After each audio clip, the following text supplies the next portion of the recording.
When did it happen? How did it happen? So sometimes we talk teams, sometimes we talk programs here at the Voice of College Football, meaning there's a difference between rating, ranking, evaluating a team, and then also doing the same process in regards to a program. TCU, excellent team in 2022. Excellent team that made it to the national championship game.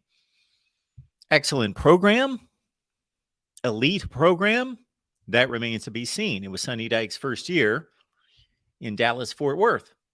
So there's a difference between the individual team and the program. Now, of course, great programs produce great teams, and mediocre programs produce mediocre teams. But there is an ebb and flow to the process, and are aberrations at times.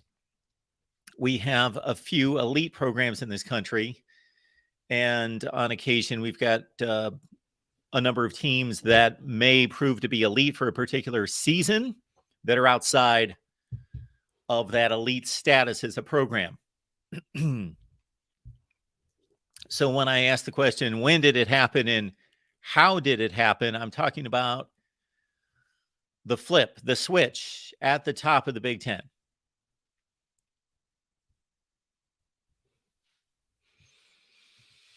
Ohio State went to Ann Arbor in 2021 and they got pushed down the field, up and down the field. They got pushed and they got outplayed and they were outmanned and they lost to a physically better and more a tougher football team, certainly a tougher football team, a better football team on that day.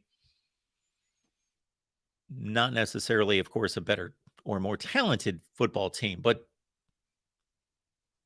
I said after that game and said throughout the offseason of 2021 leading into 2022 that despite a number of indicators that was an aberration, indicators that Ohio State was still the best program in the Big Ten, recruiting being the number one indicator. Ohio State's recruiting better than Michigan, has recruited better than Michigan for a long, long time, and it's not close. It's not enormously substantial, but it's not close. It's not debatable.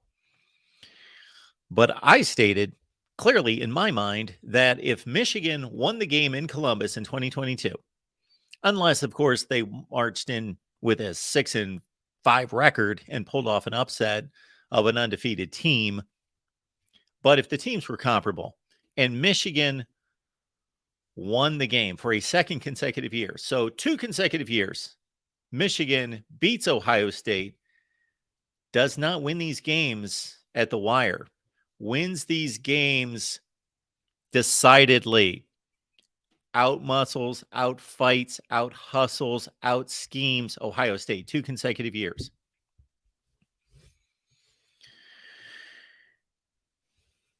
They do it in each building, and it's not a 1990s version upset that otherwise Michigan's losing 4 and 5 games during the season, and they happen to be the better team and the more confident and determined team and the more poised team on that given Saturday against a John Cooper-led Buckeyes team. No, these were equal combatants that Michigan proved to be better than on that day and therefore on the season.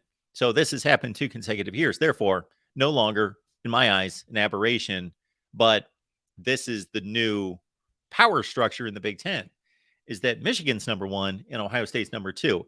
After the Michigan win in 21, yes, they were the Big Ten champions. They were the playoff participant. They won the game by 15 points. They had the better season. They had every bragging right in the world after the 21 victory. However, because of Ohio State's dominance for so long and because of the obvious roster talent and the obvious roster advantage and recruiting advantage that Ohio State still had, I considered it still in no major rivalry in this country, in no rivalry in college football, does one team win every year. Therefore, it was still Ohio State's conference for me entering 2022. Oregon beats Oregon State like a drum in the Civil War. Alabama beats Auburn 70% of the time, but they still lose games. Therefore, they don't give up that rivalry just based on one game. South Carolina just beat Clemson this past year. Well, Clemson won 8 consecutive games in the rivalry. Maybe South Carolina's turning the tide, but it's not been backed up. It's not been confirmed. Michigan confirmed emphatically, not just on that November Saturday in Columbus, but throughout the season, outplaying Ohio State. Outplaying Ohio State against most opponents that both teams played that mattered. So Michigan right now is the program that owns the Big Ten. Michigan owns the Big Ten. How did it happen? Well, is Ohio State more to blame? Is Ryan Day more to blame? Or is Jim Harbaugh more to credit? Should we credit Michigan or should we discredit Ohio State? Is this Ohio State program a mere facsimile, a poor facsimile when it really matters of the Urban Meyer Ohio State program? Or did Ohio State stay here and Michigan move past them? Or did Michigan move up, but Ohio State also drifted back? When did it happen? How did it happen? These games were not close in 2018 and 19. They were not close. Ohio State did not bludgeon Michigan every year during this dominance going back to 2004. But most of the time, Ohio State was so much better, even with the arrival of Jim Harbaugh and improved Michigan teams. Now we set the stage for 2023. And it's not like I believe Ohio State's going to roll over for Michigan. Like this is a rubber-stamped Big Ten championship for Michigan. But all the key factors play in Michigan's favor. All the known factors, excluding overall roster talent, all side Michigan. Michigan quarterback, Michigan offensive line, Michigan defense, Michigan coach, Michigan home field advantage. I don't know that there's much of an argument for any of those. I would say out of those that we could have a debate as to whether Ryan Day or Jim Harbaugh is the better coach. We cannot just forget that Jim Harbaugh lost to Ohio State 5 consecutive years.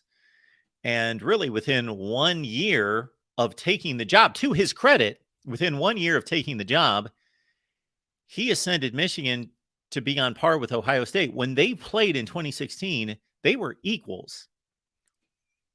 But he didn't get past that game and didn't maintain that status or that equality. And then Ohio State dominated the conference and therefore Michigan in 2016, 17, 18, 19, 20. They didn't play in 20. I think we know what the outcome would have been had they played in 2020. So I think that's the closest and most debatable of those factors would be Ryan Day versus Jim Harbaugh. The other factors that I just cited in Michigan's favor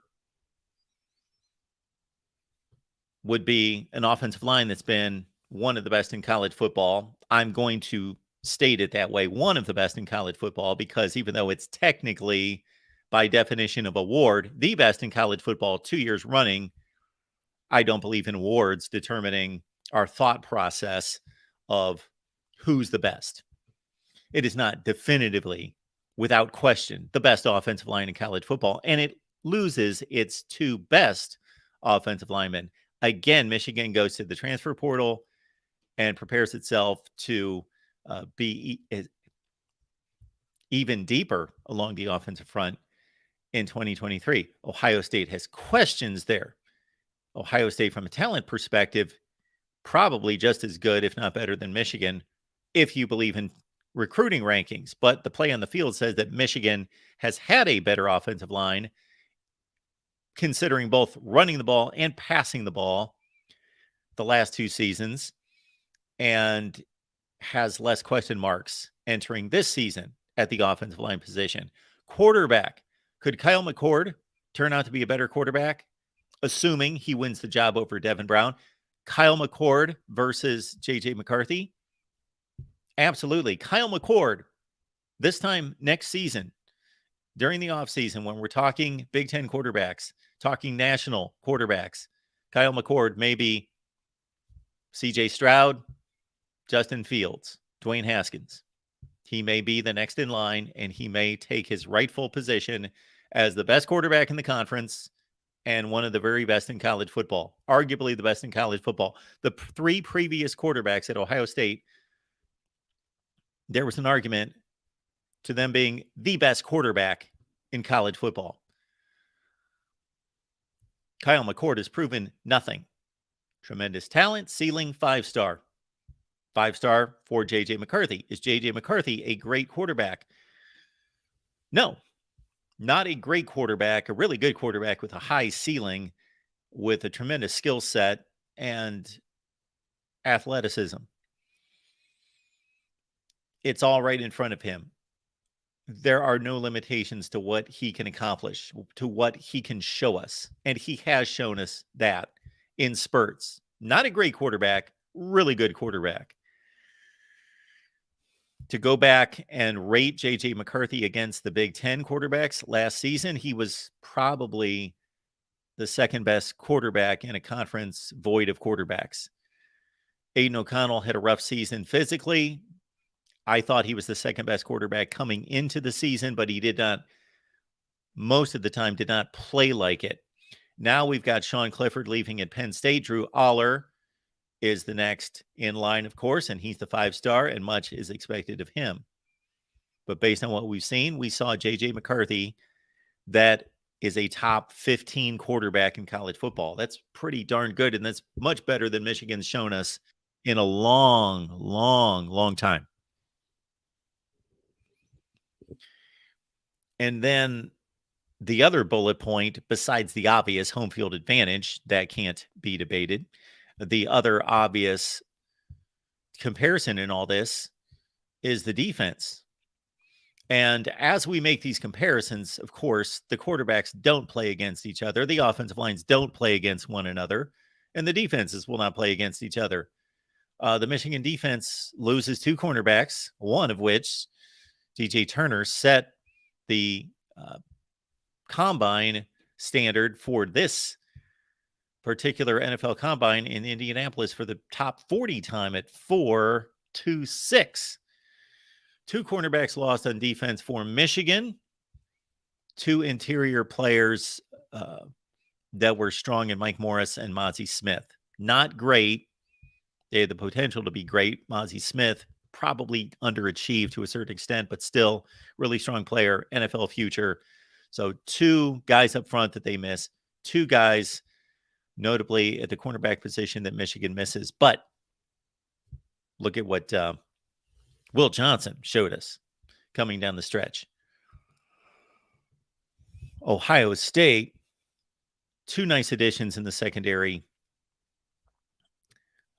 I think it's a huge, huge factor for them that Tommy Eichenberg decided to stay and come back. But you've got to trust the Michigan defense over the Ohio State defense. At this point, let's take some calls. We got our guy David Greenshield on the line. David, what's going on?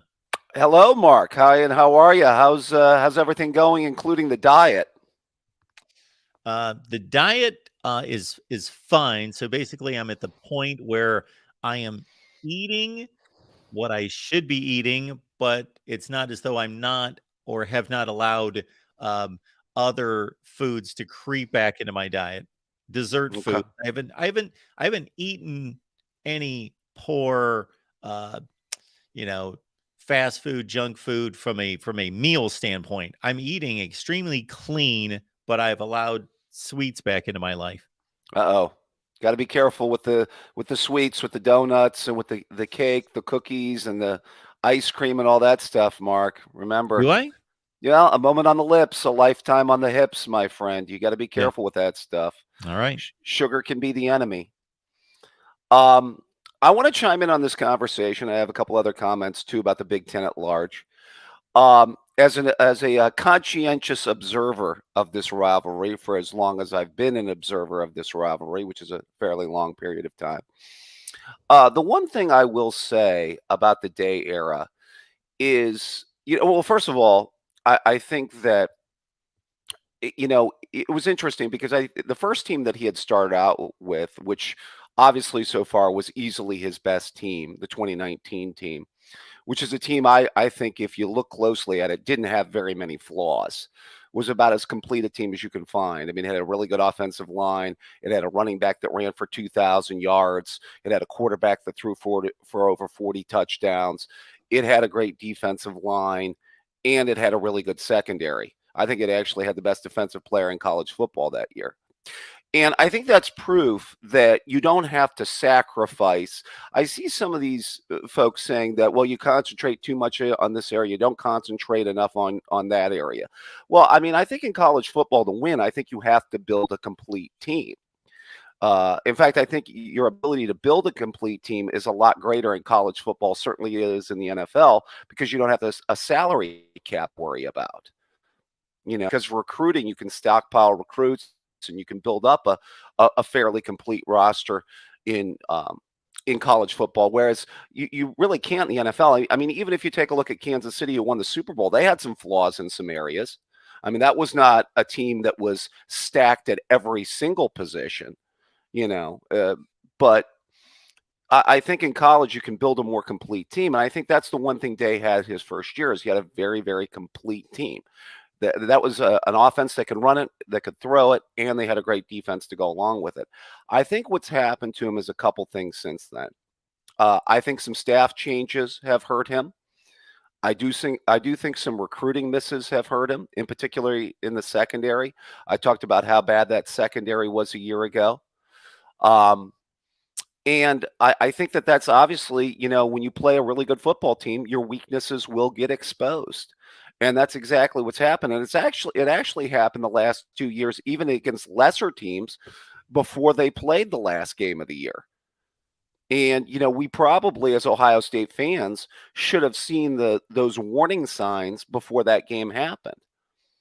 And I think that first thing I thought, as far as staff goes, Mark, I didn't think he expected to lose Jeff Hafley as his defensive coordinator after 1 year at Ohio State.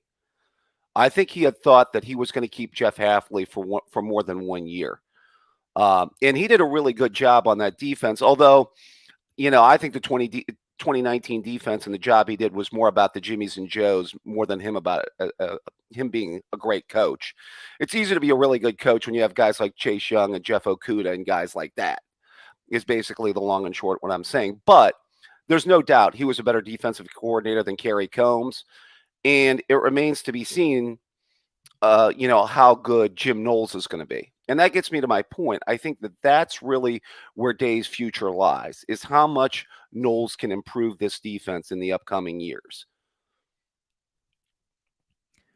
Ryan Day's got the offense locked down. Not that it's perfect, but yeah, the defense has to get back to championship level play. And maybe there was just too much of an assumption from some that Jim Knowles would be the savior. Uh, I didn't watch enough Oklahoma State football to evaluate uh, their defense from year to year, nor did I anticipate that their defensive coordinator was going to coach at Ohio State to do so. But the last defense he coached at Oklahoma State was obviously what Ohio State fans were hoping to see, that level of production and uh, airtight play. I didn't know that their philosophy at Oklahoma State during that time in which they were a top 5 defense the season before he came to Ohio State was to give up 5 and 6 busted plays or big plays in a game. But that's kind of a phrase that's haunted Jim Knowles to a certain extent. But absolutely, he's the guy. He's the guy on the spot. The other side of the ball is proven. It's either going to be extremely good or it's going to be prolific. Well, I would say he did show some improvement, but all I think he did from 2021 to 2022 is trade slightly better defensive line play, I think much better linebacker play for awful secondary play. And I think that's what happened. Yeah, they did get better defensive line play and better linebacker play, but they got even worse secondary play than they had in 2021. And where did that show up? It showed up in the last 2 games of the year when they gave up big passing plays for touchdowns. Yeah, and Georgia's really the only team that they played that had what you could consider to be a top-notch passing attack. Michigan just made obvious throws. Uh, Michigan did not carve them up through the air, but they had breakdowns, and Michigan was not a great passing attack with any kind of wide receiver core that was that threatening. But against that secondary, that's what we saw. Right. Right, exactly. When you can't make a tackle at the sideline, when you get beat on a double move and a receiver's so wide open, he's fielding a punt. And, then you get caught looking into the backfield and you let a receiver run wide open down the field. Big plays happen. And, that's oftentimes, where those breakdowns come into play and what leads to big plays. It's so easy to be critical, obviously, not playing the game and just watching it. But when your responsibility is a defensive back, I would even think for selfish reasons that you would guard against the pass until you knew for sure that it was a run, that you would play it safe. But then even on top of that, that you would play the defense that you're assigned to play. But that's not just Ohio State's issue. But yeah, defensive backs taking the bite on the running play, and yes, leaving guys loose in the secondary. I never really understood that. Yeah, I mean, that's how you give up 3 pass plays of over 40 yards for touchdowns. So, I mean, I will say to the offensive side of the ball, and, I make a comparison to Day's best team because, one of the things we do in a comparison sport is we compare, athletes to athletes, but also teams to teams. And you always want to compare to, when he had his best team. And as I mentioned earlier, the best thing about his best team is they had a really well-balanced offense. And as I mentioned to you, I think a time before, I think that's the other key, you know, going forward that they didn't necessarily have this year is they did not have that desired balance. I think partly due to injuries that they had at the running back position. And I think that's really the key to this season is getting back to establishing a balanced offense, an offense that can run it and throw it equally well, because that's the desired offense is an offense that's balanced. I mean, everybody wants to be able to be, 250 to 250. Urban used to talk about this year ago. I mean, I think right now in today's day and age of football, it's more like 300 to 200, 300 to the pass, 200 to the run, which is basically what they had in 2019 with Fields throwing the ball and Dobbins, running it. And I do think that we can get fooled by just leaning on the statistics. And I love stats, but they've got to be taken into context because these Ohio State teams, and this one in particular, was not nearly as effective running the ball as the J.K. Dobbins team in 2019. I'm guessing, I'm pretty sure the statistics aren't that much different, but their talent advantage, obviously, in 8 to 9 to 10 games is so great that it really doesn't matter. They're going to have, unless they have just a really bad year running the football, 9 out of 10 years, they're going to rack up the kind of yardage that they want to rack up in most of those games. But it's the 1 or 2 games that they could do it with J.K. Dobbins and that line in 2019 versus what we've seen the last couple seasons, and especially last year. And much of that had to do with, I would hope, the physical status of the 3 backs, the 2 backs in particular, but they couldn't run against the better defenses. Right. Yeah, I mean it's also a little bit more. And Day did try to make a commitment in certain games to running the ball, but I think you have to have healthy running backs, and I think sometimes he wasn't always playing the best guy, and a lot of fans had quarrels about that towards the end of the year, Maybe using Hayden a little bit more would have been a positive, especially in that last game of the year. Especially after he had back-to-back over 100 yard rushing games. So, and it'll be interesting to see, obviously, health and then how the carries are divvied up this year. Absolutely. Wanted to get to the two teams that we were talking about last week, or the two teams that I think, Mark, you had said you're most interested in seeing this year in the Big Ten. I believe it's Wisconsin and Nebraska were on your list. I know we talked about Penn State last week, so let's go into Wisconsin and Nebraska since you had mentioned them. Obviously, new coaches are probably the biggest reason for that. I just want to ask you about Matt Rule. Get to him first. Was it your view that Nebraska, bottom line, needed a program builder, somebody that had basically shown an ability, kind of a start from scratch coach, basically a coach that's shown that he can take a program from the lowest of lows? In your view, is that where Nebraska is at right now? Not in that division. They're not at the lowest of lows. They're losing games by one score, and they continue that trend for the most part last year. It wasn't nearly as ironic or on script as it was the year before, where it was just a weekly basis. But I don't think that they're in that division, and this is only most likely going to last for one season. Are they far away from the top? They could ascend from where they're sitting at 4 wins and win the division championship this year. I wouldn't not be surprised by that. I don't think it's likely, but they're not playing on a different level than, the Big Ten West is not the Big Ten East when it comes to levels of play, and they're within striking distance of whoever was the better team going through even the Scott Frost era. They were within striking distance. They were playing competitive games every week against those teams. And I'm really intrigued beyond of the overall Matt Rule impact this first year, because his impact on the other two stops his first year was significant. Mm-hmm. And then another step was taken the next season, the second season. But this quarterback battle between Jeff Sims and Casey Thompson, because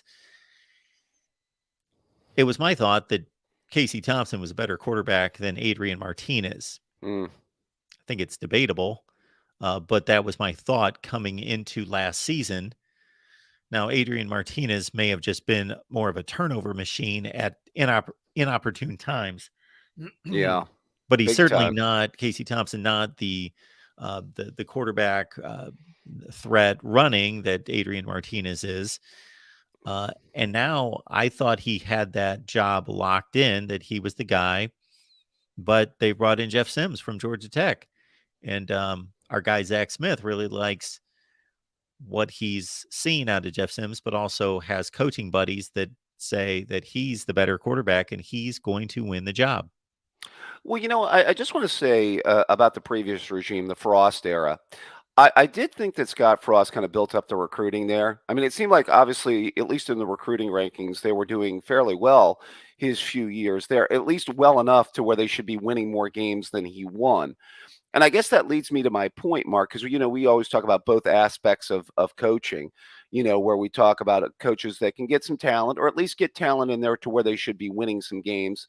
At the very least, they should have been on that side of the division, as you talked about, with his, not as strong as it is, winning at least 7, 8 games, maybe 9 games, getting to bowl games with the type of recruiting that he was doing. At least he was recruiting, it seemed like a high enough level to do that. My point was, and I guess this kind of reared its head, I saw it in that first game of last year against Northwestern. Do you think it was all about his in-game coaching? Or you mentioned Adrian Martinez. Do you think that he, tying himself to a quarterback like Adrian Martinez, who always seemed to be, and you described it best, a turnover machine, and always seemed to make these turnovers at the most critical times?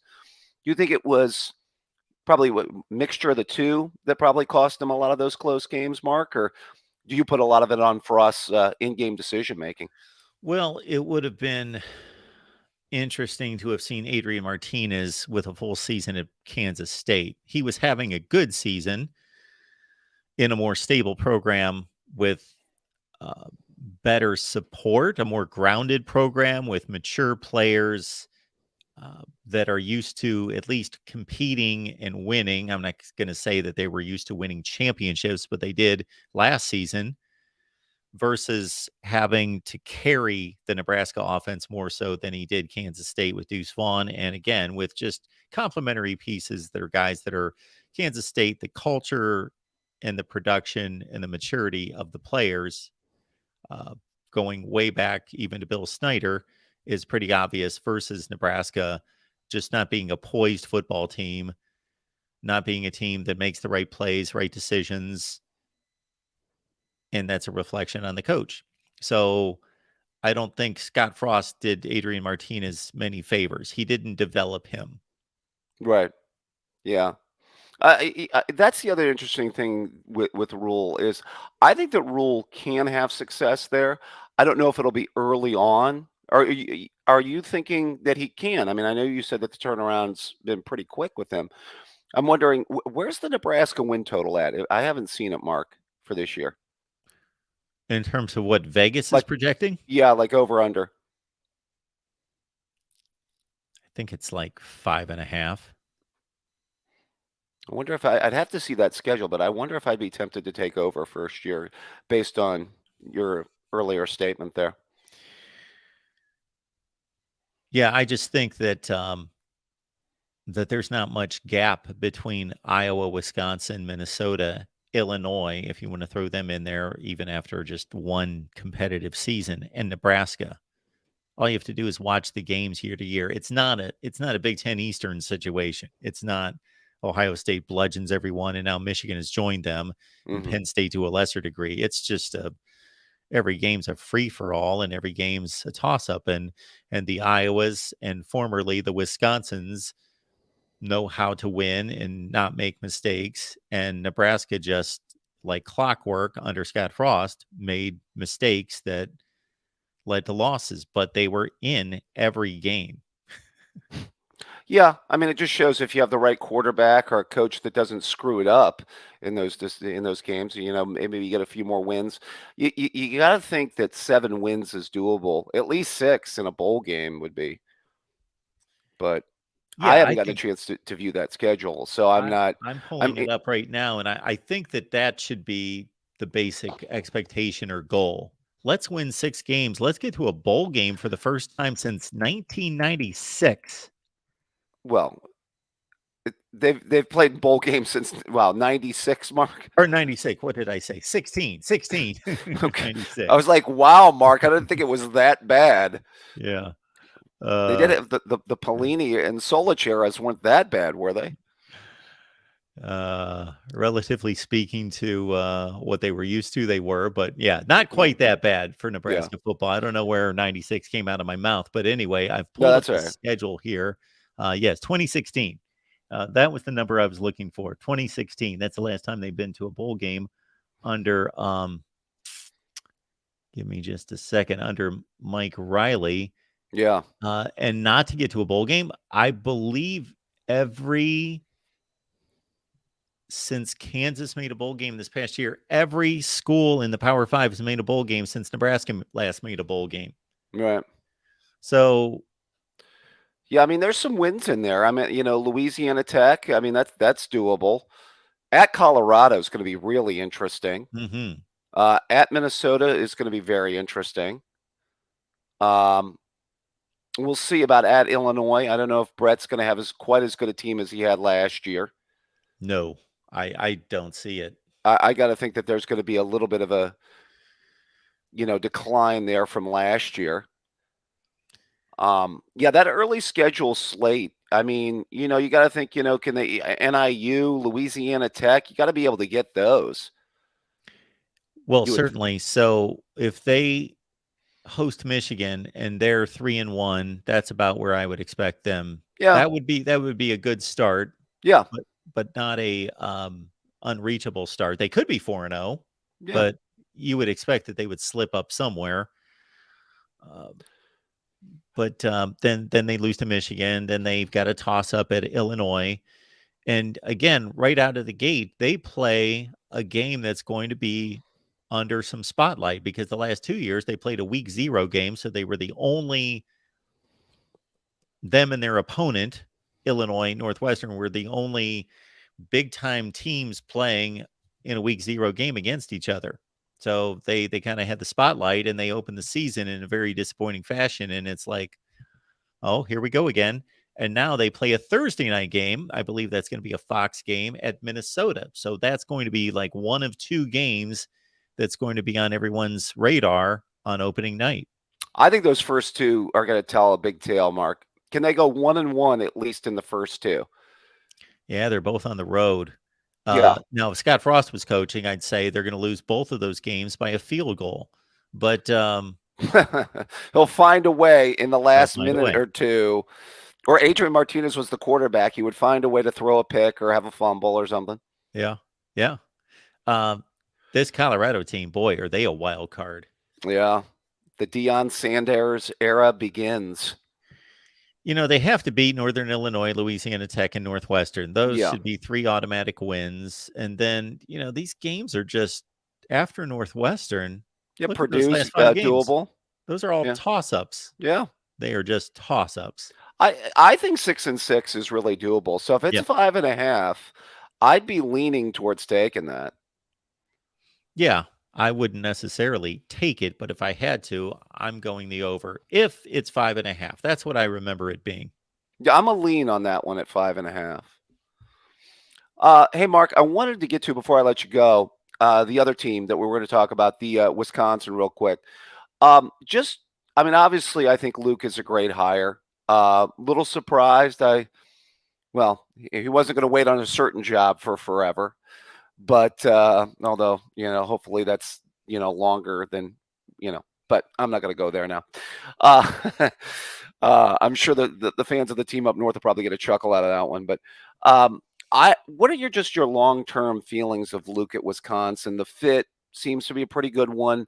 Obviously, we know how Wisconsin's been really good on that side of the division.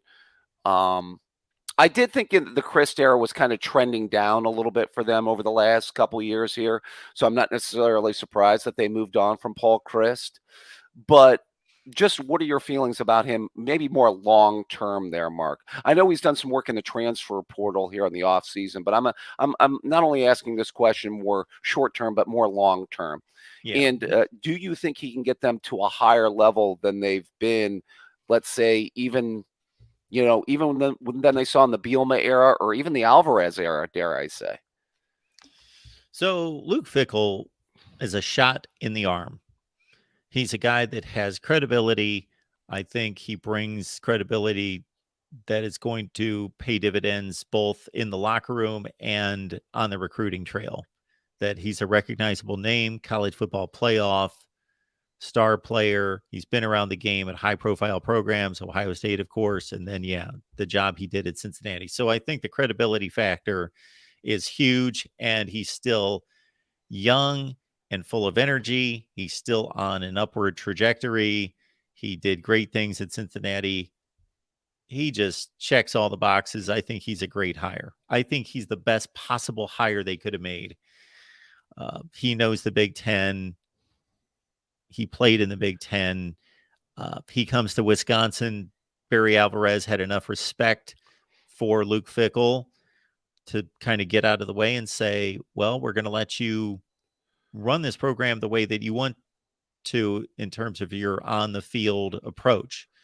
And so how much he can turn over the offense and make it kind of a high flying offense that appears as that's what they're telling us they're going to do with Phil Longo coming in from North Carolina, but how much they can take the existing players and roster and everything that they were doing previously and make this more of a throw it 40 times and not 18. Yeah. Could be difficult the first year. May not take hold. Yeah, Marcus, didn't it always seem like the same playbook that Brett Bielema had, or that Barry Alvarez had, was passed on to Brett Bielema, was passed on to Gary Gary Anderson. Gary Anderson, pardon me, yeah. And then passed on to Paul Chryst. They all just kept the same playbook. They kept the same players. You get big offensive linemen. You find one or two good backs, maybe a decent pass catching tight end. You throw the ball 15 to 18 times, like you said, and you try to win some 21-17 football.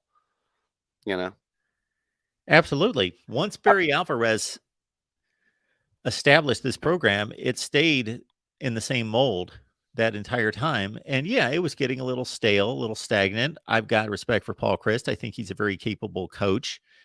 I think he would be a great hire at somewhere like Missouri next. But if Wisconsin wants to play at a high level, they made the kind of decision that you make when you say, okay, we're stagnant and slightly trending down.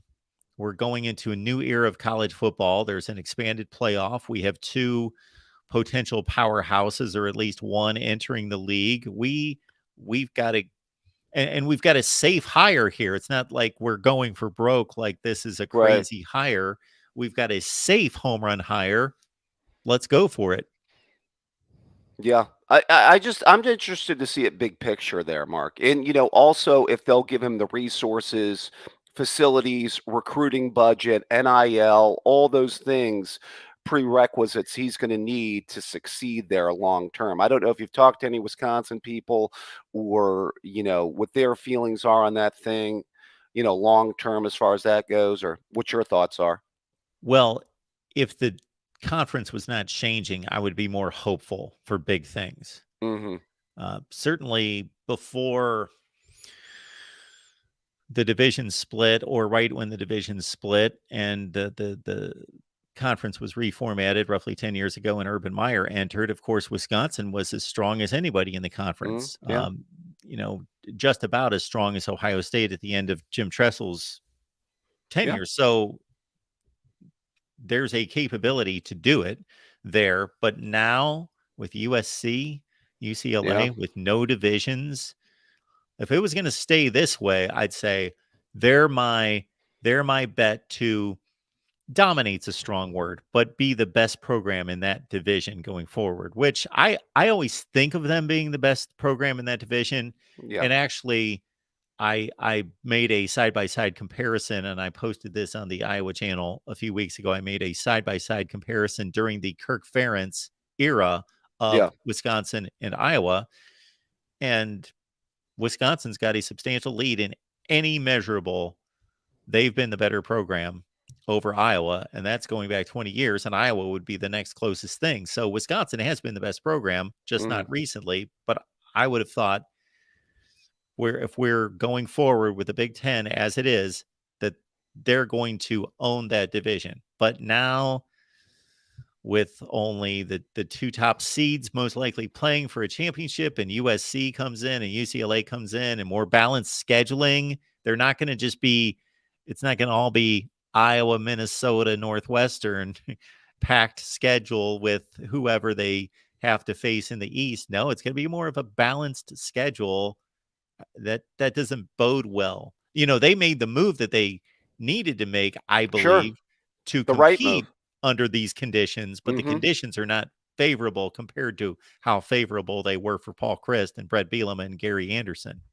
Yeah. Well, as we talked about, it's going to be a different Big Ten conference come 2024, and it's going to be a different college football world altogether come 2024. Well, as always, it's a pleasure talking college football, Big Ten football with the great Mark Rogers. Thank you, David. Appreciate you stopping by. Good luck with the diet, my friend. Thank you so much. So, yes, I'm eating clean, eating healthy. So, what I'm eating for dinners and for meals, clean.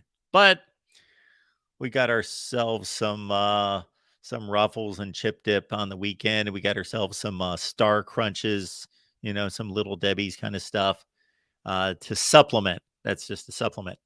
I did not anticipate when I sat down. I didn't know what this show was going to be about. I didn't know where I was going to take it. Just knew we had to have a topic. And I went through over the past hour, hour and a half, and I basically highlighted, going through the Big Ten Eastern Division, the key transfer portal additions for each team. And I was going to run through that. And then I just got ready to sit down, and it just struck me that I wanted to go in on this Ohio State Michigan flip. It's been a flip. So that's why I introduced the show in the manner that I did. This is a Big Ten show. I do not want it to be a situation where we're talking about Ohio State and Michigan every week. However, let's understand they win the games, they win the championships, they win the TV ratings wars, they win the stadium capacity wars, they win everything. So they're the two most important programs in the conference. That's not debatable. But it's a Big Ten show. And so that was the topic that hit me when I sat down was, I'm going to throw it out there. I'm going to give some framework to what's happened in this rivalry the last 2 years. But this is a Big Ten show. And of course, we want to talk Big Ten football. And I was glad that David brought up Nebraska, Wisconsin. So we got to talk Badgers and Huskers.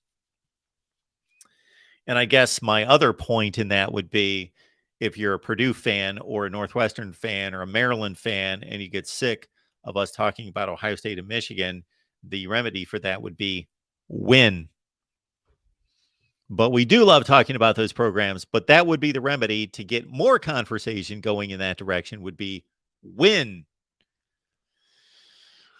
Cole, thank you so much for being here. Thank you so much for the contribution. What we did this week, as opposed to the first 2 weeks of this show, is that we are simulcasting on our various Big Ten platforms. That would be Ohio State, Michigan, Penn State, Nebraska, and Iowa. So more of a crowd here today, and that was the intent, to shake some of those people up and let them know that we're here talking Big Ten football. I wanted to put the show just on the main channel and then let the subscribers to the other channels know, hey, you got to come over here on Monday at 6. But I thought, you know what? If you can't beat them, join them. And if they're not listening, I get it. Then we'll just make it available everywhere. So hopefully you will continue to lock it in on Mondays at 6 p.m. Eastern Time, our Big Ten show. Our next show coming up is USC, and that will be just on the USC channel. That's at 11 o'clock Eastern Time with our buddy Matt Zemek from Trojans Wire. So get prepared for that, college football fans, whether you like USC or not. And of course, Big Ten fans, you have to start putting USC on your radar. One more season without USC and UCLA for the Big Ten, and then you got to deal with those two. And whomever else might be in their division, is it going to be USC and UCLA just playing against everyone else that is furthest west, Nebraska? Or is it going to be USC, UCLA in a division with Oregon and Washington and or Cal and Stanford, something like that? Stay tuned. As the realignment talks continue here and elsewhere, and we just did a show on this, and I posted a video concerning what the Arizona and Arizona State presidents have said recently about realignment, where they're talking out of both sides of their mouths. What both of them basically said was, we're getting a media rights deal done. It's going to be a really good deal. It's going to be competitive with the Big 12.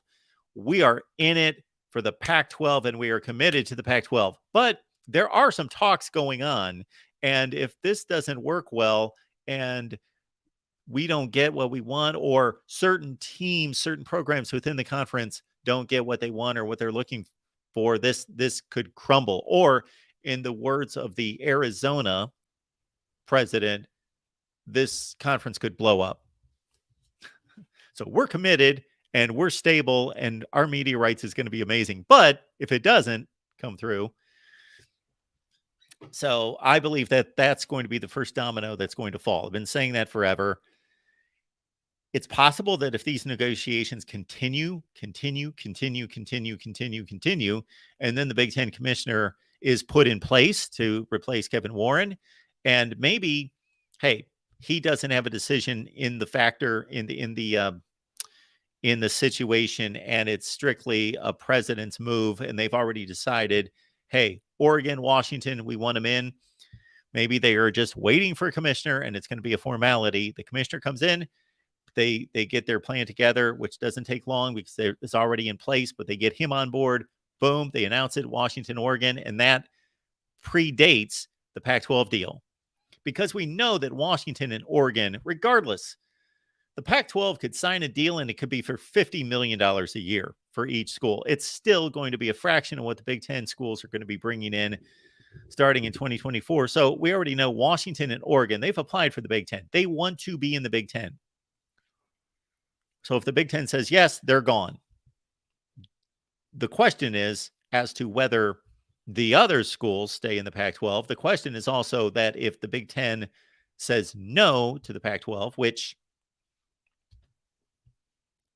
they said, stand by, hang on, we'll get back to you last fall, that if Washington and Oregon will go to the Big 12. I was on Jake Posey's podcast. We recorded last night. I believe he's released it, and he put me on the spot to say, we want your prediction. I love making football predictions, but predictions on conference realignment, I said, I'm going to say I'm 60% sure that the Pac-12 is going to stay together. Or I'm not 60% sure, but those are the odds I would put on it. 60% that for the time being, under the contract that they're going to sign, that there's going to be a stabilized Pac-12. But the Big Ten will get its way eventually. And that could be, I don't know why the Big Ten put off Washington and Oregon if they want Washington and Oregon. Maybe there's that lends me to believe at first it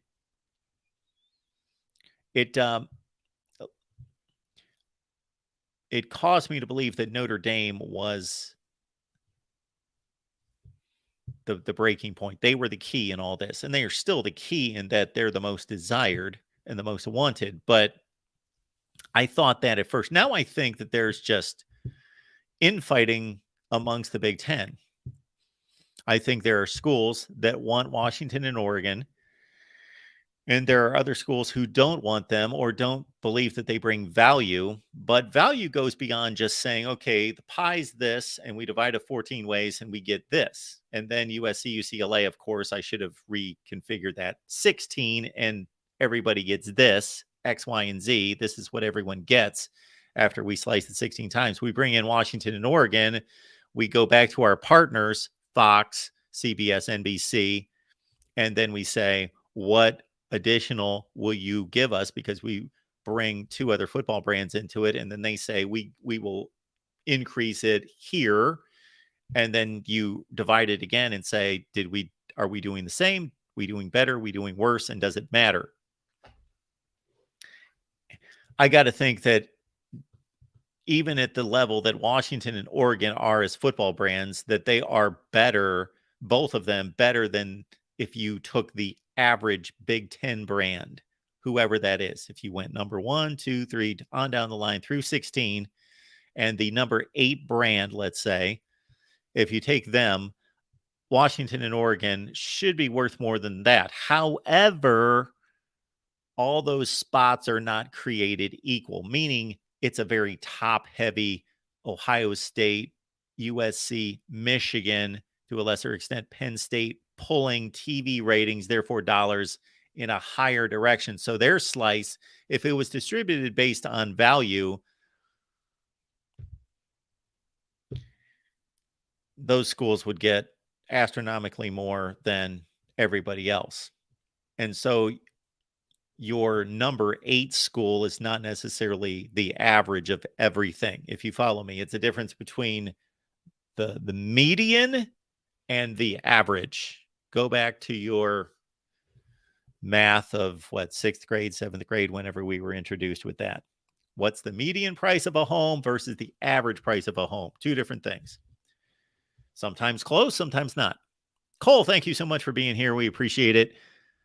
Cole, probably watching us on the Nebraska channel, says Rule is bringing in 4 5-stars and 14 4-stars this weekend. So we have heard about that, and we will find out more and talk about it coming up on our Nebraska show that you can catch Tuesday night at 7 Eastern, 6 Central on the Nebraska channel. but that's impressive. Now,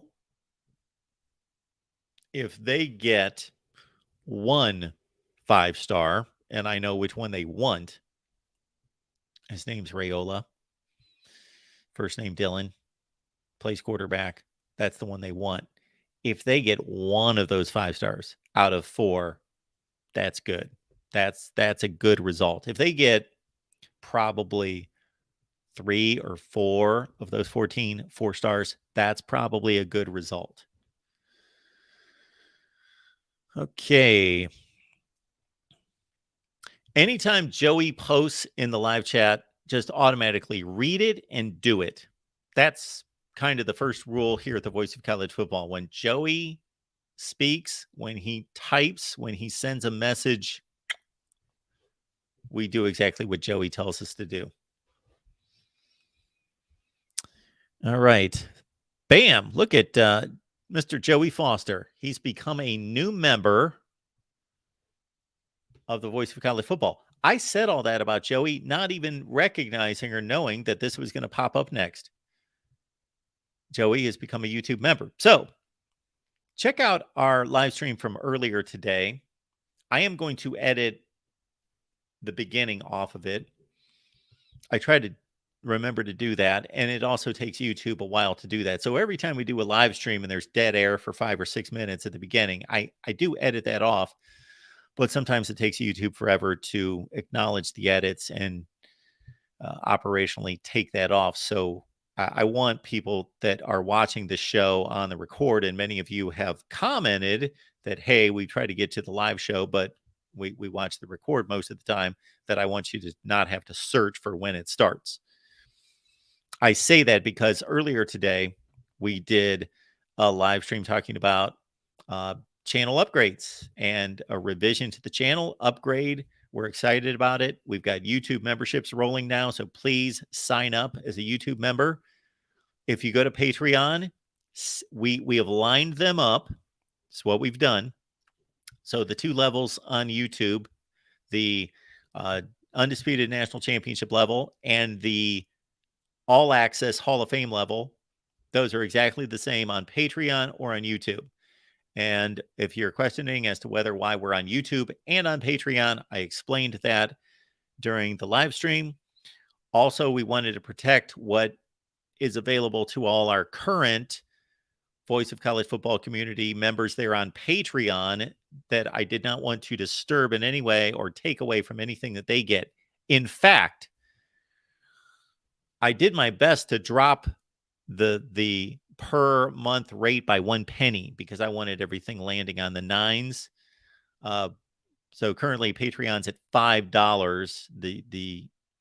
The low tier, the first tier, is at $5. I tried to change that to $4.99, and you've got to go through so much red tape on Patreon that I may not be able to do that, but that's neither here nor there. It's $5, $4.99, $5. And again, if you have been a loyal supporter on Patreon, I have not disturbed anything you've done there. I do not want to take away from your benefits at all. Just stay right there if that's where you want to be. Certainly check out the other options on Patreon and on YouTube, but stay there right on Patreon and you will be well taken care of. And also, I want everyone to know who will choose not to either join the YouTube membership or Patreon. That's fine. That's great. Just continue to join us here at the Voice of College Football. And I guarantee that for anybody who, let's say, would show up in the next month or two, that we will still be cranking out more content on the main channel. But you also have to consider all the team channels we have. So unlike a lot of other YouTubers that cover college football, I've got a main channel, but I've got even more time invested on all these other team channels. So when you put it all together, we will continue to deliver more content than anybody. I am not hesitant in saying that. We will continue, even though we're going to have some exclusive content that is going to be provided there as explained both on the YouTube membership and on Patreon, that there's still going to be more and hopefully better content here than anywhere you're going to find elsewhere. And I would suggest that you would watch the live stream, listen to the live stream. But Joey, thank you so much for that.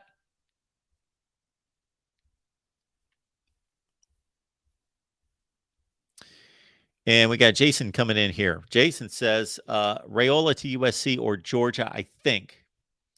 Yeah, if Dylan Raiola chooses Nebraska, he is showing a lot of loyalty to his family, because there's obviously no reason or no way that Dylan Raiola would be considering Nebraska if he didn't have family ties there. Obviously, that's the only reason Nebraska is in the running. Georgia and USC have so much over Nebraska from an objective standpoint. USC has a mastermind running the offense in Lincoln Riley. He is developing and coaching Heisman Trophy winning quarterbacks year after year after year after year. Consider this: Baker Mayfield, Kyler Murray, Jalen Hurts, a finalist, Caleb Williams. That's 4 in like 7 years. So he knows that he's going to set himself up to be developed, to prepare himself for the NFL and be a big star in college if he goes to USC. If he goes to Georgia, shoot, even though they're known for run, and then pass on third down, that's not reality. And it was not reality this past season. They had one of the most explosive offenses in college football. And if Stetson Bennett, bless his heart, if he could throw for almost 300 yards per game, then Dylan Raiola could go there and win national championships and throw for 300 yards a game and be a Heisman finalist and all that at Georgia as well.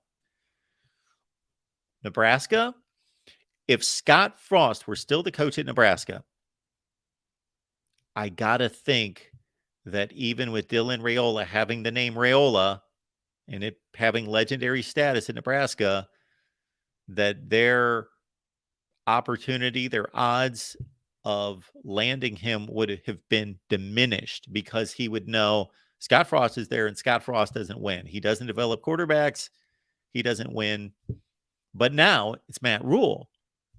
So even though Matt Rule has yet to prove that at Nebraska, Matt Rule can sell what he did at Temple, what he did at Baylor, of course, and not that he was successful, but he was hired to be an NFL head coach.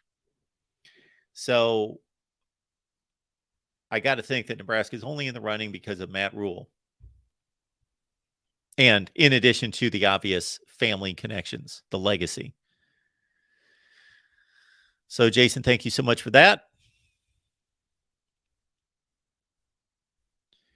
Any other comments here? We have dropped the link in the chat a few times. And, oh, look at this. Our buddy Tim is on board here at the Voice of College Football on YouTube. Thank you so much for that, Tim. Those are nice to see. And all you need to do is go to the front page of YouTube and you're going to see a join button. Now, don't be scared. If you click that, you're not automatically joined. You're going to be able to see 3 options. And if you have any questions about the options in terms of the first tier, which is you are on the very wordy, but still we wanted to phrase these in connection with our brand here, the Voice of College Football. So the first tier is the top 25 that actually makes sense tier. And you see what you get for that. And then the next tier is the undisputed national champion tier, because if you know me, then you know that we, of course, review all the national championship seasons. So we've got our disputed and undisputed national champions. And I thought about naming it the disputed national champions, but because that's what we basically pin these teams that have won national championships, we dispute them. So we're big on delivering disputed national championships. But I didn't want to, of course, I wanted to call all of you the ones that are undisputed national champions. So only the folks that are here, the Voice of College Football, are undisputed national champions. So that's the second tier. Although because YouTube had a limit on characters, I think I had to call it undisputed national champ. And then we've got the All Access Hall of Fame. And again, if you have any questions or suggestions as well, and understand that I took a lot of thought process into not so much the naming, they could be named better, but in the process of trying to figure out what added value should go to each tier. And then lining that up with Patreon and making sure that our current patrons at the Voice of College Football community on Patreon, that you're unaffected and actually you're going to have a better experience. So that's my number one goal, is that you get the experience that you're looking for in terms of smart content, informative content, fun, entertaining content here at the Voice of College Football. So check out the live stream from earlier today. Super chat. Look at this. Erica's here. And Erica, of course, I shouldn't take this for granted. I will not take this for granted, but she has been so loyal. She shows up during our Iowa shows there at the Voice of College Football on the Iowa channel every Tuesday at 5:30 Eastern, 4:30 Central. Mark spoke the truth about Raiola, all facts. Yeah, I don't know about the young man's personal perspective on all that, but that's just pretty obviously the benefits to Georgia, USC, and then the benefits to Nebraska, and then the negatives, the pros and the cons, and really there being, in my eyes, from a football and education and NFL preparedness standpoint, there are no negatives at Georgia and USC, and then there are pros and cons at Nebraska. He is making a mighty leap, of a leap of faith if he goes to Nebraska. I'm not saying he shouldn't. He should do whatever he wants and whatever is important to him. For us, it might be winning, NFL preparation, location, education, coaching, relationships. For somebody else, those could be all switched around. It could be coaching relationships, NFL preparedness, then winning, then education, location. He's a Arizona kid who obviously has ties to Nebraska and has spent time there. He showed up at a Nebraska basketball game a few weeks ago. So he knows that the climate's not going to be what he's used to in Arizona. And I don't know how long he grew up in Nebraska, if at all, compared to how much time he spent in Nebraska. But we all have different perspectives on making that choice. But it's pretty obvious to line up those as the bullet point list of priorities that every collegiate athlete has to determine. We want to remind everyone that our Big Ten Live show here continues through the 8 o'clock hour. We got John stepping in. John Diadamo will be your host at 8 o'clock Eastern time. So please join him. Any Big Ten media out there. So it's funny because we've now done this for 3 weeks, having the Big Ten show on Monday and then the SEC show on Tuesday at noon Eastern time. And what has been the difference is we normally have had more people on the Big Ten show in terms of more viewers. We have also had more people call, but my Big Ten media folks have not shown up. And I don't know if that's just tied to basketball or they just talk to me enough and figure, that's enough, Mark. We don't need to see any more than we already see you. And then for the SEC show, it's completely different. The complete opposite. I had like 7 consecutive media show up a couple weeks ago. So I'm sending the link out there to some of your favorite Big Ten media types. And so it is their choice. I know they're busy, but I let them know, hey, even if you only have 5 minutes, stop by.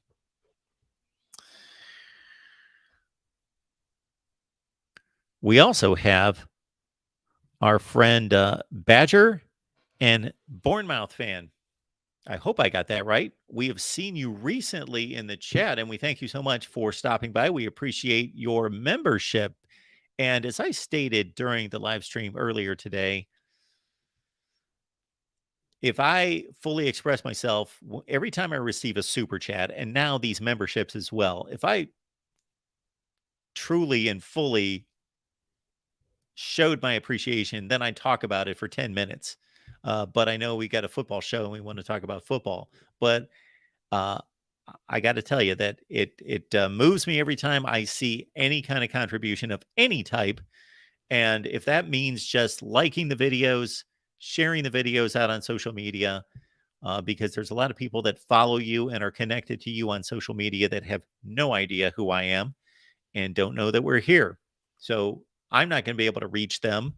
And maybe nobody else in this chat is going to be able to reach them. You are the one connection between them and the voice of college football. So keep that in mind. But Badger and Bournemouth fan, thank you so much for your membership.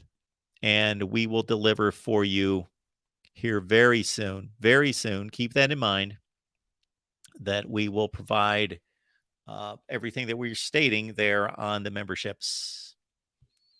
Jason's here. Jason O became a YouTube member. Thank you so much for that, Jason. We so much appreciate your contribution. And so there's going to be exclusive content there, and it's going to be substantial. And we are still going to provide a ton of content here, but we're going to have extensive exclusive content provided there. The Michigan spring game is April 1st. What we are doing for the Michigan spring game is we are going to go live with a watch party on Patreon. However, hang on. You all are invited, and you're not only invited, we will provide the link. So you do not need to be a Patreon member. We are going to provide the link for all of you. So look for it. Let's see, where should I throw it? I'll throw it on Twitter. I'll throw it on the community page on the Michigan channel, and then also the community page here on the main channel. And you'll be able to follow the link. So you're all invited and all will be accepted. You don't have to be a member of anything to join us for the Michigan Watch Party on April 1st at, I believe, 3 p.m. Eastern time. That's usually a noon Eastern deal, but they're playing at 3, I believe. And then I think the plan is going to be to go live on the Michigan channel following the game and take your calls. All right. We've got Cole coming in to talk some college football. Cole, what's going on tonight? Hey guys, how's it going? It's going pretty well. How are you? Good. I'm arguing with some people in your chat. Oh boy. Nobody seems to think that Nebraska has a chance at landing Dylan Raiola, but obviously it's a long shot. Obviously, Nebraska is the outlier of the final 3 schools that most people think he's going to go to. But I'm going to tell you guys a few things I learned. Yep. Well, he's visiting Nebraska this weekend, the 23rd, 24th, and 25th. That's 3 days. He visited Georgia last weekend, only 2 days. It's been on the record that Dylan has been on the phone with other recruits telling them to come with him to Nebraska. That's the reason why we're having so many of these 5-star and 4-star players come. I think that's 90% of the reason why they're even coming in the first place, to come visit, because he's the one calling them and telling the family that they need to come visit. Why would he be doing that? Why do you think a recruit would do that if he's not seriously considering Nebraska?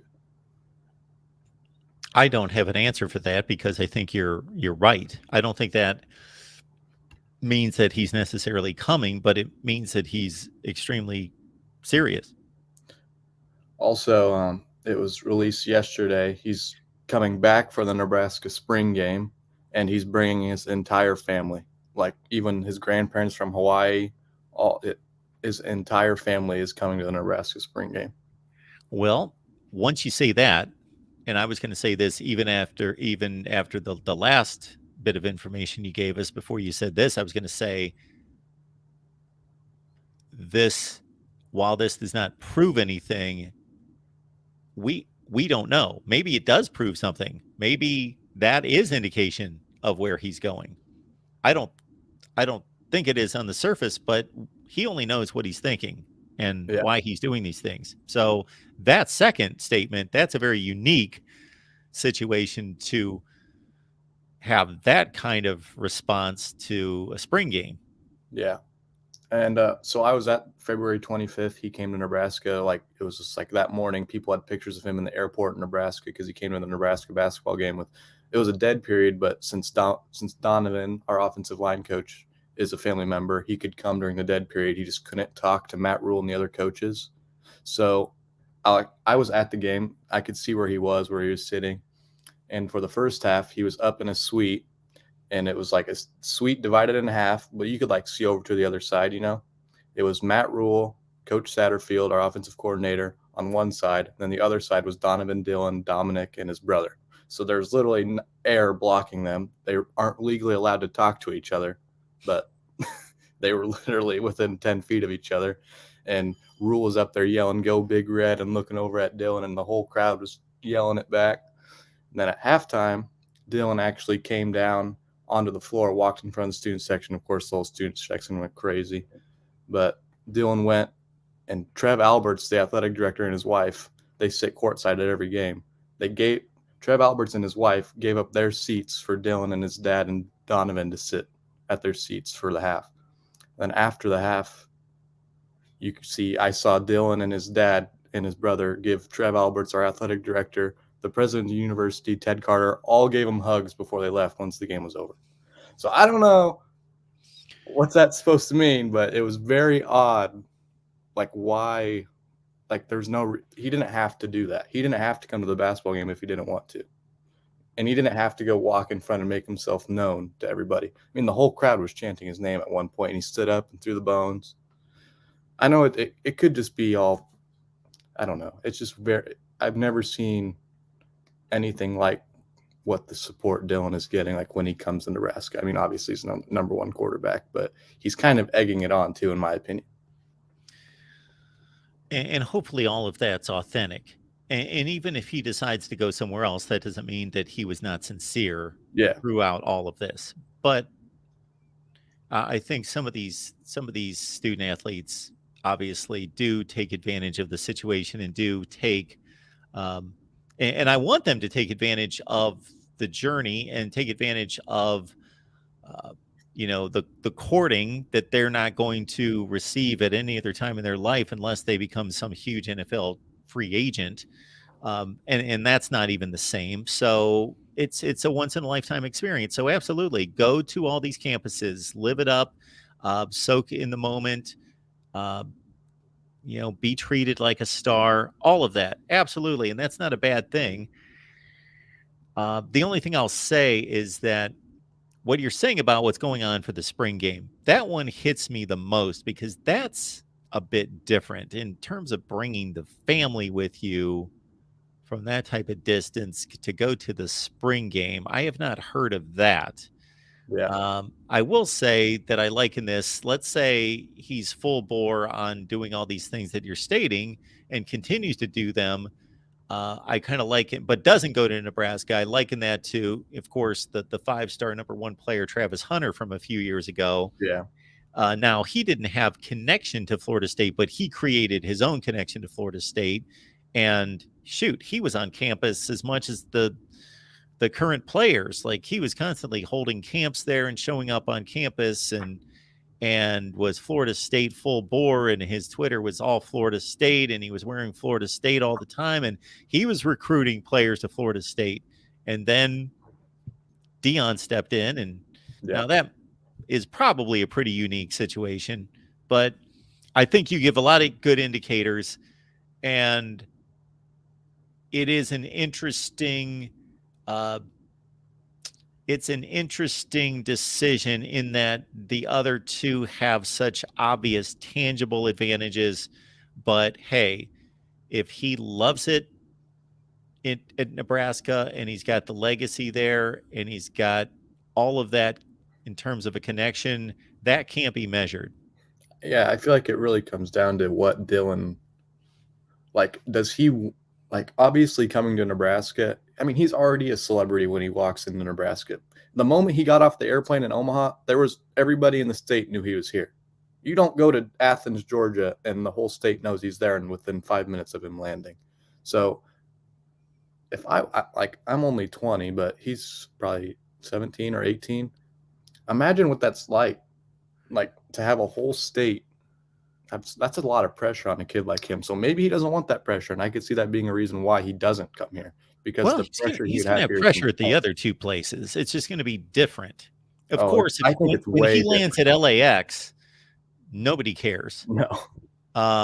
But of course, within that LA Coliseum, then it becomes his domain. It becomes that he's the 5-star quarterback at USC, and there's something there. And then if they win, then they maybe grab some headlines from the Lakers and the Dodgers and all that. But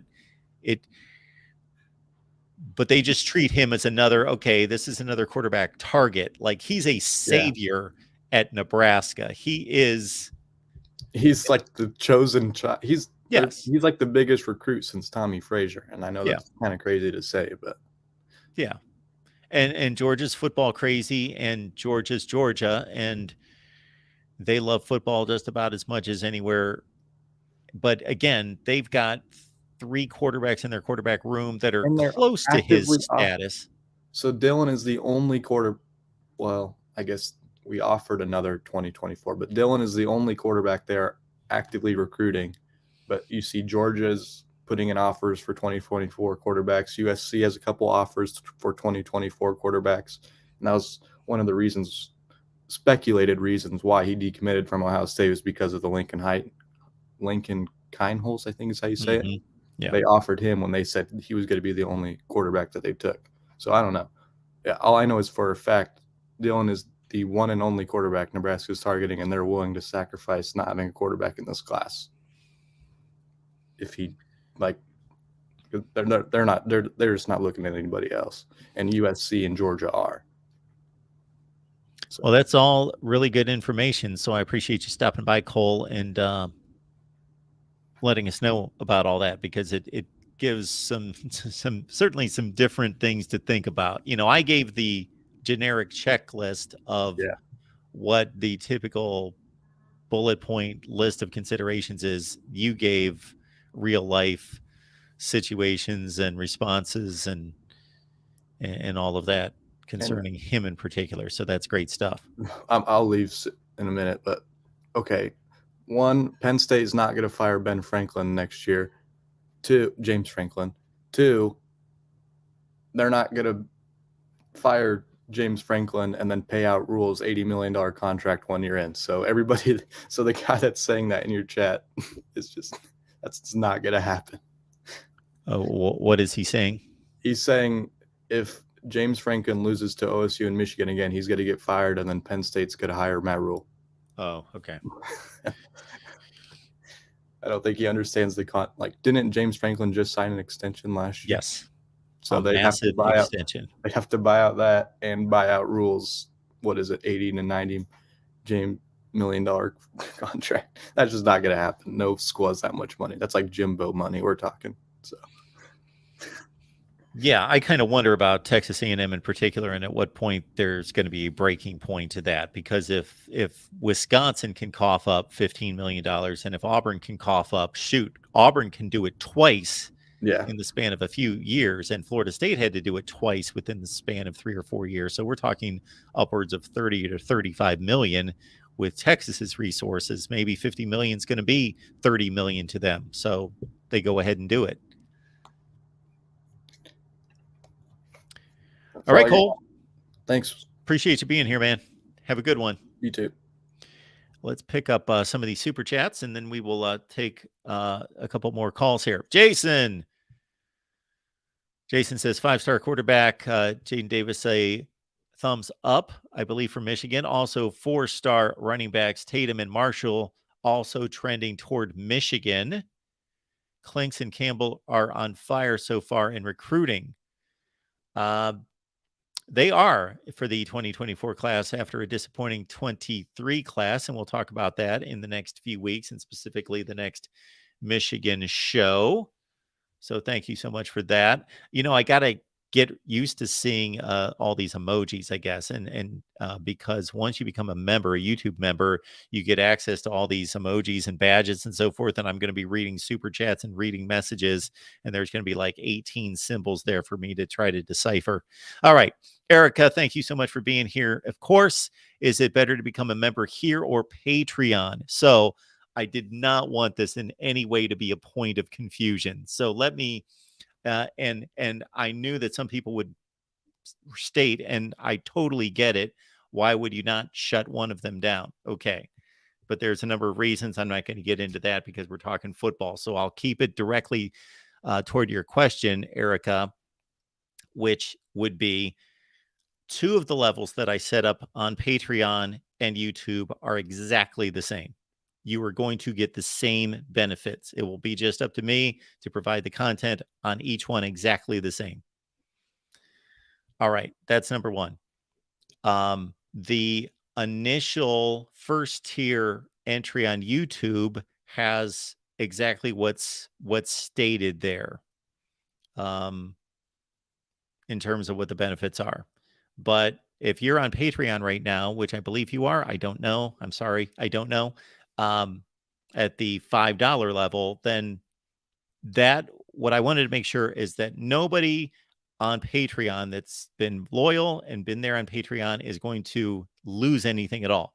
You're actually going to gain more if you're on the first tier there on Patreon. So you're not losing anything, and you're actually going to receive more than you have in the past, if that makes sense. But Erica, we can hit me up at MarkRogersTV at Gmail if that didn't make sense to you, so we can have a private conversation. But I appreciate that question so much, Erica. But again, MarkRogersTV at Gmail if that didn't fully answer your question. We do have Shane on the line to talk some college football. What's going on, Shane? What's up, Mark? How are you, man? Thanks for having me. I'm good. I'm good. What's going on with you? Nothing much, man. Big Michigan fan since 1989. And first of all, congrats on the platform you've built. Very impressive. And despite you being a Ohio State fan, very impressive what you've built. And appreciate the having me on today. Absolutely. Yeah, good to see you. You know, what do you think about if Ryan Day loses to Michigan big again, like 20 plus points? Do you think his job is in jeopardy? And well, I'll let you answer that, and I want to talk to you a little bit about recruiting. So I think you bring up a good point about the spread of the game, the point spread of the game, because on one hand, it shouldn't matter. You either win the game or you lose the game, but it does speak to how well is he preparing his team for the game. You know, if Michigan's a juggernaut again next year, let's say they come into this game, they're number 2 in the country, they're 11-0, they're at home. Let's say Ohio State has whatever season they have at that point. Maybe they're 10-1, and it's this Titanic matchup again. And you lose that game 31-28 on a last-second field goal. Okay, this was just a colossal matchup, two great teams. And sure, it's disappointing. It's not acceptable. Got to beat Michigan, got to win the Big Ten, all those things. But there's a difference between what we saw this last year in Columbus and the year before in Ann Arbor, where all of us can point to, that's a breakdown. That's a breakdown. Why is that happening? They're not good enough there. They're not good enough here. Versus the kind of game they played against Georgia in the playoff, where you're like, well, you know, that was a rough one. Yeah. Wish they would have won, but they played about as well as you could. Yeah. And probably so you've got a great point there. Probably win that game if Marvin doesn't get hurt. Yeah, they probably did. There's, you know, it's one of those games where, just like the Michigan game, you can point to like 7 different things and say, if any one of those 7 things didn't happen, they win the game.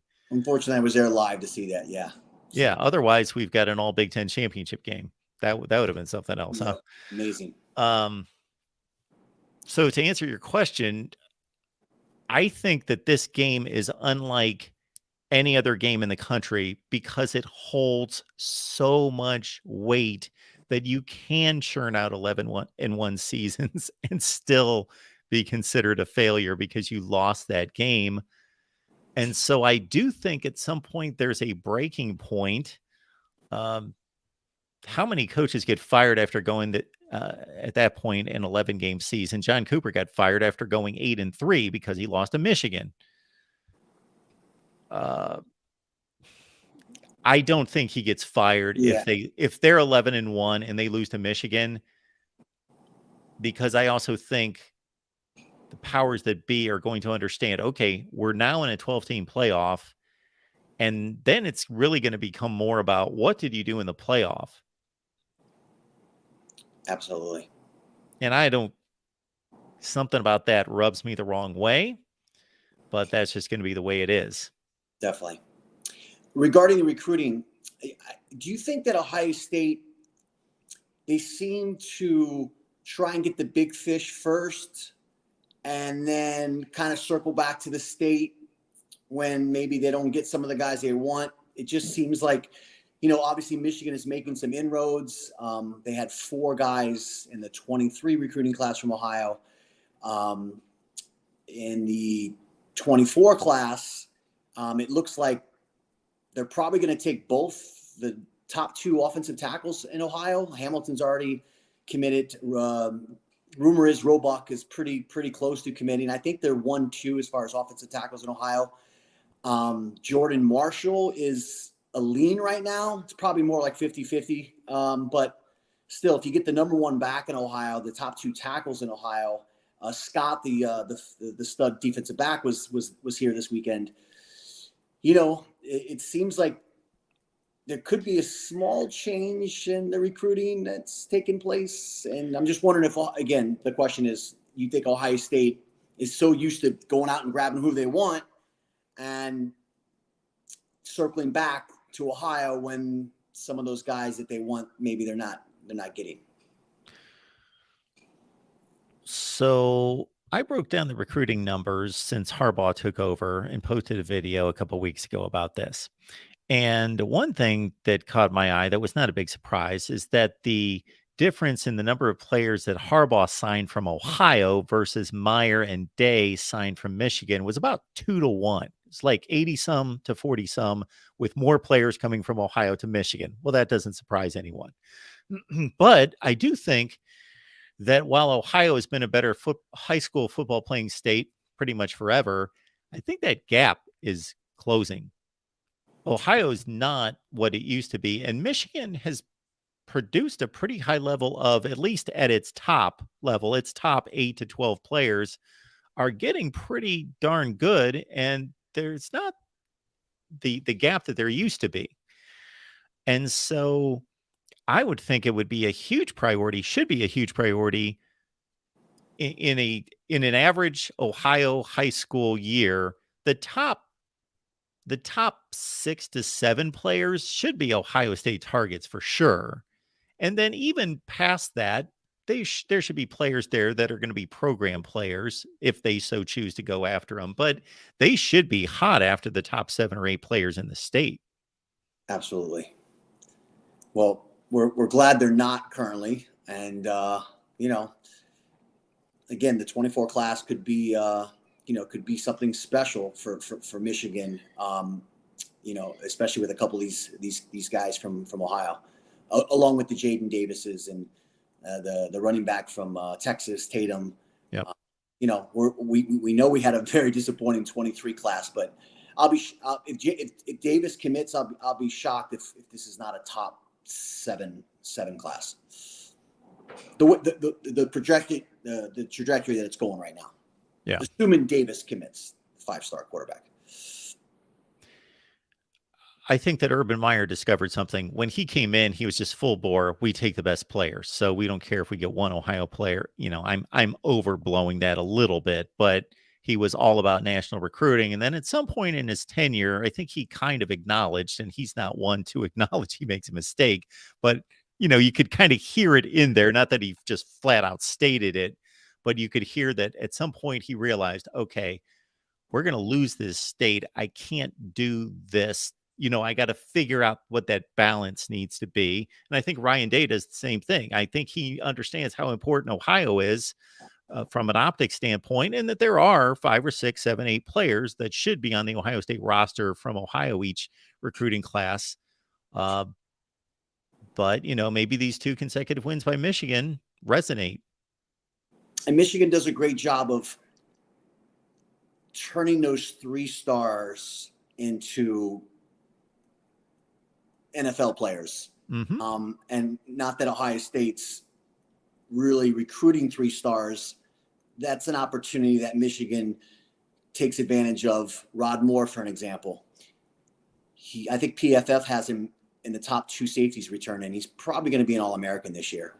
on the 1, 2, or first, second, or third All-American teams. He was a 3-star out of Ohio. A guy Ohio State obviously overlooked. Most of their concentration is on the 4 and 5-star guys, and so Michigan definitely does a great job with finding those 3-star diamond in the rough type guys like Rod Moore.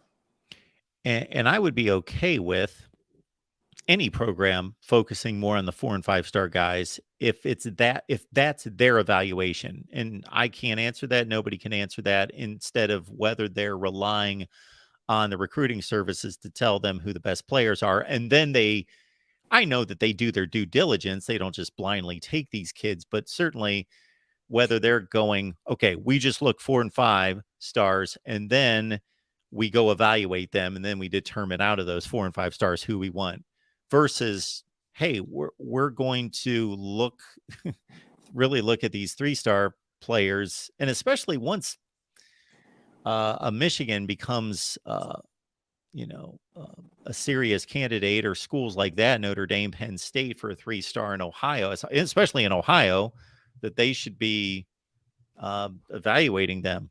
And if they passed on him just because they misevaluated him, that's one thing. But if they just sloughed him off because he was a 3-star, then they're not doing their job. Well, look, man, I appreciate you having me on. It's great that the rivalry's back, because it was boring there for a while, getting beat up every year, Mark. Was it?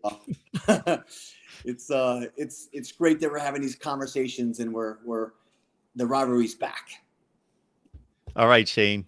I'm not going to agree with that, but I totally get your point. You're right, but I'm not going to agree with that. So if you can respect that, no problem.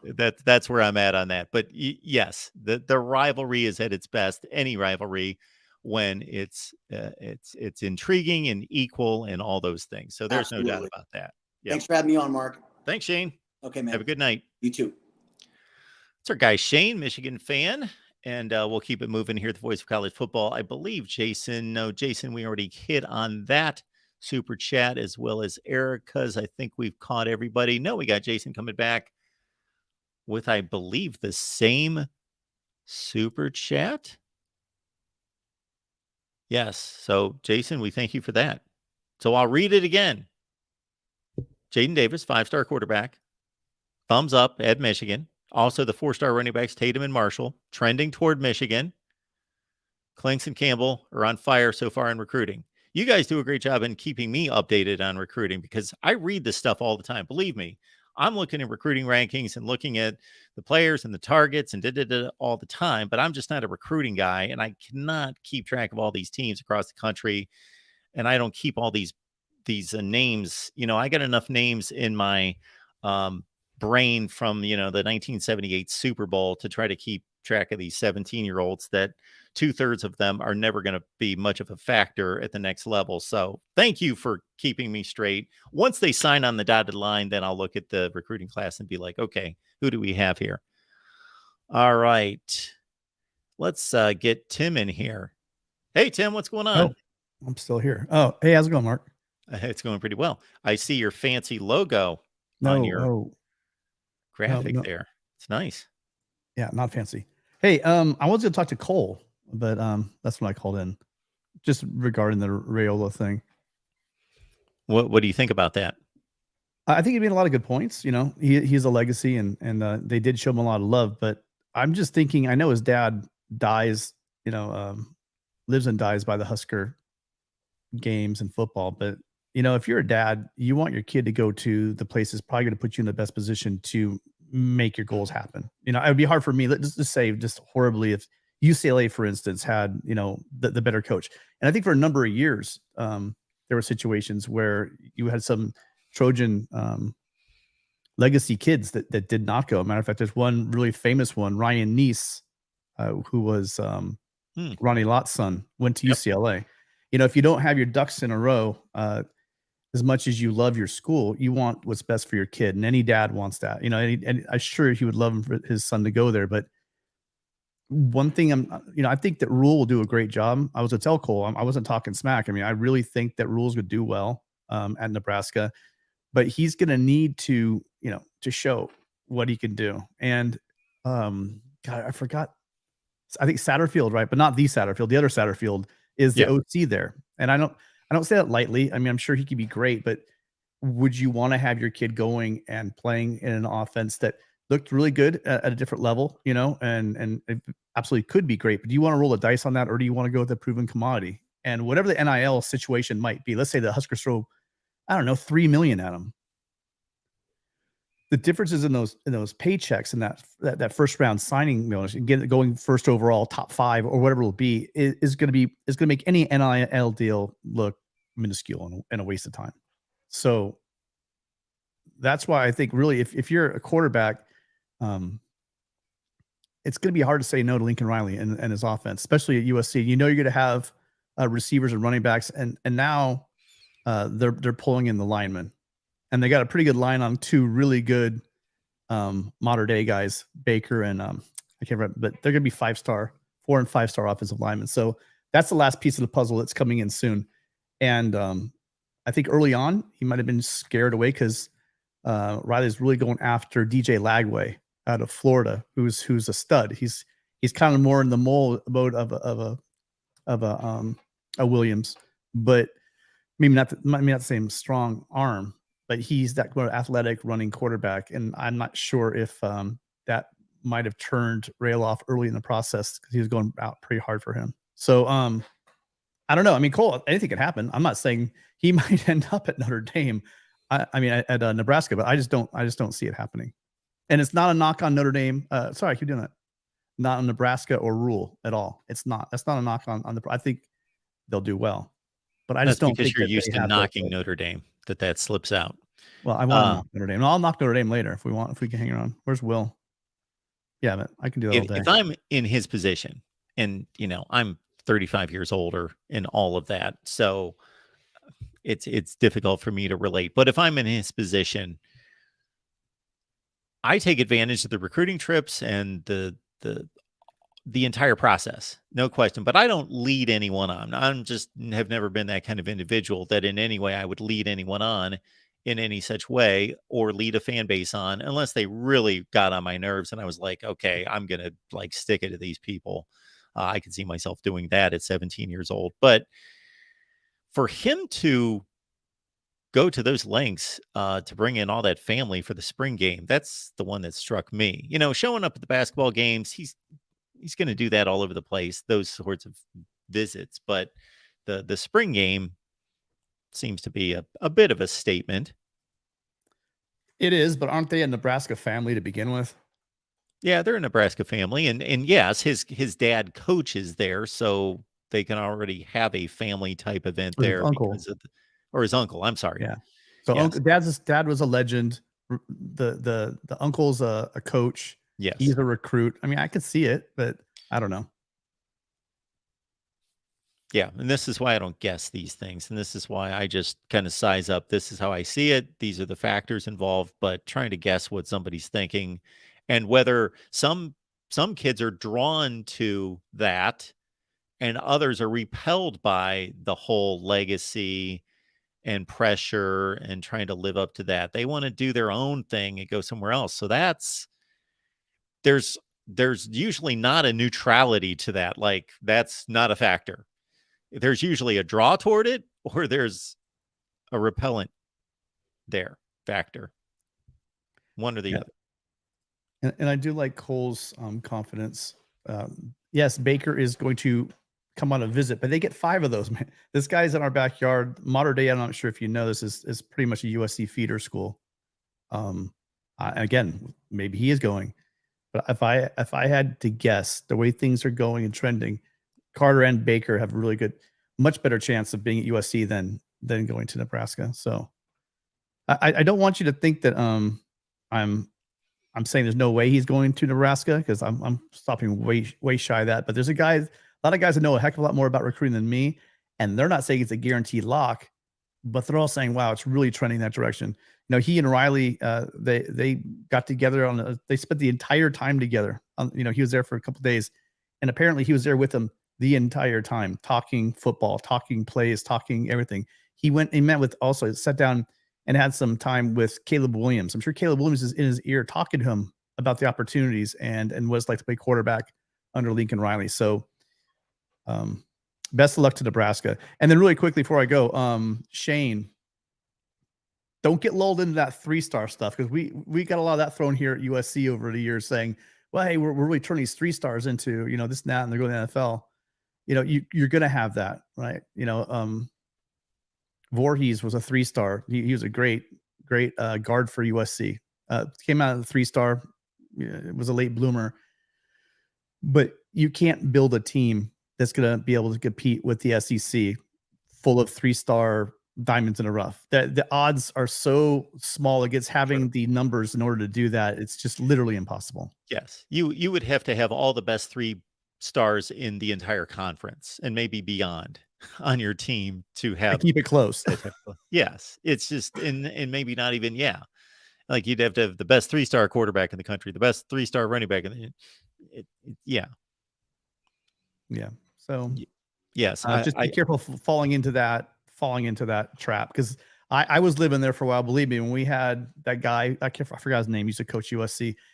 It was like we weren't getting these recruits, and we were. There were guys that were going to the NFL that were 3 stars and they were playing well, but having a handful of those guys and then having a defense like we had, it shows. It shows when you're not getting 4 and 5 stars when you play teams that have 4 and 5-star guys.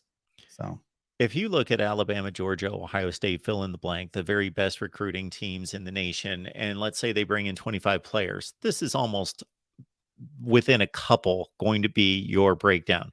5 5-stars, like 5 3-stars, and about, what's that, 15 4-stars. And that's roughly going to be your breakdown.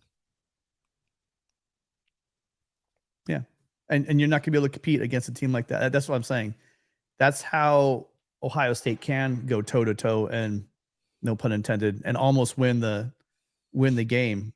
Whereas another team's just going to get hammered by Georgia. So, good luck with that. If you, unless you have, like you said, the perfect scenario where you have the best of the best 3-stars and you got the greatest developers of all time. Otherwise, it's going to be tough sledding. And I'm once again, I sound like I'm negative, but I think what they're doing at Michigan clearly is great. But I think if they want to take that next step, they're going to need to close on these 4 and 5 stars apparently that are visiting.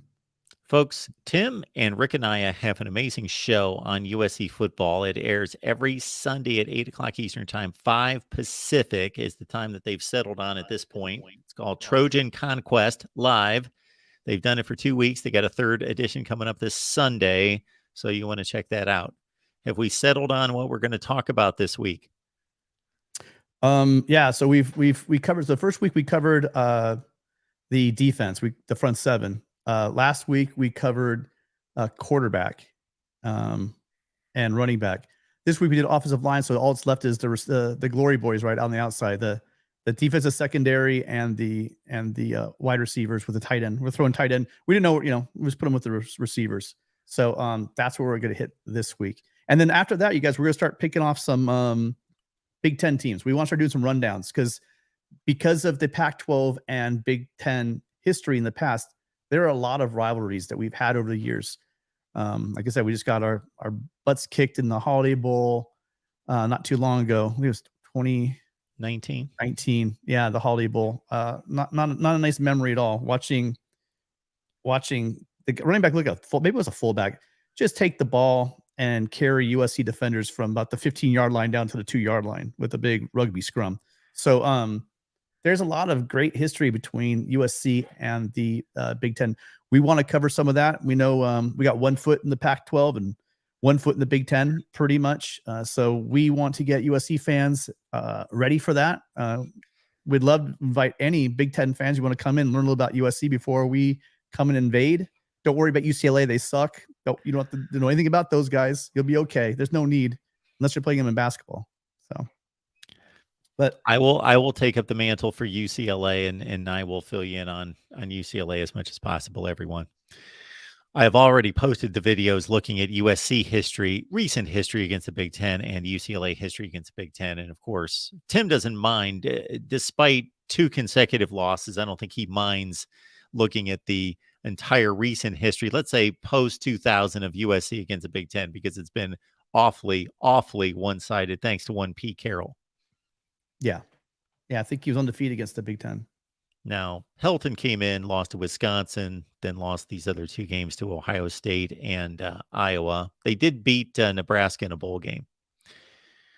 That under was Helton. the game that they lost, starting with that Wisconsin game was what everyone should have points back to, the fact that the problems with Helton is the fact he literally did not use all of the bowl practices, and like someone's going like, because there's already rumors about him being a soft coach and Never giving heard kids of that. giving them ice cream and all this stuff weird. I think some of the fans were a little bit over the top because of the losses, but all the fans, we said, you did what? You didn't use all of your practices. Why would you not use all your practice? And then to whatever reason, and then to go in and lose, that was pretty tough to watch. So, yeah, that guy. I don't want to say his name, but yes, join us if you guys want to come check us out. It'll probably be in 2 weeks, but if you want to hear about our secondary and our defensive backs, feel free to join us next week. One other thing real quick, Tim, if you've got a second, I'm just curious and not to put you on the spot, but I believe USC went to spring practice on March 4th. So they're coming up on 3 weeks. Have we gotten any type of reports or any kind of indication to any kind of news or anything of significance coming out of the last 3 weeks? They actually had spring break last week, so they had one weekend this off. They're starting up. They're not practicing today. They're actually starting back up again on Tuesday. Okay. And the spring game's on the 15th at I think it's 12 o'clock Pacific. So I mean 9 a.m. Yeah, I think it is. I think it's 12 o'clock Pacific time. Wait a minute. So it's going to be at 3 in the afternoon. Oh, my bad. Yeah, sorry. Yeah. Keep going backwards the other way. Yeah. So I don't know. There's rumors it's going to be on the Pac-12 network, which means there'll probably be like 8 people be able to watch it. But if you do get, I was hoping to get RG3 again. I mean, that was the first time I was really exposed to RG3 doing a lot of like in-depth analysis, and he blew me away. I mean, I've been a big fan of his ever since then. Yeah, he's good. It was cool. They're both Yeah. on the field. They're talking. The game itself was kind of flat, without flash, not too physical. But it'll be interesting to see if they actually. I'm going to be at the game, obviously, but it'll be interesting if it'll be on national television again, or that was just maybe a one-off because Riley, it was Riley's first year. Very cool. All right, Mark. All right, Tim. Thanks for stopping by. We appreciate it. All right. Again, it's Tim and it's Rick, and it's Trojan Conquest Live right here at the Voice of College Football over on the USC channel. So there's 2 big reasons every week you want to be locked in on the USC channel, and that's Tim and Rick getting together every Sunday at 8 Eastern, 5 Pacific. And then you got myself, and Matt Zemek is an encyclopedia when it comes to, just about everything concerning college football and especially USC. But Matt and I get together every Monday night. So guess what? That's tonight. Every Monday night at 11 Eastern and 8 Pacific. Yes. For USC Live.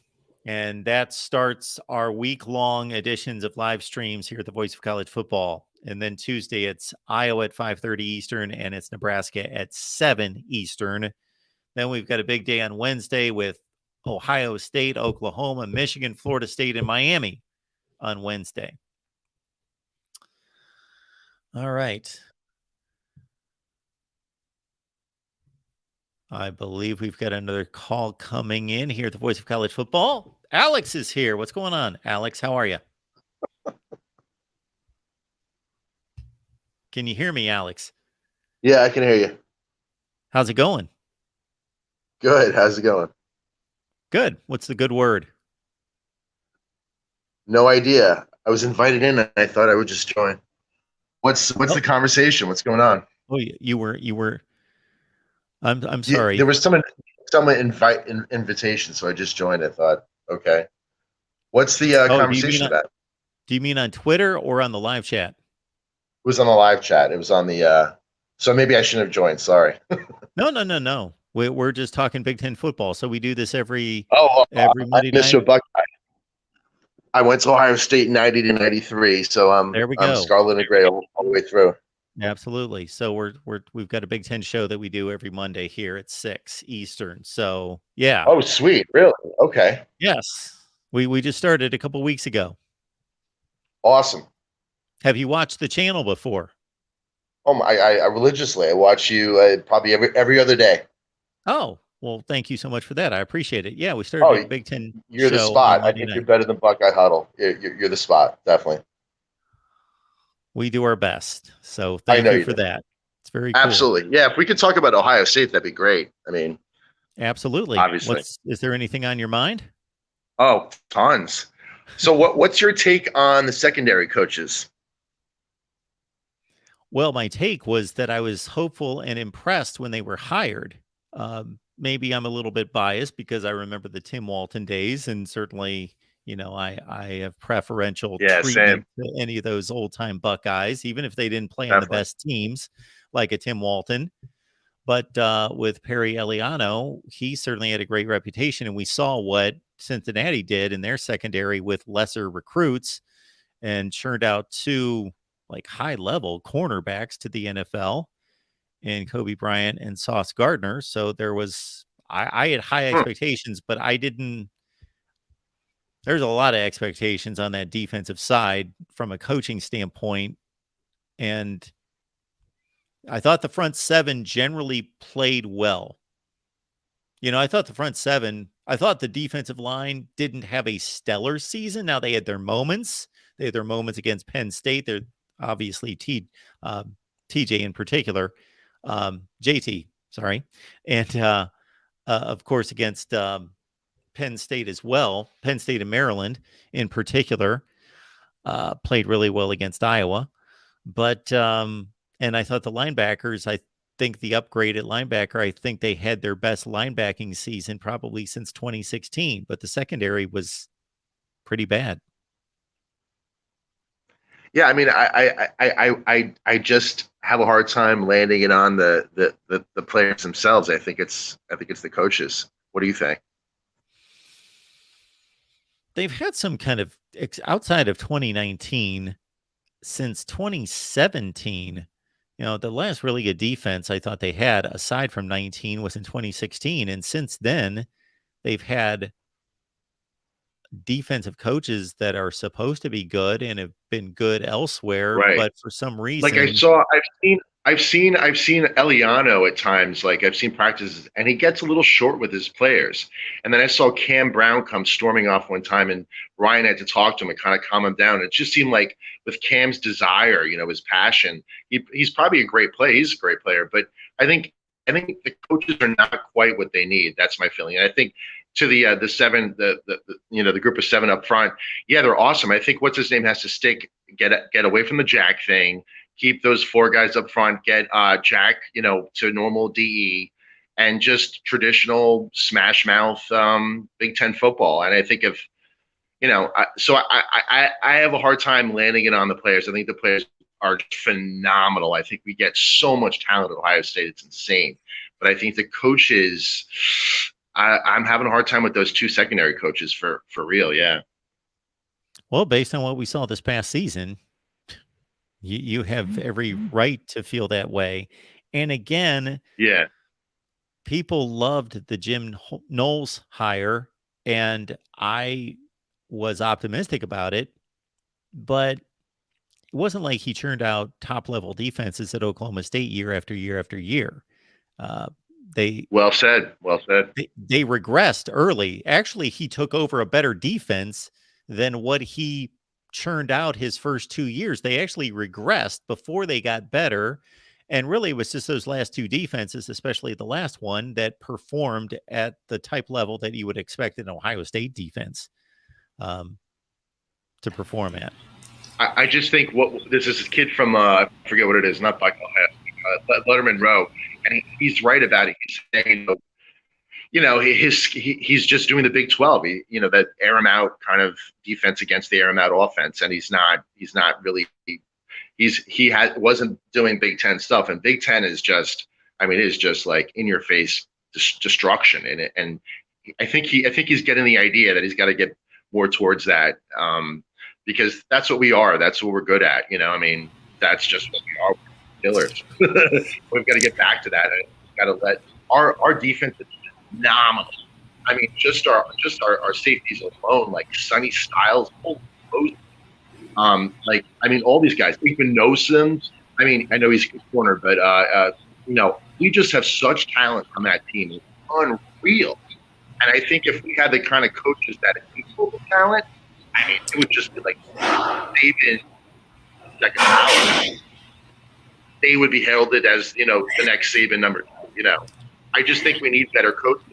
Talent is insane. Our talent is insane. And you're right about the front seven was great, and they'll be better because I think off thing and Jack thing and back, yeah. So that's my take on the defense. What's your take on the offense? Alex, we lost some of that, so you're breaking up a little bit. Oh, what's your I take? think we got that fairly well. Yeah, Well, that's okay. I was just saying. I think our defense is awesome. Ooh. Adjust. Yeah, well, I think The there's players are potential phenomenal. I think there's potential for the defense to be phenomenal. I thought that Yeah. if I was going to rank all 3 levels of the defense last year, I would say that the defensive line was a 7 out of 10. The linebackers were more like an 8.5 at least, and then the secondary was more like a 4. But to your point about the way they should play it with the type talent that they have, there's no reason to be ultra conservative or ultra risky. Those are things the teams do when they got to make up for a talent differential. They either say, we're going to play umbrella coverage, we're going to tackle in front of us, keep everything, we're going to play very conservative, and we're going to try to lengthen drives out, or they get super risky and they just figure we're going to go for broke. Ohio State doesn't need to do either one of those things. They just need to play sound, aggressive defense, blitz in spots, and they should be able to field a top-level defense in the Big Ten by taking that basic approach.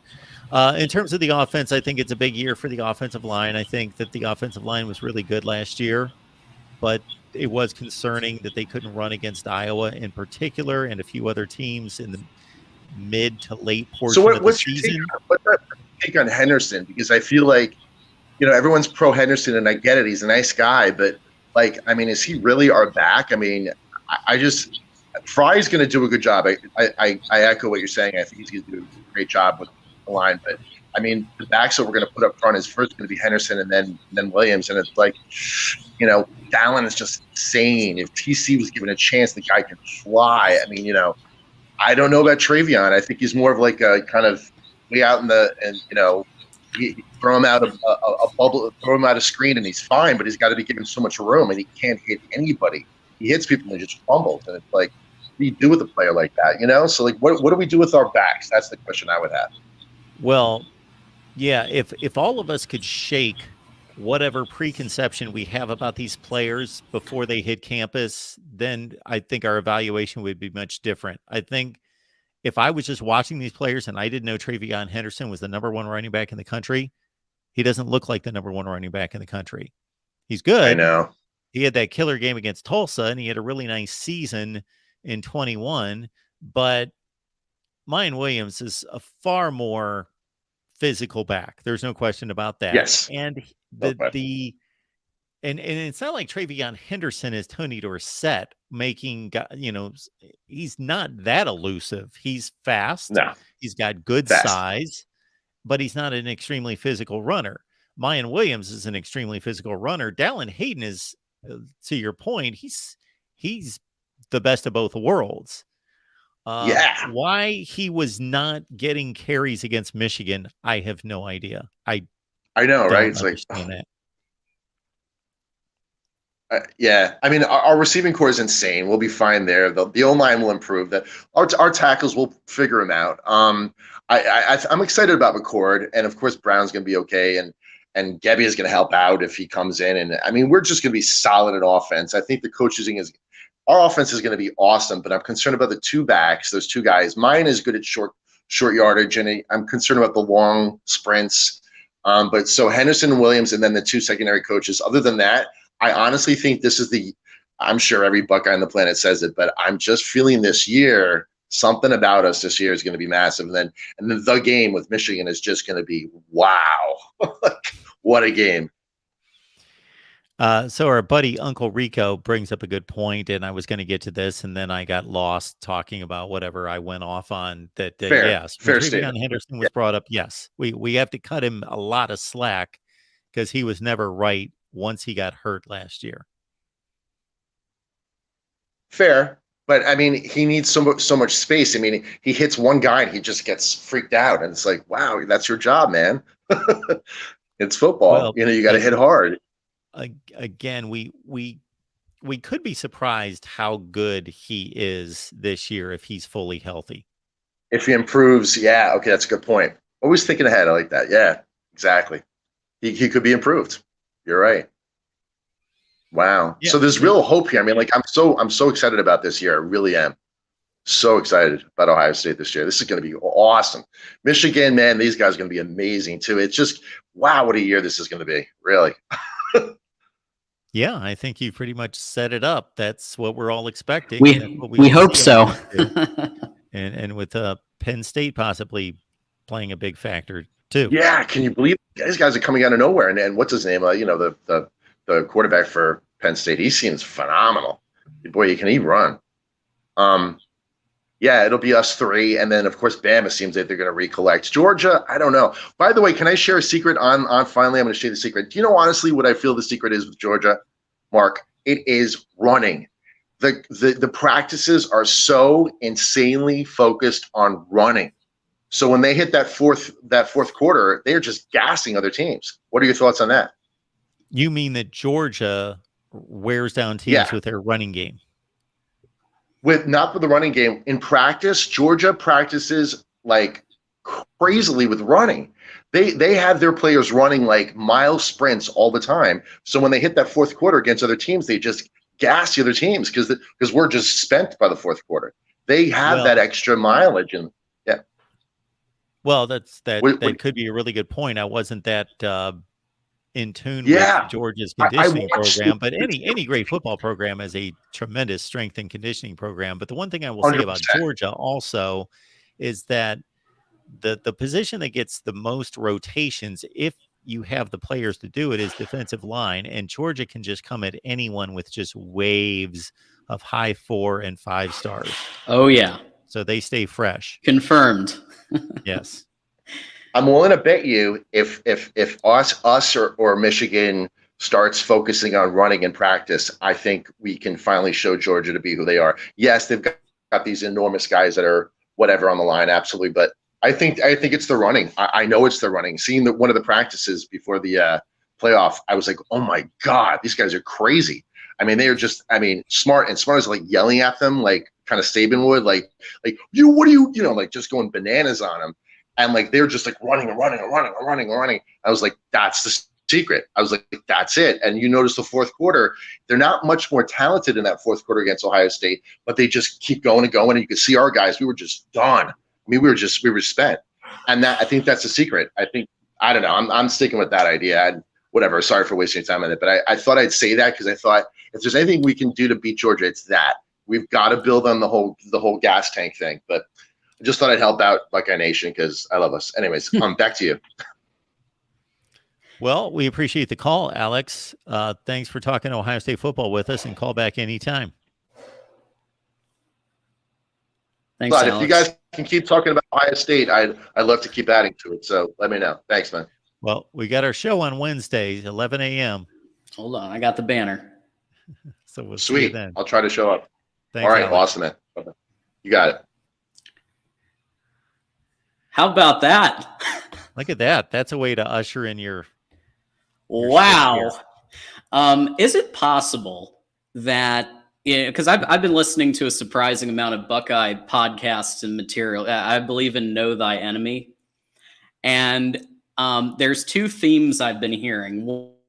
One is that Ryan Day has been really positioning the team to be more of a national championship contender, as in like a postseason contender, to beat teams like Georgia, which they almost did, instead of to beat. I mean, of course they want to beat Michigan, but it just seems like there's a bit more of an emphasis on let's win a title, let's win a playoff game. And whereas I think Urban, yes, he obviously won a title, but it just seemed like there was a little bit more emphasis on the game. Like, you never lose to these. I won't say the word ever. That's what he said. So maybe it's just that shift to the postseason, that mentality of 5-star wide receivers consistently, and kind of that deep passing game to beat teams like Georgia. Maybe that's a key there. Well, I think that that's just the difference between Urban Meyer and Ryan Day as coaches and what they prioritize as coaches and how they're made. That Ryan Day is a passing game guy and he's a quarterback wide receiver guy. He just is. And he's also coaching in a time when there's been a shift in offensive football just in the last 5 to 10 years in college football. So I don't know that, certainly Urban Meyer let Dwayne Haskins throw 50 touchdowns in 2017. So Yep. I think that he recognized that what he had, what the strengths of the team were at that point. It was quarterback wide receiver driven after it being more of running quarterback and running back driven before that. But Ryan Day is always going to be invested in the passing game and in a high value placed on quarterbacks and wide receiver play. So I don't know if that's really bent at let's win. I think Urban Meyer, he won 2 national championships at Florida. I think he was Sure. geared toward winning national championships and having this thought process that, we're not thinking just Big Ten, but having grown up in the rivalry, grown up in Ohio and being an assistant coach at Ohio State before he ever had the Ohio State job and being as close as he was to Earl Bruce, who was his mentor, Urban Meyer, I think Ryan Day understands how much this rivalry means to everyone, but it was certainly more ingrained and inherent in Urban Meyer. And you bring up that, and I was also thinking about Zach Smith and what he was saying. I think it was like a couple of weeks ago on Menace. And they were talking about the fact that Ryan Day is looking to be more of a CEO role, like Urban was, and kind of mimic that mentality, right? So that you kind of see the big picture a little bit more. I think there was something about like maybe giving up some of the play calling duties, just to kind of have that bigger picture like Urban had, where he could kind of look at what the defense was doing more. Instead of because obviously he focused pretty heavily on the offense, on play calling, quarterback, obviously. So maybe that's a shift that will also help things a little bit, because he can kind of watch the defense and be like, I want you to be more like Michigan State's defense, like Urban said back in 15 or 16. He said, I want you to basically design your defense to be more like Michigan State's, because that thing is terrible to fight against, right? Now, our buddy Todd Gwynn here with the super chat. We appreciate that, Todd. I don't know where he's going with this. Mark, I have not heard a thank you to the USC South Carolina Gamecocks pay off. I'm lost. A thank you to South Carolina Gamecocks. Is he making fun of USC? Or he's just legitimately saying, I've not heard a thank you to the South Carolina Gamecocks payoff. He's saying playoff. Oh, playoff. Okay. I'm going to add you to the ticker. I'm going to add you to the ticker, Todd. I don't really know what you're saying, but I'm going to add you to the ticker. They haven't come anywhere close to a playoff. So, Todd, thanks for the super chat, and maybe we can correct that or get that squared away or clarify the next time we jump on here. Absolutely. All right, John, I will cut you loose and let you take it from here. And all right. I'm going to would you like me to grab the link and send it out there on Twitter for anyone, or you just want to rely on the callers here? Hey, listen, you do whatever, to kick your feet up a little bit, enjoy the show, and I'll be watching at 11 for the USC show too. Awesome. Thanks, John. Good to see you. Have a good show. Mark. Appreciate you. All right. We're officially at the 8 p.m. hour. We had a great caller there with Alex. And it does look like Alex is still here. So maybe he wants to chop up some more, talk some more Ohio State football. So I'm going to let him back in. Why not? Hey, Alex, All you're still right. here. Excellent. So I'm John. I'm the host of the 8 p.m. Sweet. Nice to meet you. Nice to meet you too. So you want to talk some more Ohio State? It sounds like. I went there in 90 to 93 I was actually friends with Robert Smith. So it's in my blood. I'm actually from New York City.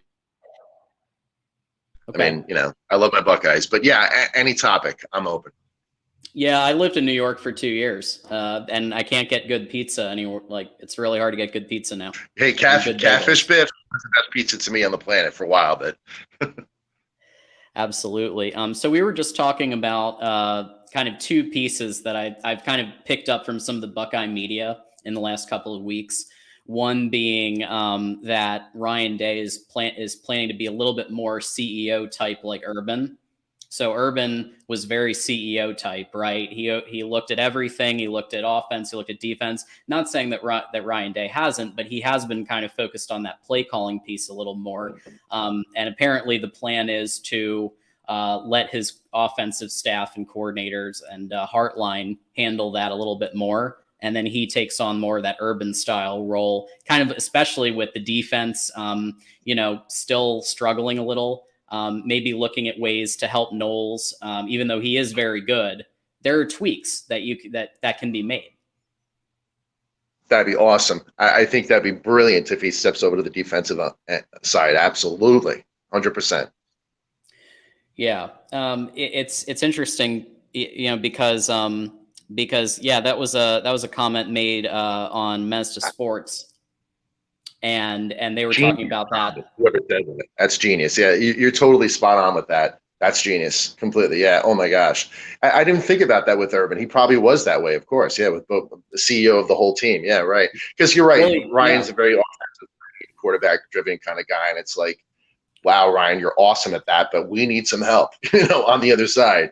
So absolutely, you're right. And don't get me wrong, I think Knowles is a fantastic guy. He's really super smart, but Big Ten is smash mouth, and you cannot be mental about things. And I love this guy from was it Letterman Row? I forget. One of the main guys there. He's hysterical, very young guy. He's like, listen, he doesn't get it. Like, stop thinking about things. Just hit some people. And he's right. He's right. He's right. It's got to be that physical game that we are, And so back to you. Yeah, I concur completely, 100%.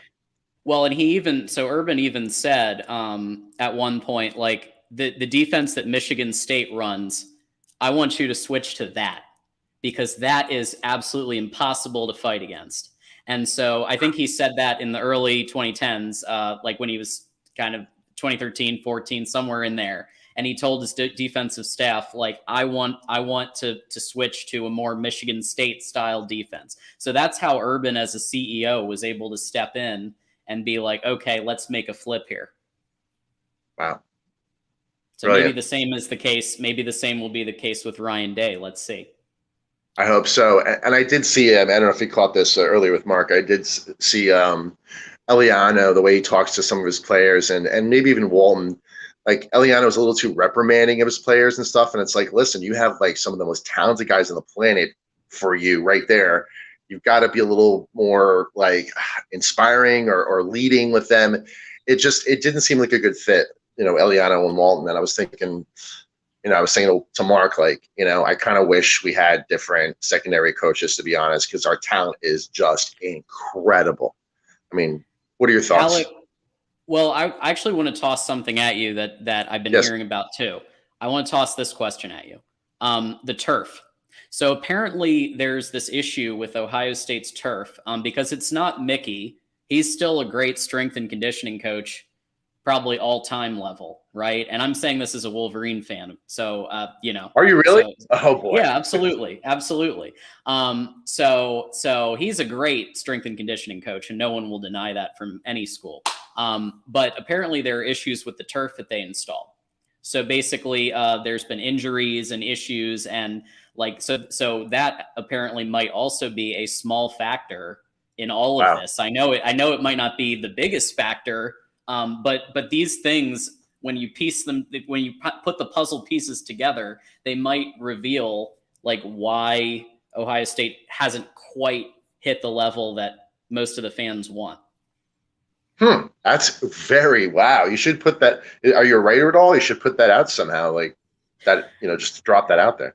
I mean, it's not like any change can take place. It's the turf is there, and what is it? Was it Autolite Field or something, or whatever the field is called now, the turf field, whatever the new name is, or some company put it in. Yeah, right. It's the new turf. Possibly, yeah. I would get it out there. Maybe if enough chatter's out there, maybe they'll make a change because it could be a huge thing. You're right.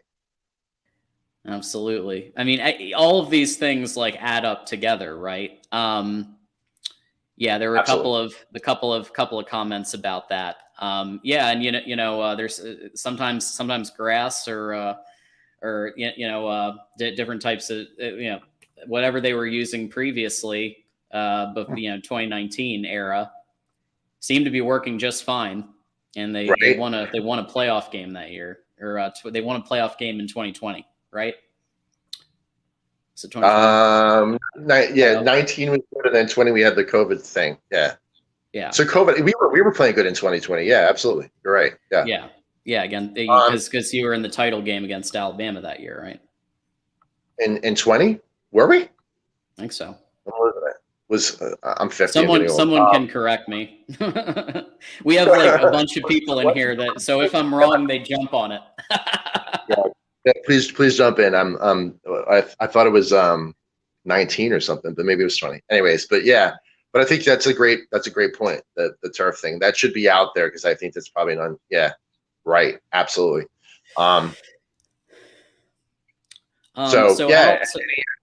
I just think the secondary coaches are an issue, and then I think Travion and Mayan are issues because Mayan is a wonderful short yardage, goal line stand kind of guy, and he would just smack you in the face. But past 3 or 4 yards, he doesn't really have a lot of gas, And then Travion is just a genius in open space. But then again, who isn't? Who isn't a genius in open space going 50 miles an hour? About everyone is, He can't hit people. That's the problem. He's scared. He's terrified of like smashing into people.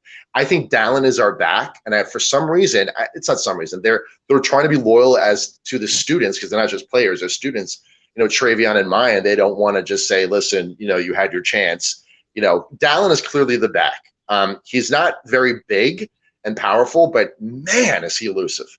And where Blake, Corum can smash the daylights out of your face if you get in his way, Dallin's going to make you miss. He's going to make you miss quick. I mean, he's just he's really good he's a great back. And then TC, oh my gosh, TC is going to be a phenom. Mark my words. He is just, oh my God. I mean, he finds space and then he's gone. I mean, TC is an amazing back. So we have a lot of talent right behind Trev and Mai. And I just think Trev and Mai had their time in place, but it's not their time anymore. I think it's those two guys. The question becomes Hartline becoming the offensive coordinator. And Hartline, as we know, has specialized in wide receivers and recruiting 5-star wide receiver talent, right? And that's great. He's done a great job at that. But when it comes to calling running plays, that's where I'm wondering what's going to happen, because I think that one of the biggest weaknesses of Ohio State last year was not enough read option with CJ Stroud. Like, CJ Stroud can run the ball. He just wasn't given the opportunities until very late in the season. Wow. Yeah. Except against Northwestern, they decided to call read option for some reason. Because I guess they had to. Oh, no, they had to. Yeah, because it was a tight game. But yeah, so I don't know. Maybe that's another thing to look at. Running backs, making sure, because you guys recruit well across the board. But the emphasis has been on the passing game, the deep passing game, and whoever wins the job at quarterback, are they going to have the same arm as Stroud?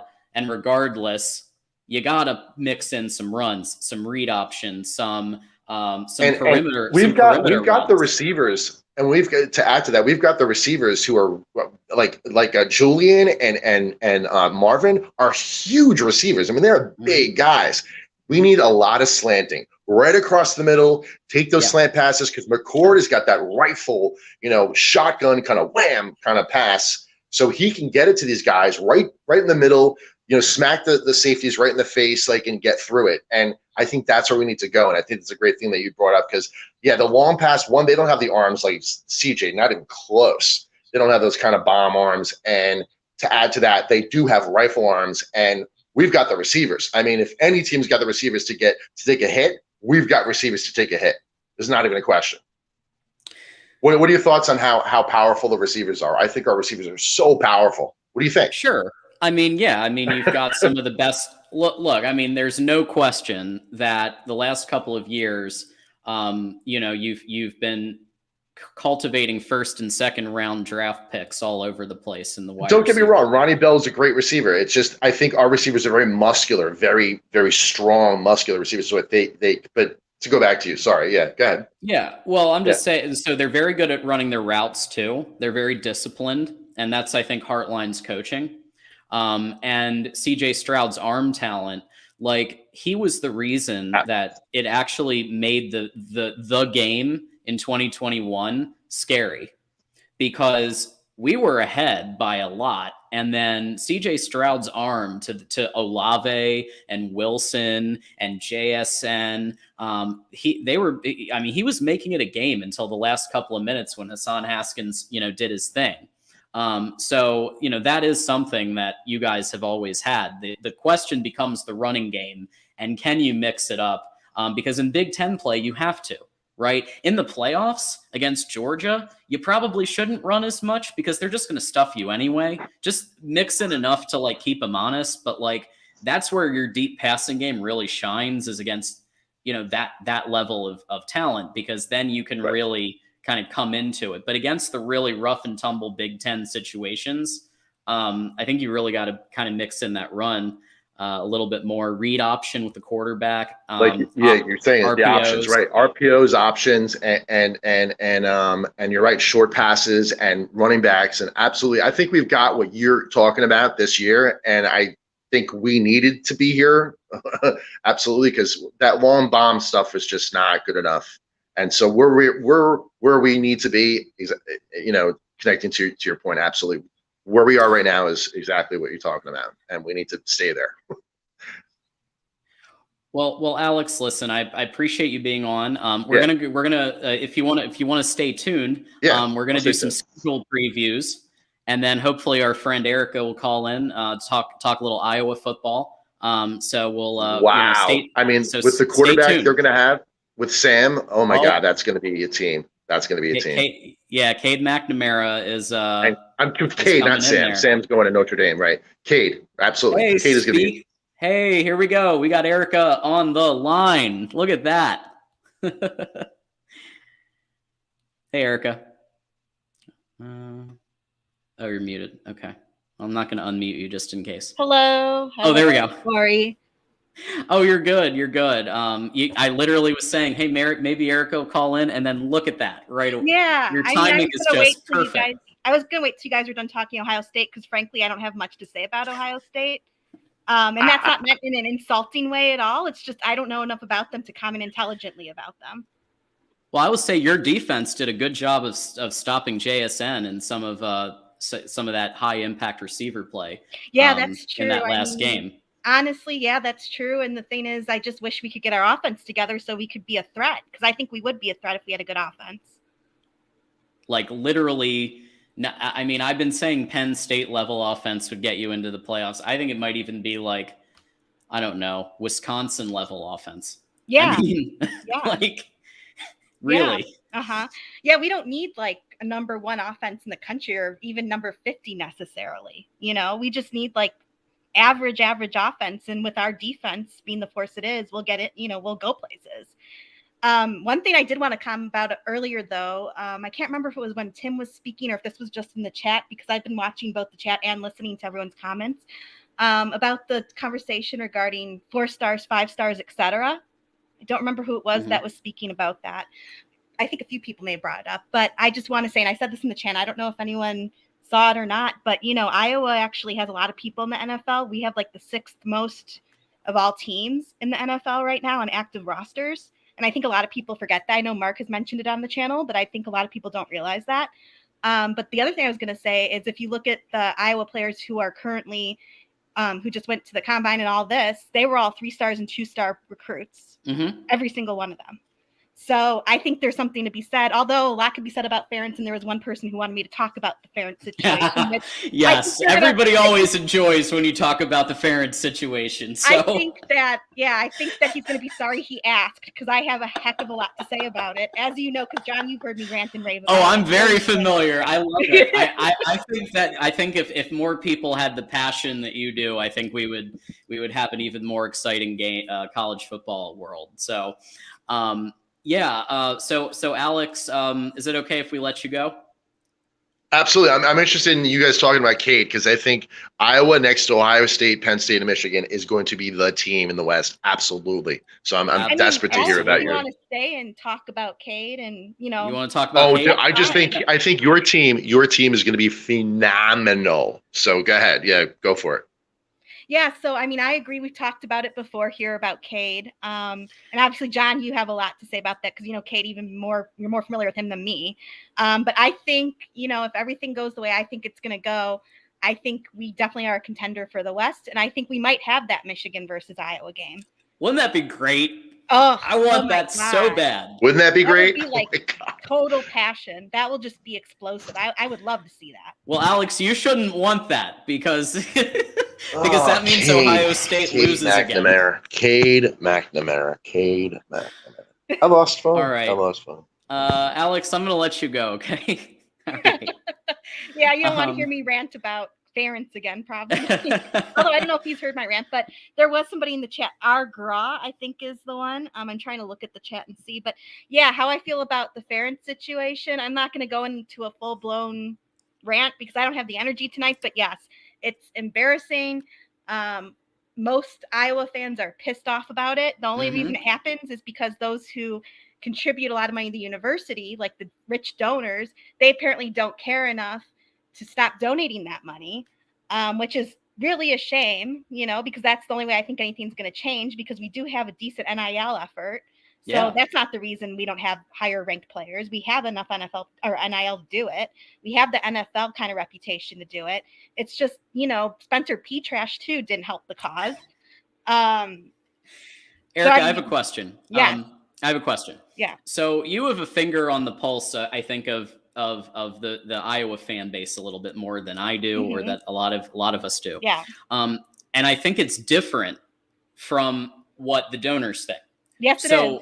So with the fans, like, where do you want to be as a program? That's where I want to know. Where do you see this program? Where could it go? Well, okay. So there are a small group of fans, and I'm not, like you said, not talking donors, strictly fans who maybe contribute to the NIL collective, like the $200 a year or whatever. Not the rich donors who contribute God knows how much.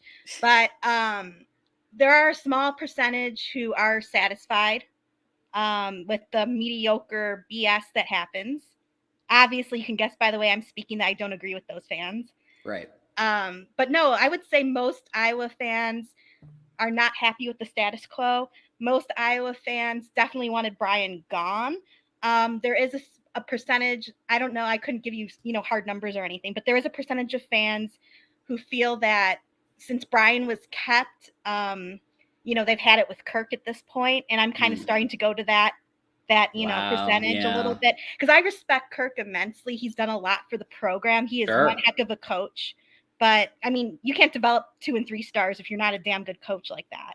So he is a good coach. He's, very good at holding the team together. He has a good locker room. He's good at getting the right pieces, usually. But since we know that it's because of Kirk that Brian is still there, I mean, it's not a secret. I've started thinking that Kirk is putting his own interests before the program's. And so, although I would not be jumping for joy if Kirk is gone, because like I said, I respect him a lot, but I do think his time is really running out. I think he's going to end up being like Hayden Fry, where he's going to kind of be forced out. Although Hayden went out on his terms, and it turned out later he had cancer and everything like that. They didn't know that at the time, though, when he decided to leave.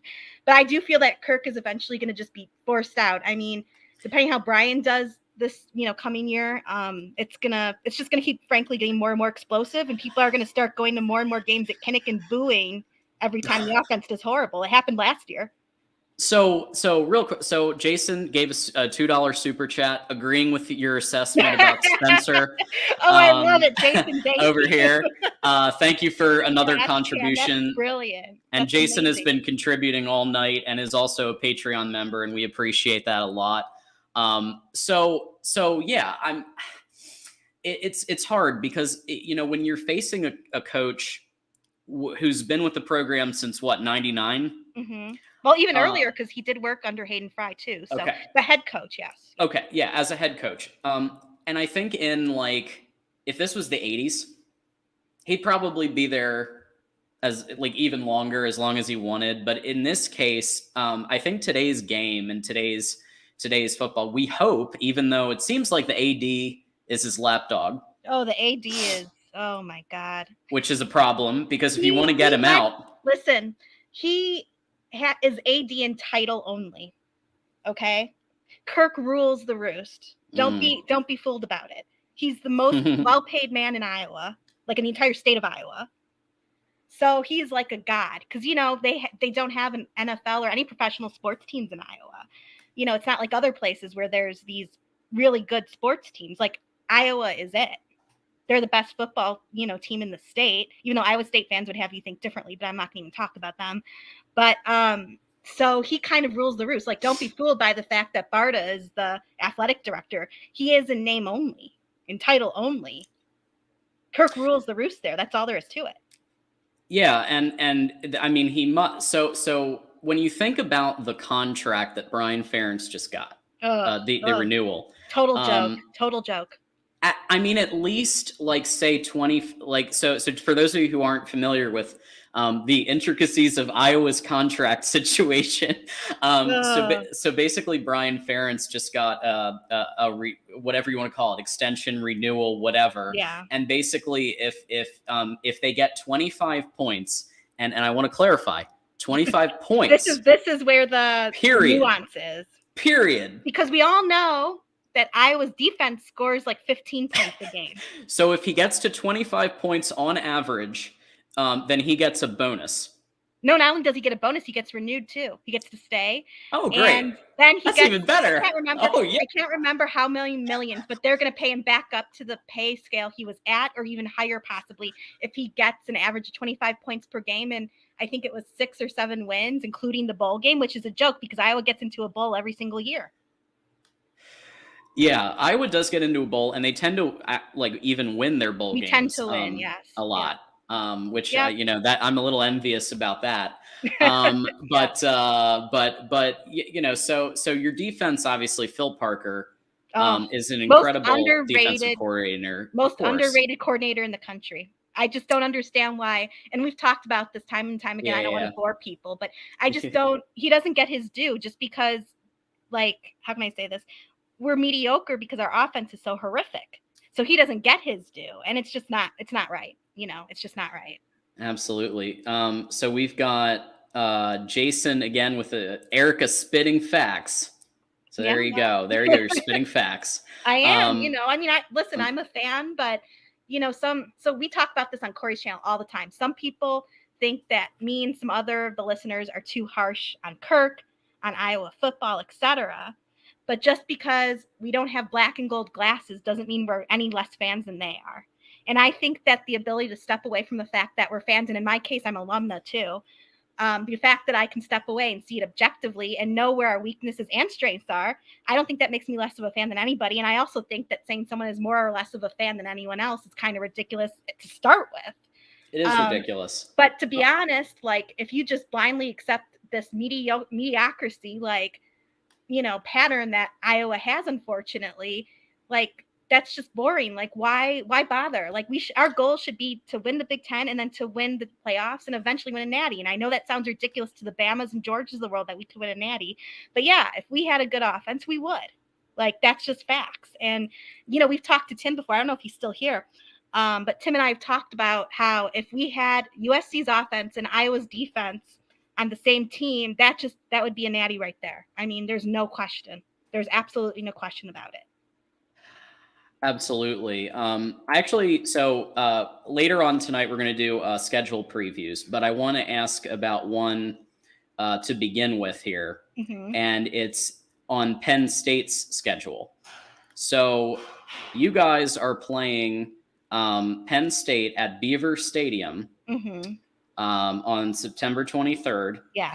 So now you do have an advantage in this game that you didn't have last year with Spencer. If this game had happened, where you do have a quarterback in Cade McNamara, who with Eric All made the game-winning throw and catch to beat Penn State 2 years ago. So I do think there's some familiarity with the offense that they run. There's some familiarity with some of the personnel. So you have that advantage that you didn't have last year. It is at Beaver Stadium, but I'm curious about your take on that game and like what you think might happen there. So I'm a little bit on the fence about this one. Yeah. I think what we have going for us, like you say, we have Cade, we have Eric All, and also let's not forget about Luke Lachey, who's an awesome tight end. Eric All and Luke Lachey, I mean, not just in this game, but in the whole season, they're going to be electric. They're going to be amazing together. They really complement each other well. But the thing that we have going against us, obviously it's not at Kinnick. That's a big deal because everyone knows about, Kinnick's the Kinnick magic. Yeah. Right. Exactly. I mean, everyone in the country knows about that. If you're an Iowa Michigan, fan or not, Michigan knows about that. Yeah, Michigan and Ohio State know about that. Ohio State does too. That's true. That's true. So anyway, so there's that. And then there's also the fact that we beat them last time at Kinnick. And we beat them and they claim, so some people may have heard this, they claim that it's because their quarterback got hurt. So they have sour grapes about that. So I believe just like Cade has a chip on the shoulder about Michigan, I believe Penn State will have a chip on their shoulder about how we beat them last time. So I think that's going to work against us too. So I'm a little nervous about it. I do think it could go either way possibly, but there's so many new factors though to think about as well because we have so many new offensive players too. Like we're not, a top 10 recruiting team by any stretch, but we did get some really good additions from the portal this year. Kirk actually did go into the portal and get some guys, and we also got some very good recruits. So I think that we have a chance at winning this game against Penn State, but I don't think it's guaranteed, and I think they're going to have to really work hard and prepare well. I have an announcement that you'll enjoy. I have you guys winning this game. Yay! And the reason, and there's a lot to that. First of all, obviously, Iowa's defense can stand against any level of talent. They showed that last year against Ohio State. Yeah. Jackson Smith-Njigba was in that game. He did get pulled out later, but he was in that game. And the Iowa defense was able to stop him. They were able to contain as best they could the Ohio State's number one offense in the country. Right. And you know what, to comment on that as well, I think that a lot of people see that score and they think, oh my God, Iowa did horrible. Well, that's not what really happened. What happened is we had an incapable or impossible offense. Our defense, though, they did the darn best they could, and they did stop Ohio State on a number of occasions. Like during the first half, I think it was in the second quarter, one of our defensive guys, and I believe it was Noah Shannon, just totally, he knocked down the Ohio State quarterback, like boom, like it was beautiful. And they showed Ryan Day on the sideline just like shaking his head like, oh my God, what is happening? So it's a false narrative to say that, Iowa's defense couldn't hold Ohio State, because I have heard people say that. That's a false narrative. They did the best they could. And, frankly, the way Iowa plays, unfortunately, it's so uneven.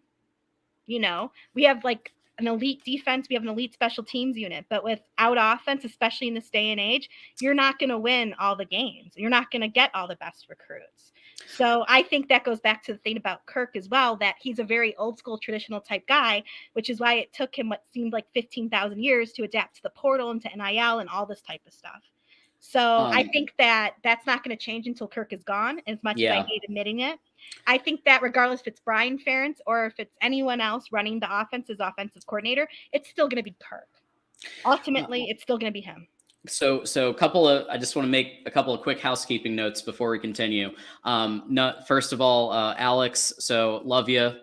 Since you've called in twice, we're going to let you go to the next call-in show, just because we do call-in shows all the time, but feel free to keep listening in. Dr. C, we're going to let you in 2 seconds because I know you want to talk Iowa with Erica, if that's okay. But I want to just mention a few things before we continue. First of all, we have a lot of new stuff here at the Voice of College Football. So whether it's the new merch site that you got to check out. So topqualityshirts.com, Mark Rogers. We've put the link in the chat. It's in the description. A bunch of people said they like their hoodies. I like my coffee mug. I like my t-shirt. So it's good quality merchandise. And if you order multiple things, you actually will get a percentage off. So get yourself some Mark Rogers merchandise and get some for your friends, your family, your neighbors, your Uncle Ronnie, everybody, and definitely do that. We now do have 3 levels of Patreon. So you can, of course, still join at the $5 level, and that's great. But we actually have 2 higher ones now, which will involve more content and other things down the line that Mark and Joey are in the lab cooking this stuff up, and so we're really excited about that. Just go to patreon.com/MarkRogersTV. Join the Patreons. Literally for $5, you get pretty much everything. You get the Discord chat. You get all of that good stuff. Mark does a betting guide, and some of one of his media members was like 13-1 against the spread. So this is good stuff for $5. This is good stuff. So just wanted to mention a couple of those, and then also Amazon. Everybody shops Amazon. Just go to the link in the description section if you're shopping Amazon. That's all we ask. It gives a little bit kickback towards Mark and the channel for the content that we put out there. And that's it for housekeeping. I'm bringing up Dr. C, and I'm muting your mic until you mute you got to mute YouTube because I'm getting an echo. So just let me know when you've done that. But Erica, so basically, you were mentioning NIL. Yeah. Which is such a major facet of college football now. And, we've talked about this a couple times where Cade's mentioned, that Iowa has a good NIL program. Mm-hmm. So I guess with that said, you said, there are people that are giving, $100, $200, I'm very familiar with NIL groups and part of 2 myself. Mm-hmm. And so I get that. So you think that the fan that's even that's donating the smaller amounts is still kind of aligned with you that, you want to see the school do better, right? Yeah, I think that's safe to say. Like I said, there is that small percentage who try to put out that narrative, particularly on Twitter, that, there's so many teams in the country who would love to consistently win 8, 9, or 10 games every season. Like, we're so lucky to have that. And I just think that I don't buy into that narrative, and most fans do not at this point. I think a major turning point was when Brian Ferentz got that BS contract extension. Mm-hmm. That's just, like I said in the chat, it's embarrassing. That just left a sour taste in a lot of people's mouths. There are still, like I said, don't get me wrong, there's still a small percentage of Iowa fans who are buying into the narrative of, we're okay with just winning 8, 9, or 10 games and winning a bowl. Like, I just don't buy into it. I just don't. I don't really care if other teams around the country, some of them would die to have that. That's not good enough for me. I don't think it should be good enough in the Big Ten. I don't think it should be good enough for Iowa standards at all. Like, not at all. And I think, frankly, we could do better. But as I also said, I also am not delusional. I also realize that until Kirk is gone, it may not change, So you're thinking, so in a perfect world, you guys are going, 10, 11 wins? Yeah, I think this Big Ten championship appearances regularly, and then occasionally even winning a Big Ten championship. That's right. Does that sound like about where you want to be? That's not where I want to be. That's where we are. I mean, we're not 10-11 every year. We're not Big Ten champions every year. But I think what you just said is a start. We're not far from that, especially now with Cade being quarterback and with all the weapons we got in the portal and assuming our defense and special teams stay as they are. I don't think we're far from that now, but I don't think that should be the ultimate goal. I think that's like a short-term goal, like for this year maybe. But I would like to see us do better than that. I would like to have us have, a much better offense, better recruiting classes, and then we'll be able to compete in playoff level and natty level. And a lot of people, like I said before, a lot of people, when I have said to them, oh, it's crazy that Iowa would ever win a national championship. It is not that crazy. We already have 2 out of the 3 parts of football, like parts of the team, elite. We just need one more. We just need a push in the offensive side. And of course, it's just like somebody in the chat said, I'm trying to find it. A Damn Beast Media said something to the effect of like, here it is. Regardless of how well you play, you must be able to score to win the college football playoff and the playoffs moving forward. 100% agree. And that's why I think that offense is the missing part of the equation here and why it's essential that we change our offensive scheme.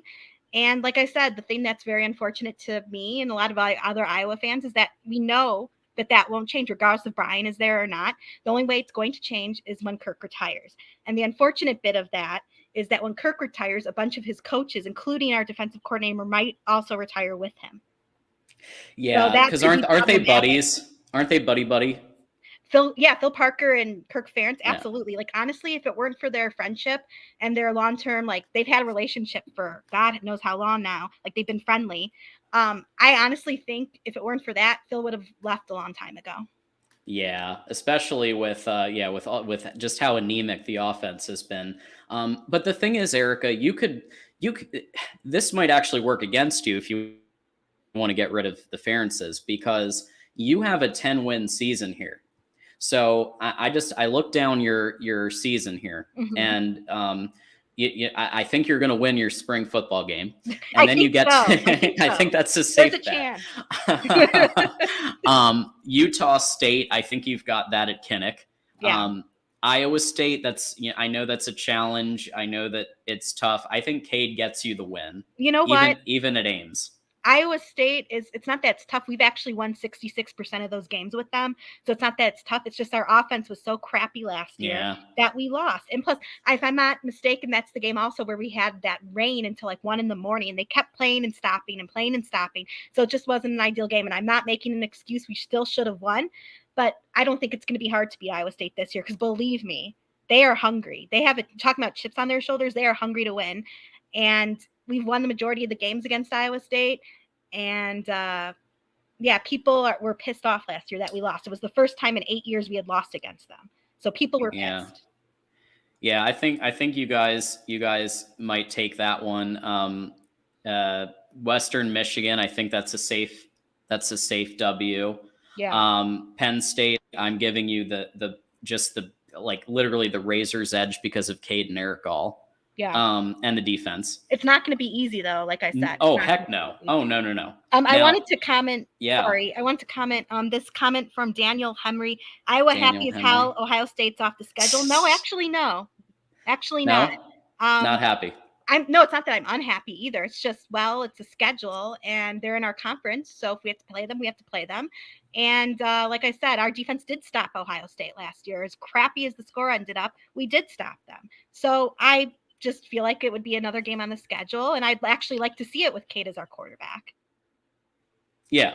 And I think you're going to, with Eric Gall and Luke Lachey on either side of the line, I think you're going to be in good shape there. Hopefully the receiver play also maybe improves slightly. Yeah, I think by virtue, I think that, obviously the quarterback leads a lot of this. A lot of it is the fact that the scheme needs to be completely revamped and it's old and all this. But, Petrash was just so busy getting sacked that, of course, the wide receivers didn't have many catches. It's not rocket science.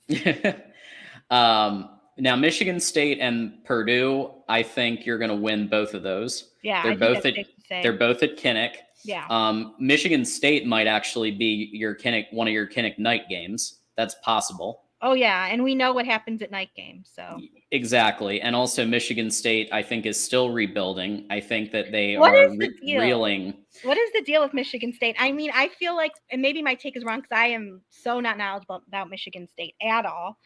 I feel like they extended Mel Tucker's contract just because he had one good running back. You know, you're dealing with somebody who's very biased here. Okay, I am a Michigan fan. However, I think you're spot on. I think that they basically did the you beat Michigan twice, $9.5 million bonus like extension, right? Yeah. And also remember, he is a good agent, similar to James Franklin, who continues to peddle snake oil every year and continues to get these crazy extensions. I think the same is the case with Mel. That I mean, if you remember, they were dangling LSU out there as a possibility.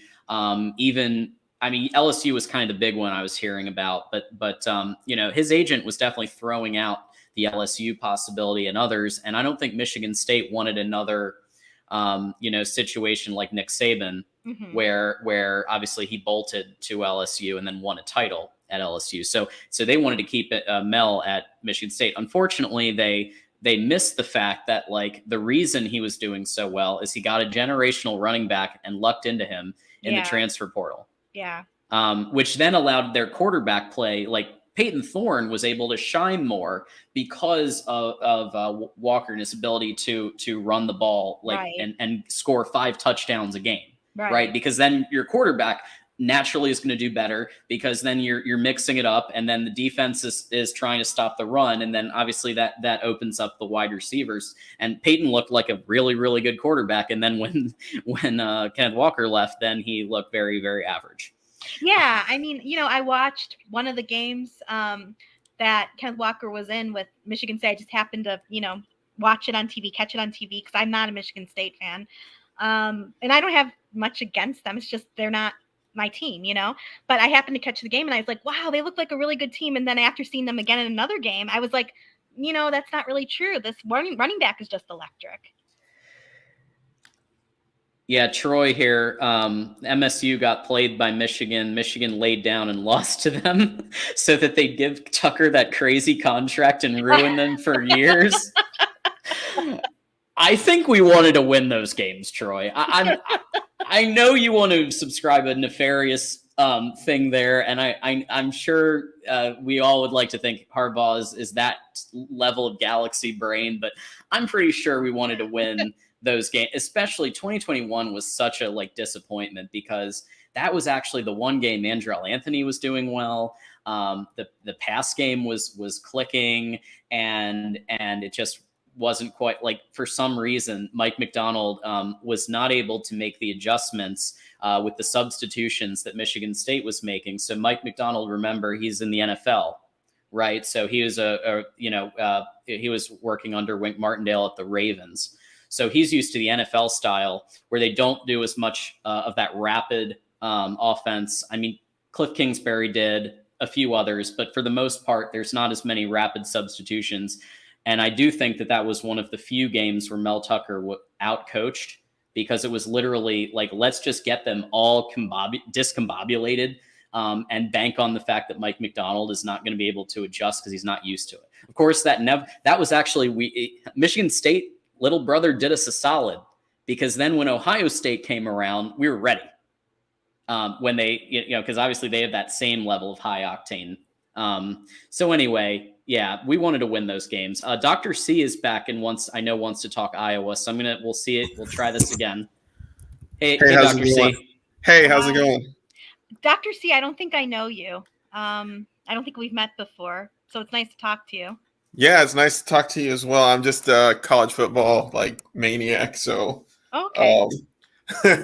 I am actually a Razorbacks USC fan, but okay. I am obsessed with college football. So I dabble into everyone's business as far as college football goes. Wait, so what fan did you say you were? I'm a USC Arkansas Razorbacks fan, because I've lived in both states. Okay, because I like to put what school and yeah, that you're a fan of, and if there's multiple, that's fine.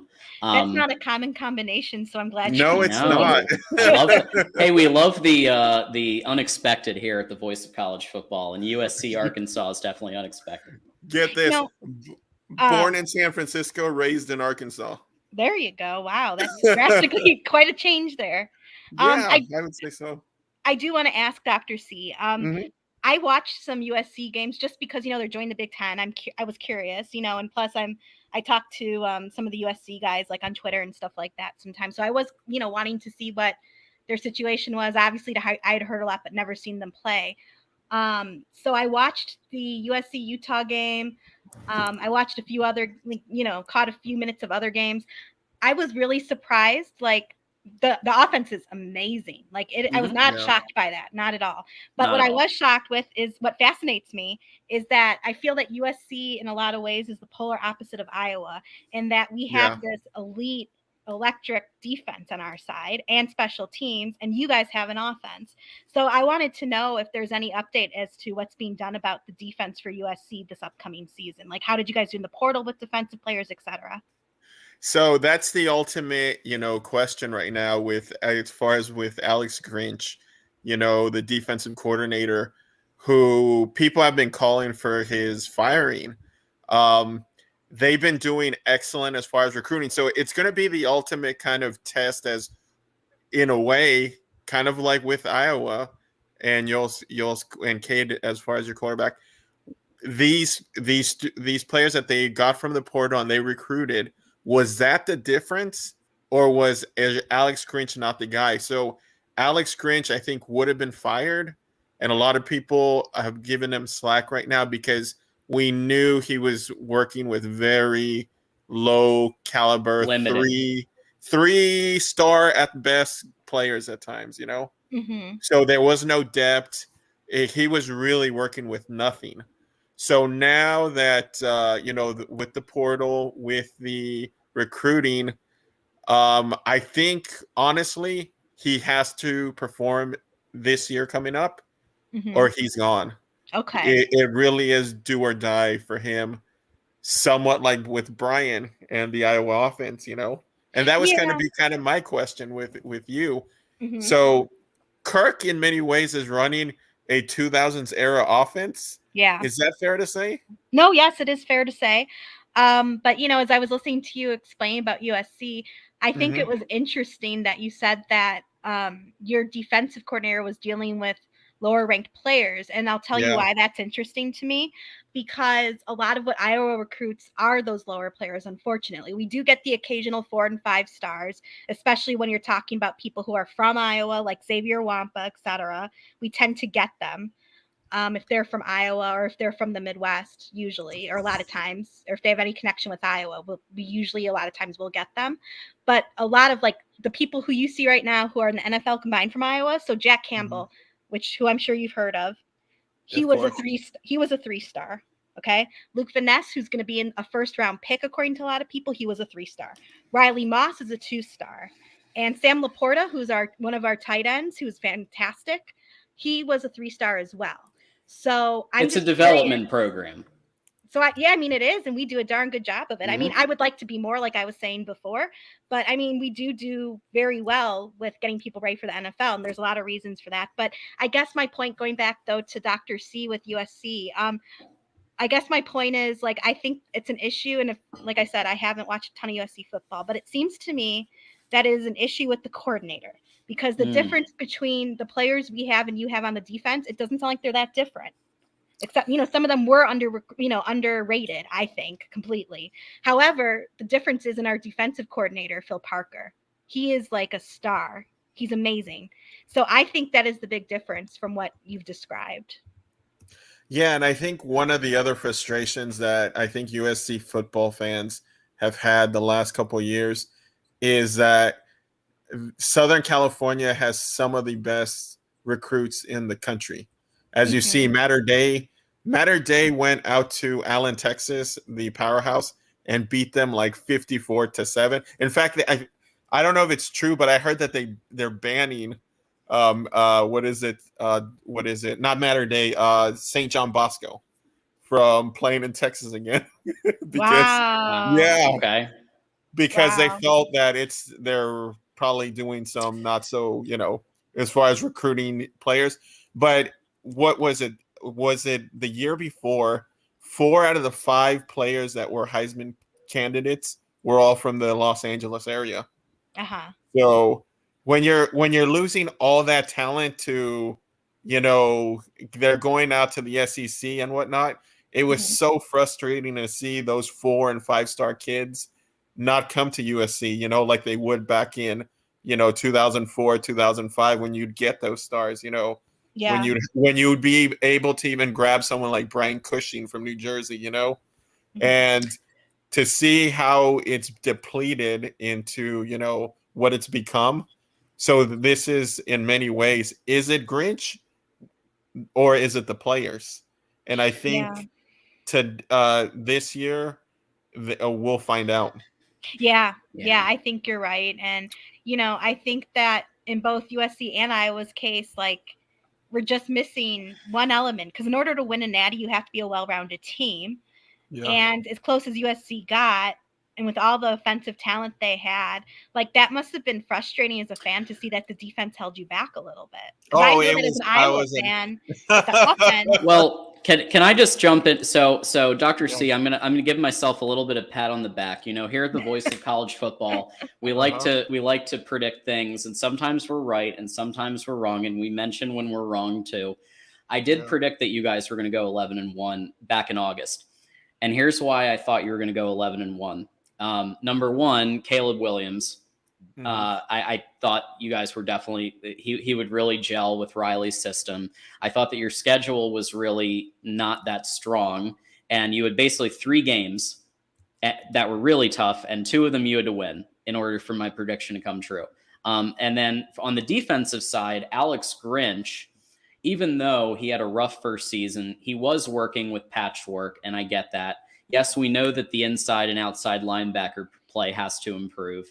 But if you notice statistically, Grinch's defenses at Oklahoma skyrocketed. So if you look back at the statistics of total defense, total everything, when Grinch came in, he immediately improved the defense. And then year 2, and you kept until the final year, you kept seeing it go up every year. So I think that he will improve. However, if the secondary continues to struggle, I think you're going to. What do you think about Jim Leonard? Thoughts about Jim Leonard? I'm curious. Oh, he's. Oh boy. That would help you guys out. That would help you guys out. That would be the dream. I mean, I honestly thought we would see that happen. And soon, like after the Tulane loss, I thought that like Monday we would hear that Grinch had been fired right after the game and Jim Leonard was taking over Monday. Obviously, I think, Lincoln Riley has always been a loyal guy, but you have to see he also made that tough call to fire Stoops, right? When he wasn't, that was a gut. I mean, you fired the brother of the guy who handed you the keys, right? Yeah, but he was really stinking it up, man. He was really stinking it up. I mean, Baker Mayfield had to literally will himself to overtime against Georgia by the skin of his teeth because the defense just wasn't doing anything. And if it obviously Baker Mayfield was a Heisman winner and really obviously really talented player, but they were it was very obvious that he had to go, and so it wasn't as tough of a call. I think in this case it's more on the bubble where it's like you got to kind of give him like Stoops had a bunch of years. Like he had the control of defense for a while. This is Grinch's first year at USC, so I think you got to maybe see what happens in the second year and see if the secondary gets shored up, and then maybe make a call on Jim Leonard. And that was that's what I have hope in. When he comes to Oklahoma after they let Stoops go, and Riley had to. It's a tough call, not because it's a call of the quality of the product, but he had to cut out nepotism, right? Oh, So- nepotism. Oh yeah, Erica knows all about that. Please, no, please. We Don't could get go me on and going on here. about the Ferences. Oh God. But it's funny because Iowa, and I don't agree with nepotism. Like, I just want to lay that out first. I don't agree with it, no matter who it is, if it's Iowa or somebody else. I don't agree with it. That being said, I just love how other universities are doing it and not getting called out like Iowa is, because Iowa is failing with their nepotism. And with other teams, it's either they're playing acceptable or they're playing well with the nepotism. So I always found that interesting. Yeah, I mean, in a way, nepotism works if it's successful, right? But if it's not, the problem Jay becomes when it's Harbaugh. not working Thank and they you. remain in the position, right? That's right. I mean, Right. If you're Jay Harbaugh and you're killing it, then that's one thing. Listen, And Jay Harbaugh had other experience too, like so he wasn't just with Jim the whole time. well, to be fair, I mean, you all know my feelings about Brian, but to be fair, Brian was a good O-line coach and a good tight end coach before he became offensive coordinator. Now, the issue I had, obviously, I wasn't happy. I wasn't convinced when he was, when he became offensive coordinator. But the thing that got me even more, at the same time he became offensive coordinator, he was also promoted to quarterbacks coach. Little known, I don't know if a lot of people know that. He's also quarterbacks coach. Now let's think about this. What happened? What happened? Quarterbacks coach. I think that needs to be in major quotes. I mean, but still, like, he had no experience with quarterbacks. Like, I don't know why in the world that happened. I mean, we know why, but why? That type of thing. So the nepotism is obvious. But, I mean, to be fair, to give Brian credit, yes, he's a good O-line coach. He's a good TE coach. There's no doubt there. But that doesn't translate. I think this is the mistake. I know this is the mistake that Kirk Ferentz and, the athletic director made. They assumed that since he was good at those two positions or coaching those two positions, that he'd be confident or able to be a good, effective offensive coordinator and quarterbacks coach. And we all know what happened. So. Yeah. Yeah. So my question that's terrible. It's just, it bothers me. It does bother me, though, that the nepotism other places is not called out. I don't know. Antoine does make a good point. Jay Harbaugh is a great recruiter, and he's been great as a coach throughout. So, I mean, that's an example where it works. It doesn't always work. Right. Obviously the Ferences and the Stoops are the other side of the coin. I have a special place in my heart for the Stoops, though, because, I mean, they're Iowa products, too. So, to be fair. Oh, that's right. Yeah. Yeah. And yeah. Well, my question, I guess, to both of you is, Cade is a would you say a top 15, top 20 quarterback? Top 20s. I mean, part of it is he's been injured, so we don't really. It's a little bit unknown. Yeah.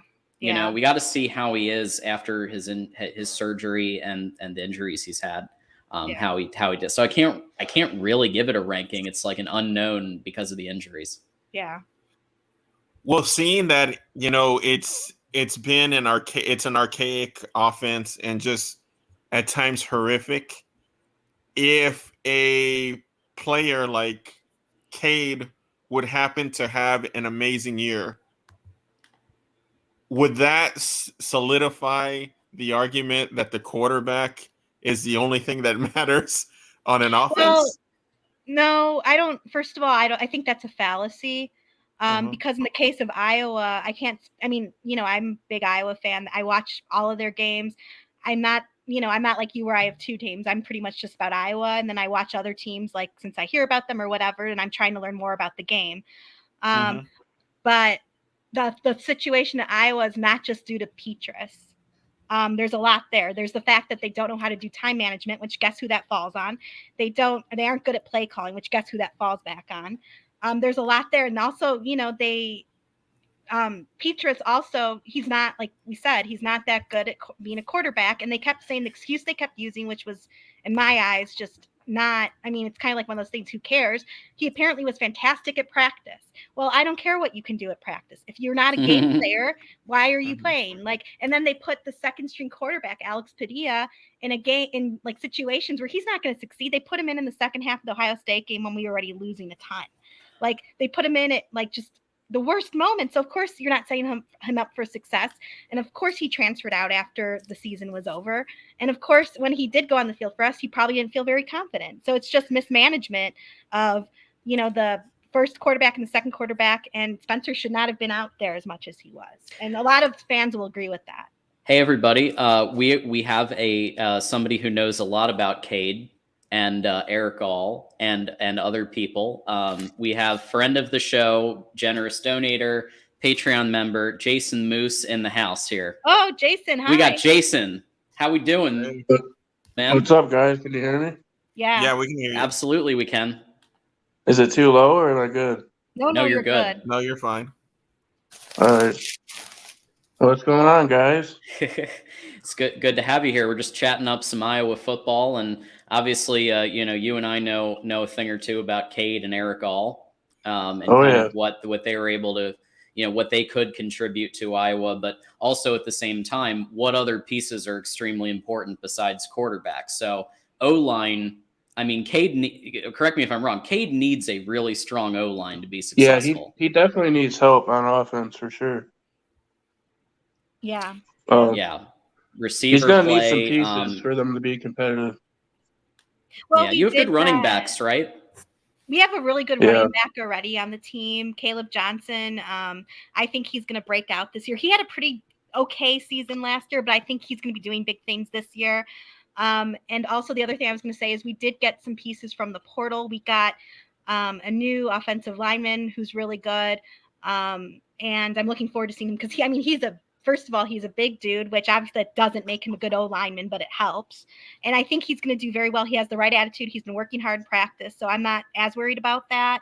And also, of course, everyone who was on the team last year, hopefully during spring practice and during the summer, like they'll have the opportunity to train up more and learn more and just improve. So I'm hopeful for that. We did get two wide receivers out of the portal. One of them was an Ohio State player who was down their depth chart.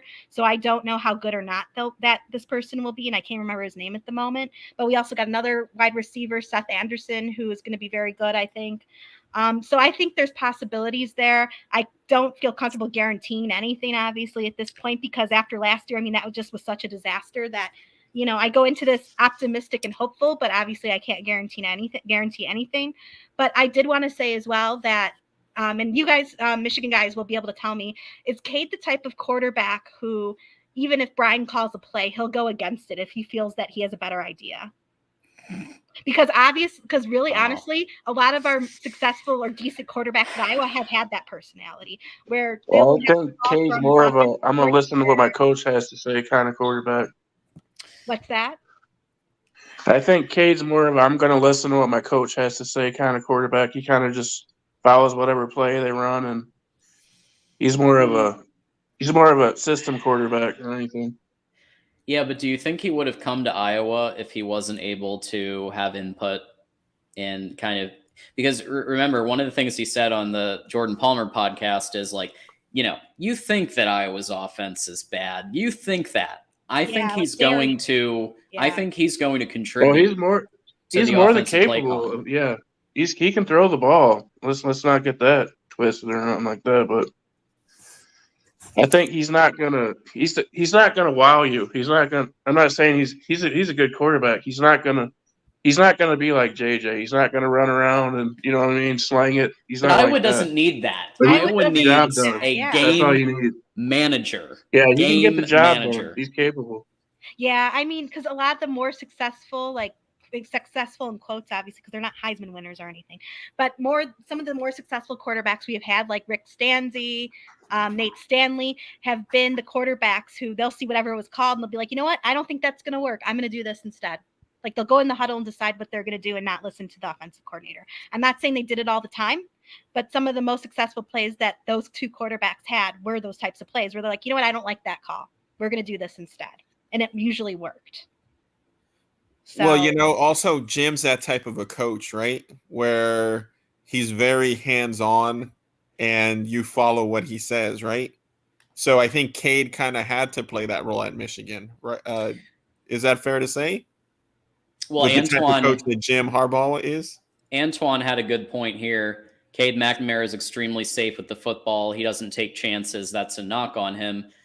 At Iowa, Exactly. that might be a strength, because if you think about it, really, He fits in well in Iowa.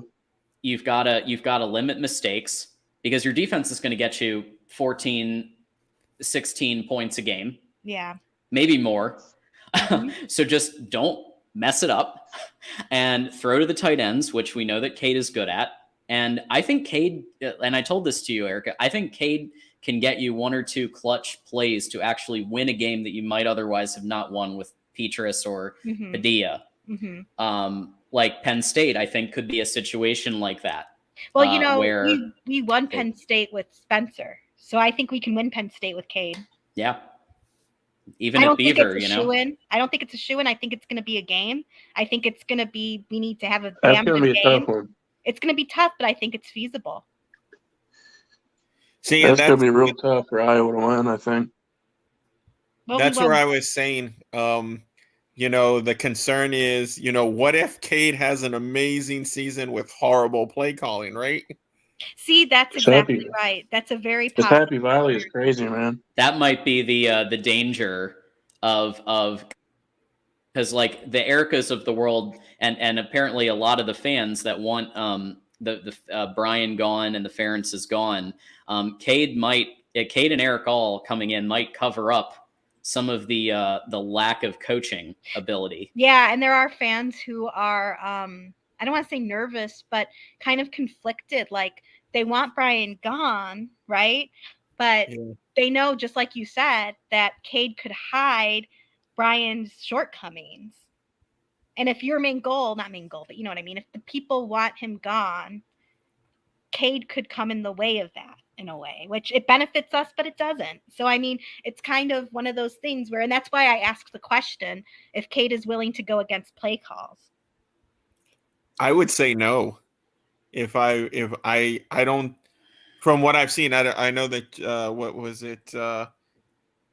He seems like not the personality to challenge a coach. I may be wrong. I know that Michigan better than I do, but I don't see him challenging Brian on calls, going, hey, I don't see that personality. You can see it? I can see it. And furthermore, I think there's a world in which Brian Ferentz knows that he was basically gifted an extra year that he shouldn't have had. Right. And if he knows what's good for him, he will let Cade run the Michigan playbook. Eric Gall knows it. Luke Lachey will pick it up. And I'm not saying it's going to be as complex. I don't think they're going to be doing the double passes or anything like we did in the 2021 Big Ten championship game. But I do think like the basic Michigan playbook would work very well. In terms of running it up, in terms of basic slants and basic tight end option and things like that. Yeah. I think that would work really well for you guys. And if I were Brian Ferentz, I would eat a little bit of humble pie, realize that I'm here because my dad is the head coach, and basically just let Cade run the Michigan offense and you utilize Petrus as a QB coach as well. That's what's going to happen. Yeah, that's what's going to happen. Yeah. And honestly, I know, look, he's proven he can't do anything on the field. No one's going to argue that. But I can actually see him being a very good coach. I know that sounds strange. Mm-hmm. No, I agree with you. Sometimes the best coaches, they know the fundamentals of football, but if you put them on the field, they can't do it. And I think that's exactly what Spencer is. Like Erica was saying earlier, Ferentz is he's a god in Iowa, man. He is. It's going to take a hell of a lot to get rid of that guy. I mean, they love him in Iowa. He's a legend. So it would take a lot for them to get rid of him. And the problem is that Gary Barta has decided that he's okay with the mediocrity as long as those rich donors are giving. I mean, and look, let's be honest, Kirk runs Iowa. It's not Gary Barta who runs the athletic program. It's Kirk. Everybody knows it. It's not rocket science here. Everybody, even if you're not a fan or you don't follow Iowa, everybody knows it. He's the longest, playing coach in the league right now, I think. Like, not just in the Big Ten, but I think in the entire league. Yeah. So I think you're right. Yeah. So I mean, no, it's not a secret. Everybody knows that he's the dean of college football. They say that every game like 15 times. Well, I think the fear will always be, and I've heard it mentioned even here, and I thought about it, it's what happened to Nebraska, right? Oh God, don't. Oh boy. Oh boy. Yeah, that is the other extreme. That is the other extreme. That's always going to be in their mind when they're thinking about the rule. With our That's a defense, great point. we will not be Nebraska. There is no way we're going. Well, to be I think what he's saying is like once Ferentz, like if Ferentz was ever retired or booted or whatever, that someone would come in like a Scott Frost at Nebraska and basically tank the program. See, I don't know. Like, I've thought about that too, and I think we're taking a risk if we got rid of Kirk for sure. I think there are those fans who are they hate Brian, but they're still Kirk faithful. So those fans, that percentage won't be happy. But it would depend. I mean, we'd have to see who's on the market as far as coaches go at the time too, to be fair. I think if we're the right coach, I don't think we'd become Nebraska. Right. It depends. I mean, who would you get? Who would you get that would come to Iowa and could recruit? I mean, even if they kept it at that recruit, I mean, we're talking USC. Look at our recruiting classes, right? Yeah, but Iowa, you have to understand though, like Iowa, and I think you're alluding to this, Iowa's not a blue blood, unless you're someone who usually someone who's from Iowa, like Xavier Wampa, perfect example. He could have gone anywhere he wanted, and he chose Iowa. Another example, AJ Epinesa from a few years ago from our defensive side. He too could have gone anywhere he wanted. He chose Iowa because his dad played for Iowa. So, there's that. But I think as well, a lot of fans want to see one of the current coaches become the head coach. So like LeVar Woods, who's our special teams guy, he's the special teams coach. A lot of people could see him doing it, and I could see him doing it. I think he'd be a very good head coach. He's got the energy. He is good at recruiting. He's got the personality. He has like a winning mindset. Like he's constantly wanting, talking about how he wants to win. And I think he would be fantastic. So I think there's that possibility. There's other scenarios like people talked about Mark Stoops coming from Kentucky. I was going to say Mark Stoops would be my choice. I'm not sure. You know what? I was on the Mark Stoops train a lot, and I still wouldn't be against him coming to Iowa if Kirk were to leave. I'm not against it. But seeing how it's gone with Kentucky, I'm not. And DeReal, if he's on here, he's going to kill me. I was going to say, DeReal, come on in and talk about Mark Stoops and his fit for Iowa. Yeah, I would love that. I would like to hear his I don't know if he's in here. If he's here, please call in. If you're here, DeReal, call in. Jesus, DeReal lost again. Oh my God. But seeing how Mark has done at Kentucky, I'm not certain that he's the right guy for the job. And it pains me to say it because I love the Stoops brothers, but I'm not. I mean, I think it would end up maybe okay, but I don't think it would be a big improvement. So would you take your special teams coach over Mark Stoops or Paul Christ? Paul Christ was another one that I was kind of thinking. It's funny you bring up Paul because a lot of people were thinking that if Brian were to leave, which there was a point where a lot of people thought he was, because there was a whole thing where Bill O'Brien came back to New England in the NFL, and the word on the street was he needed a TE coach. And as I said before, Brian has proven that he is a good tight ends coach. So people thought that he would leave Iowa to go work for Bill O'Brien because there is the Iowa connection there. He worked for Hayden Fry. So a lot of people thought that was going to be it with Brian being here, but that didn't end up happening, unfortunately. But in any case, so yeah, as far as who I would want, I would like to see LeVar Woods become the head coach, I think. Okay. Because I think he has a winning attitude. The only hesitation I have is I don't think he has a lot of experience offensively. Like, he doesn't have the well-rounded experience, I guess is what I want to say, if that makes any sense. But yeah, I mean, it would depend. And as far as Paul Christ goes from Wisconsin, a lot of people are saying that Brian left to the NFL, that Kirk would hire him on to become offensive coordinator, which I wasn't sure when Corey brought that up in his channel. I wasn't sure about that. I just kind of hadn't thought of it. But the more I thought about it, the more I was like, you know what? That could work. That would work better than Brian Ferentz, I think. Regardless, I mean, put aside the nepotism, I think that would have been better. We're here on the Voice of College Football, Big Ten Live, 8 p.m. block, which we tend to bring in lots of callers to hang out together and talk Big Ten football on this block a lot.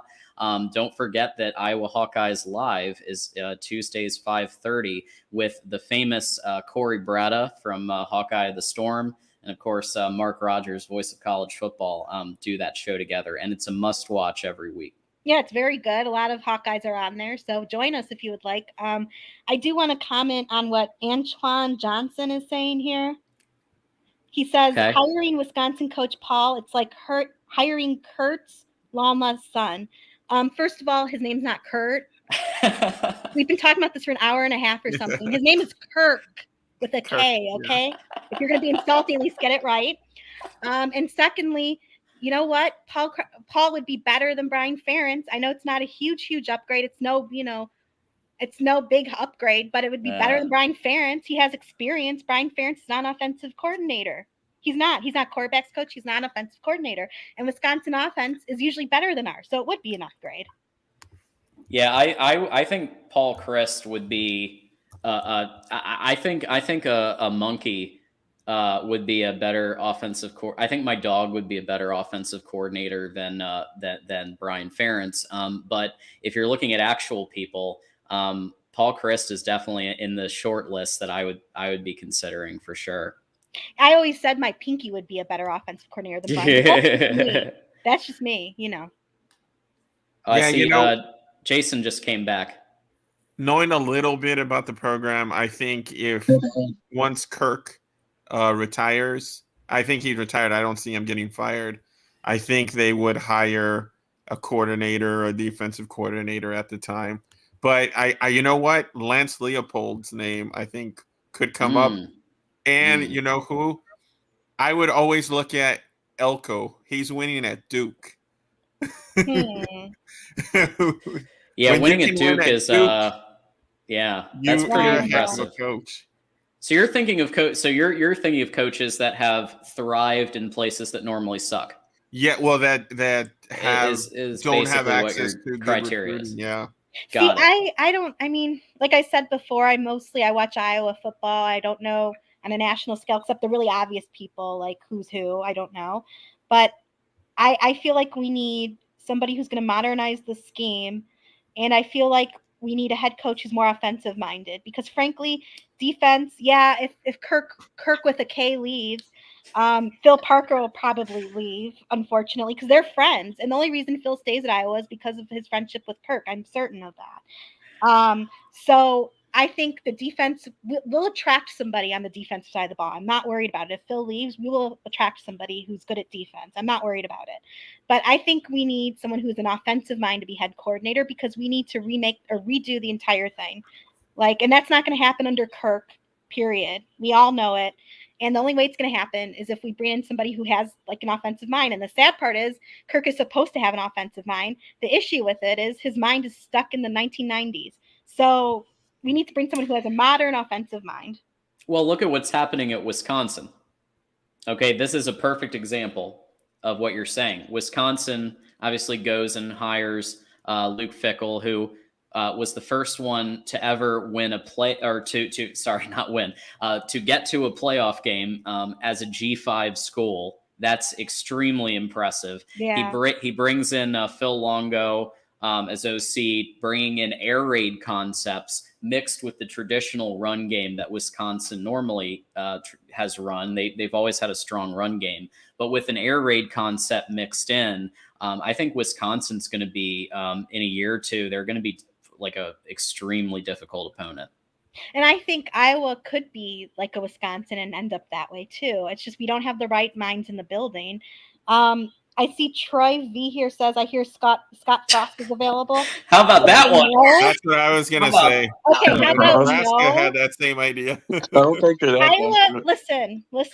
Iowa fans will protest if Frosty is the guy who comes to Iowa. We don't want him. Well, you know what? Nebraska's one of our arch enemies. We don't want him. He would not be a bad person to hire as an offensive coordinator. I don't know if he I would buy be that great. seeing what he did. I don't know. I would no. He was The a good Navy OC at quarterback. Oregon. Yeah, at He was a Oregon, good yeah. OC at Oregon. He did When fantastic was in that? Oregon. A while, a couple of years back. Yeah, at and this then, point, Well, he He's not a might good have head Kirk. coach. Maybe 2010 quarterback ish, coach or So, OC. okay. while So back. we're going to upgrade the offensive game by 20 years, maybe. Okay. I mean, that's not good enough. That's not good enough. And Iowa fans won't want that. I'm sorry to say, I don't think we would want Nebraska's rejected head coach. you know, Well, Sorry, also, Cole, I'm sorry if you're still oh listening. yeah, I Cole. Yeah, we apologize. love you, Cole. I Antoine, we apologize. love you too. But here's the thing. Yeah, I think Scott. Here's what I think happened with Scott Frost, and Cole can correct. Cole's the Nebraska expert that I think is somewhere, or John could call in again from Core Nation or any other Nebraska person who's around. But what I think happened there, Scott Frost worked at UCF because he was able to recruit the talent for his system that worked really well. That much I will say. He's a good recruiter. And the style of offense that he runs is a up-tempo, spread offense that requires that type of player, like really speedy players. So it's definitely a very like air it out type offense. In Nebraska, I don't think he was able to recruit the players for his system that he was able, and also the culture just went to crap. So that was another big problem. But I think that was the initial problem, is he was struggling to recreate the success of UCF because his offense just wasn't working in the Big Ten West. That's what I was thinking. Yeah. Yeah. To bring Dr. C back in the conversation, that's one thing I'm also fascinated about, is that, a lot of people will say that Big Ten is like a strong defensive conference, and there's a lot of defensive power in the Big Ten. And it's like I said before, USC kind of seems to be the opposite of that at the moment as things stand. So I'm just kind of curious as to how that's going to play out. Do you have any opinions on that? I think they're going to figure it out. I mean, USC, I still remember USC from, of course, their great days. That defense, their defense were phenomenal. They just recruited solidly Southern California, and they'd bring in, of course, 4 and 5 stars. But that's going to be fixed. Phenomenal. I mean, USC is one of those, it's an elite program. It's a blue blood. It gets, when they got the sanctions, it crippled the program, right? No one had ever gotten the sanctions that USC had. They tried to bury that program. But I mean, it's in Southern California. There is no cooler place in the country, in the world, really, than Southern California. If you go out there, so the recruits want to go there.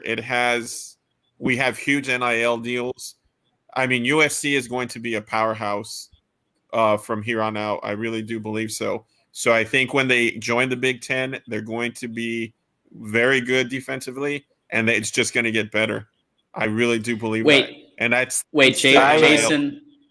Jason, did you just say you don't think that I would like USC to is a blue interject. blood? Yeah. I mean, no disrespect. And me and Tim had a talk about this too. I think USC is going to be very competitive in the Big. I just don't see it right away because, their defense is not where it needs to be right now. And I think they're going to have a lot of trouble in the Big Ten. I think it's going to take at least 1 or 2 years before they're competing for a Big Ten title. Yeah, at least one, I would say. It's going to definitely. So right now, Tim is going to jump in here in like 2 seconds. They're capable of getting good players on defense, but right now it just there's no way you can tell me they're going to be competitive with that defense right now. There's no way. Not right now. The defense is a struggle. Yeah, and it's going to take as well. 2 or 3 seasons, for us to really build that depth. But I mean, in the next 5 years, USC is going to be a contender for a title. For sure. I don't think it's going to take 5 years. I think it might take 1 or 2 years, maybe. I don't think it's going to take that long. Yeah. Well, we have a huge game next year in Vegas, opening the season against LSU. That's going to be a huge game. So I think that's the type of game where people are going to start seeing USC again, right? On national TV, they're going to be paying attention. USC is that has that prestige, right? It's a beautiful campus. Like I said, Southern California. Everyone wants to be there. There's NIL money. What if you are a 5-star? Would Shoot, you I want rather to go. play in I want Southern to go watch a California? USC game versus Michigan. That'd be awesome. I have a question. So, Lincoln Riley, for all of his, for any faults that he might have, no one can deny that he's really good at quarterbacks. He helps develop quarterbacks. He gets quarterbacks the Heisman. He gets quarterbacks NFL jobs. And we're talking like literally first round draft pick bonus money that could be $20, $30 million. Okay, right away. So he has that recruiting, kind of like gravitas behind him that he can get a lot of really top tier quarterbacks because he has that track record. So Dylan Raiola is somebody that I've been looking at, and there's talk of maybe he goes to Nebraska because his dad has a legacy there. Maybe he goes to USC. If I were a quarterback, I would be jumping into USC so fast your head would spin, because I would like that sweet NFL bonus money and the NIL money that you'll get. Yeah, I agree with that assessment. Yeah. That's why I think Raiola is going to end up going to USC. Yeah, I mean that's what they were doing in 2004, right? When with Reggie Bush and paying off his rent, and I remember the big joke on oh Lord, when they had the Jets on Hard Knocks. People were telling McKnight, they were saying, "You took a pay cut when you came to the NFL, didn't you?" So yeah. Well, first, I mean, NIL brought that back. Yeah. Jason, what are you going to say? I said shots fired. Yeah. Well, and I mean, I get that. So look, Matt Rule has shown himself to be a very, very competent. And I was saying this with John Johnston when he called in from Corn Nation, that basically, you've got yourself a really competent rebuild quarterback coach, or like coach in general, but also quarterback coach. Yeah. But basically, it's going to take like 3 years or 4 years to get that program. And is Dylan Raiola the type that's going to want to be in like a 6-6 team when he could be at USC next, really soon, and potentially light it up? So the way I see this whole thing with Raiola, the more I hear about it, I only knew on the periphery about it before. Mm-hmm. The more I hear everyone talking about it and seeing it in chat tonight, it's like a Proctor situation. Let's be honest. Okay. Proctor was an Iowa kid. He committed to Iowa. He was committed to us for 6 months, and then he decided to go to Bama. And do I agree with the manner in which he did it? Obviously not. He kind of left us hanging. He was committed for so long. Then 2 or 3 days before signing day, he's like, nope, going to Bama. Obviously, I wasn't happy about it, but it's his choice, and I realize that, and I hold I wish him the best. I hold no bad feelings towards him. I harbor no bad feelings. But at the same time, going to Bama, as much as Iowa produces talent for the NFL, I can see where Bama would obviously be better for Proctor. And I feel like with Raiola, it's the same thing. It's obvious USC would be better for him versus Nebraska. Just because he has ties to Nebraska doesn't guarantee anything. Right. And that's why I was trying to explain to Cole earlier. Well, that's what I was saying to Cole earlier. I wasn't trying to offend him or anything. He was talking about he thinks Raiola is going to commit to Nebraska. Well, I'm looking at Raiola's track record, and I'm looking at the schools that he wants to go to, and it's not looking good for Nebraska, in my opinion. He's looking at USC. He's looking at Georgia. He was looking at Ohio State. I mean, it's going to be hard to compete with those schools, man. Those are the number big-time of visits schools. Thing. Do you know how many times Proctor visited Iowa? Oh, my God. I just don't see it. Oh my God. He visited Iowa so many times.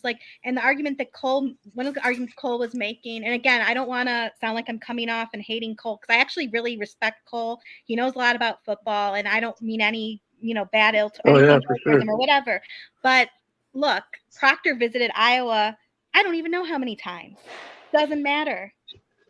Who knows? He might shock us. If Raiola wants to win a Heisman, is he going to go to Nebraska? I don't think so. Hey, Dr. C, here's one for you. Longtime friend of the program, George, is here.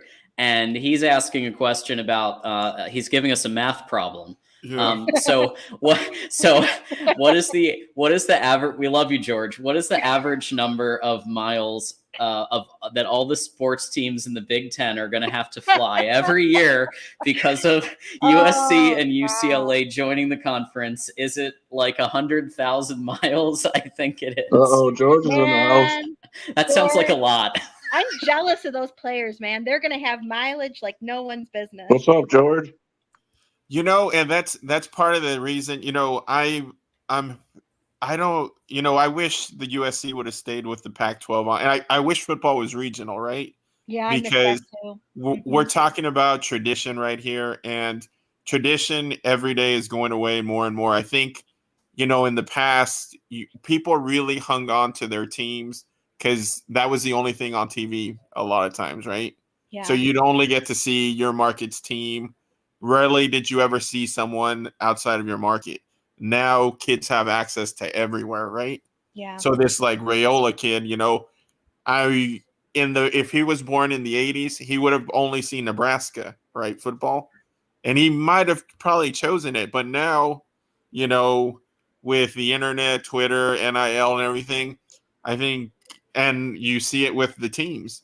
The USC going to the Big Ten makes absolutely no sense, right?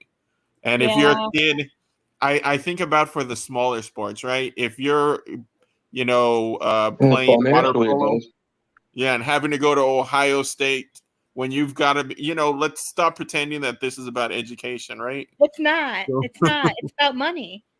Yeah, it's financial. It's 100% financial move. Yeah, what business? Yeah, and it's smart. You 100%. can't be mad at USC for that. No, and I see their point, but for the student athlete who's a soccer player having to go Ohio State, what about my classes and getting on a plane and traveling? It sounds fun, but at the same time, I don't know. It'll be fun for the first game of the year, and then they're going to be so stinking exhausted between playing athletics and doing schoolwork. They're not going to be playing well. Like it's so about the money. Just and play you know all home what? games. They'll be all right. I agree. I agree that tradition is going away from football. And, I wasn't thrilled when Rutgers joined the Big Ten either, or Maryland, like for that reason, and there's something to be said about the tradition of football that we're losing because money is winning, just like everything else in this world. What about Cincinnati and the Big 12? I mean, how much sense does that make? They had to get somebody. Can we just get rid of Rutgers and Indiana from the Big Ten? That would be great. Indiana, that's a harder sell. Sorry, and then get Oregon and Rutgers. Washington in here. Jeffrey might be hanging out. Only talk sports. He's an Indiana fan. I don't want to offend any Indiana or Rutgers fans, but I think what's eventually going to happen is two essentially like two super conferences. Yeah. And this might not happen. I'm not talking in the next 2 years. I'm talking this could take a decade, 2 decades. Yeah. But I just see that the Big Ten and the SEC are eventually going to gobble everybody up. Big Ten aligned with Fox, SEC aligned with ESPN. Amazon's going to hang in there. Yeah. For maybe a game a week. And things like that. Get ready. It'll be it has to happen. But you know what? Someone brought up a point. You need teams that you can beat up on as well. You can't have, I know it sounds awesome, but like if Florida State and Clemson joined the SEC, I mean, true. It's unfair to the player. You don't get a rest game, right? You don't want to have a weak conference so either. Yeah, but you need that Rutgers in Indiana to kind of help you highlight your players. In the past, it's kind of like boxing, right? You get all these nice KOs and you get ready and build up the games. Now there is no build up because all your players are beat up, right? That's right, and they're exhausted because then the SEC will be like, "Well, you guys play Rutgers and Indiana. This sucks." Yeah, but everybody, I mean, and every conference has their version of Rutgers and Indiana. That's just the reality. Every conference has. I mean, but that's not like having the teams you want to quote unquote beat up. And no offense to Indiana or Rutgers fans or anybody, like that's not an argument to keep them in a conference. Like, Well, I don't know. remember back in the day when Miami was in the Big East? And I mean, they just plowed through those Big East teams, right? And then they go into a national championship fresh, right? Because they're beating up, Boston College and who else was in the Temple, right? While the team in the SEC had to play Bama, Georgia, LSU, Florida. You're not the same after those games, right? Yeah. Yeah. Yeah, it's interesting. Antoine did make a good point here. Antoine. It's about that research, and our friend Tony Altimore brings this up a lot. Who does a lot of our wonderful graphics all over, and Antoine is saying the same thing. It's about that research money. Well, take a look at Stanford. They win national championships in anything but That's why we're football, trying right? to get Stanford in college. Yeah. I love Stanford, though. I love the tree. Yeah. No, but joking aside, like, I don't know. It's becoming less about the game, more about the money. We all know this, and that's just the capitalist world we live in, that everything is so much about the money all the time. And it's a shame we're losing tradition through that. Erica, the college football is becoming the NFL, sadly. Yeah, I know, eventually. I know. Yeah. But with this point from Antoine, I wanted to bring up something else about the Big Ten. Wait, before you do that, I'm sorry. So Tim is back, and I think he probably wants to make a comment or two about USC in the Big Ten. I'm just thinking. His ears perked up as soon as someone called up. I'm just thinking that might be possible. No, Hey, not Tim. at all. What's going on, I Tim? called in. What's up, Dr. C? No, I called in because I wanted to speak to the famous Erica. Hey! Oh my goodness. Okay. Yeah. Shots fired. I'm a big fan of Erica turning. I think she should be the voice of Iowa football. Actually, Yeah. I don't want to throw Corey here. He's awesome. Corey and Erica could be on there. Yeah, we'll let Corey. He can co-host. We'll let him. We'll let him ride your coattails, Erica. Don't worry. No, Corey's great at what he does. I don't want to take away his. Yeah, he's cool. He's great. I got a question for Tim, which Erica asked me earlier in the broadcast, and I don't know if you heard it, but I know you know way more about it than I do. As far as USC's defense, and how do you see it going into the Big Ten? And I told her, Grinch, it's a do or die season. He had no one this season. Next season, this season coming up, he has to show that he's the man for the job, right? How do you feel that's fair that this season it's it, or do you think he gets another one just because the talent pool he had was so poor? Look, I don't know.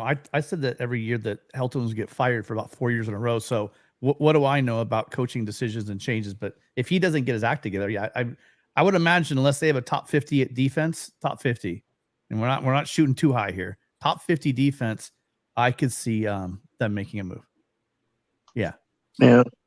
But you can say that about Iowa. I think Grinch is in his last season. If it's put up or shut up for him, I think. Well, I mean, I'm not going to say. Listen, they brought in some pieces, and it's where I had some questions. And if that's the personnel you had, why were you leaving guys on the island? If you couldn't get disruption in the backfield, a pass rush, they could not get a consistent pass rush all year. Why were you leaving guys on islands? Why were there so many explosives, right? There are a lot of reasons there you could question no matter what he did. And you can say, oh, well, he didn't have the players. But a lot of the teams we were playing didn't have 5-star players. So, again, that's not too much of an excuse. That's Erica's point about Iowa's defense being so solid with just 3 stars, right? Yeah, exactly. Like, I don't know, Tim, if you heard me talking about it, but all of our guys who are going to the NFL draft, all of them are 3 stars except for Riley Moss, who was a 2-star. And we saw how awesome they ended up being in the defensive side of the ball. But don't you play in the Big Ten West? Yeah. I'm just kidding. Yes, they are. Okay. Yeah, we do. And that's, Mark and I always go back and forth on that. Is it a function of? So I do think it's a great defense. I think Iowa's always shown that they do. Oh yeah. They're like. We were number 2 last year, only after Georgia. Yeah, they do. Well, yeah, they do a lot more with less, and there's a lot of development. And clearly, whatever schemes they're running, are working, right? So I'm not here to say anything about that, but I think Iowa's gonna be fine. I don't know. I mean, I think that might surprise people this year, even with that guy at offensive coordinator. So no, Brian Ferentz, yeah. I mean, maybe. Who knows, right? you hope That that JJ guy, effect. Brian Ferentz. Man, if he made royalties after all the times I've said his name, he wouldn't have to be offensive coordinator anymore. Right. He could just sit on his butt and collect royalties. That's right. Which is probably what he should do. Is find a bet. Yeah, I'm really surprised. And this is, I know some people don't want to hear about Brian Ferentz, so I won't talk too long about it. Yeah, but I'm really surprised that I'm really surprised that Kirk wasn't able to get Brian like an NFL bench warmer job at the Patriots or something. Like just get him out of there. Well, listen, you know, maybe they need a water boy in Indianapolis. The other part of the equation is that there was that lawsuit going on. Yeah. So now that's been settled, and that whole thing is a whole nother. I don't want to get into it. I just don't have the energy. Yeah. But that's another strike against that Brian had. Now that that's over, perhaps next season, like he'll get to be somewhere else. You know, Erica. Maybe you just need to tell him that his dad's really rich and life as a trust fund baby is not exactly as bad as people make it out to sound. You know, he can just I don't think he's going to listen to a little traveling, buy a mansion somewhere, right? He'd be okay. Yeah, no, I agree with you 100%. But I just don't think he's going to listen to Erica Goldberg, an alumna from Illinois. I just don't think he would care. Well, he should. That's right. Damn straight. He should. Well, maybe you and Corey can get together and convince him. Yeah, we could try. We'll try. So just a reminder, y'all, we've got a lot of folks in here. We're talking about stuff. So definitely, if you want your comment, bump to the top and we'll talk about it. Send a super chat. Always helps, even $1.99, whatever. And we'll put your comment and question up and we'll talk about it on air. Well, John, I saw our friend DeReal MVP was in the chat. Yes. And I would love to hear what he has to say about Mark Stoops. Hey, DeReal. Yeah, get on the chat there, DeReal. I want to talk Mark Stoops. I would love. You're always so talkative when I'm not here.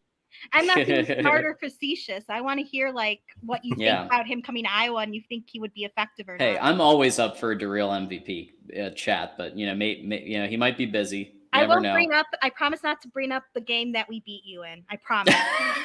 That did come up last time. I do remember that. I do remember that. It did a few times. It was my fault. I won't do it this time if he calls him. Yeah, DeReal's a character for sure. It's interesting because we brought up the Big Ten West and what we're thinking is going to happen is that the divisions will no longer be divisions after 2023. I don't know if that's been officially confirmed, but that's what I believe is going to happen. I don't think it's official yet. So that could really mix things up because already the Big Ten West is going to be better in 2023 with Luke Fickell, Matt Rule, Cade McNamara. And I don't think it can get any worse than it is now. Well, we used to call it the McDonald's Playhouse in the Big Ten West because you had Iowa, you had Wisconsin, and you had a bunch. Purdue's going to be a mess this year after they lost everyone. So. Yeah, Purdue. I'm interested. If there's any Purdue fans in the chat, I'd love to hear from them because I would love to hear what they think is going to happen now that their head coach is gone and that Charlie Jones, my ex-guy from Iowa, what's going to happen now that he's gone. Yeah, he was gone, man. He went to Louisville real quick. He's in Kentucky now. But haven't they been saying for years that he'd be going to Louisville if that job ever opened up? That's his home state, though. That's where he wanted to go. That's right. But I would love to hear from Purdue fans because I don't have a lot of perspective on Purdue. I don't know much about them. And I'd love to know like what a fan would think is going to happen next to them since they lost their head coach. They lost arguably their two biggest pieces on offense. Like I would love to hear what's going to happen to them. Well, he knew he couldn't get any better than where he was at Purdue. So I'm pretty sure that had a lot to do with him leaving too. So yeah, he knew he was at his peak with that team. So DeReal says he imagines that Purdue fans are still recovering from losing to FDU from basketball. I think that's all right. I'm gonna have to jet. I gotta get dinner. All right. But thank you so much. This was awesome. We're happy to do it, and just know like we like to especially the 8 o'clock hour, sometimes we'll have on 4 or 5 people and chop it up, and it's always a good time. Oh yeah, and hopefully the real calls in, because I know Tim really enjoys talking to him. I'm sorry. Yeah. Oh yeah, those battles put like undisputed Skip and Shannon to shame. I think everyone enjoy knows talking those. to the real. As Lane Kiffin would say, grab your popcorn. There you go. All right. Good night, everyone. Thank you, Dr. Take care. C. Bye. See ya. So DeReal, please call in. Yes, we'd love to chat with you. And then don't forget that in less than an hour, USC Trojans Live is going to be happening with Mark and also Matt Zemek, which I watch every week because even though I'm a Michigan fan, I still think it's really interesting stuff. So Alex, I'm going to bring you back in because I think we'll have you rejoin the party here. All right, Alex, welcome back. Hi, Alex. Hey, what's going on? Good. We're chatting some Big Ten still. We're hitting all the teams basically. USC, Iowa. We talked Ohio State earlier. We love it. So we haven't talked much do about Maryland. Are there any Maryland fans out there? There's one. Michael Wheatley hangs out. So I'd love for him to call in sometime. Yeah, I mean, my original plan was going to be do schedule previews, and then this just got to be so much fun that I just kept it going. But yeah, I mean, Maryland is in that weird position where they're in the Big Ten East, and if they were in another division at another conference, they would probably be a 9-win team, maybe 10-win team with Taulia Tagovailoa. So I think that they're in a situation where they have these elite schools, Michigan, Ohio State. I would put Penn State in the elite category. You guys can correct me if you don't think so, but at least from a recruiting perspective, I think they're up there. And Maryland has to contend with those schools every year, and it's tough. And they tend to also get injured after September. Like there's this whole thing about like the September Maryland. You don't want to be playing September Maryland, like as Texas found out, and other schools. Michigan almost lost to them. So I mean, that's what I would say. The Maryland program, I think they've been elevated a bit from what they were under like Durkin and coaches like that, but it's still going to be, I think, a 7-win, 8-win program just because of how difficult that division is. Yeah, and when we played them, like not last year, but the year before, I mean, we massacred them. Our defense killed them. So yeah, I'm not going to say Iowa was 100% elite, but our defense is, and they did not play well against us. Yeah, so Maryland has some really difficult opponents here to start with. The Towson Tigers, the Charlotte 49ers, the Virginia. I don't know. The Virginia Virginia's actually okay.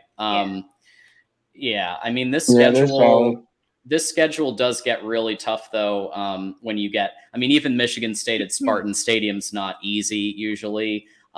Indiana is. I think they're going to go 3-9 this year, just because I just think they're in a situation where they're going to have to just rehaul everything.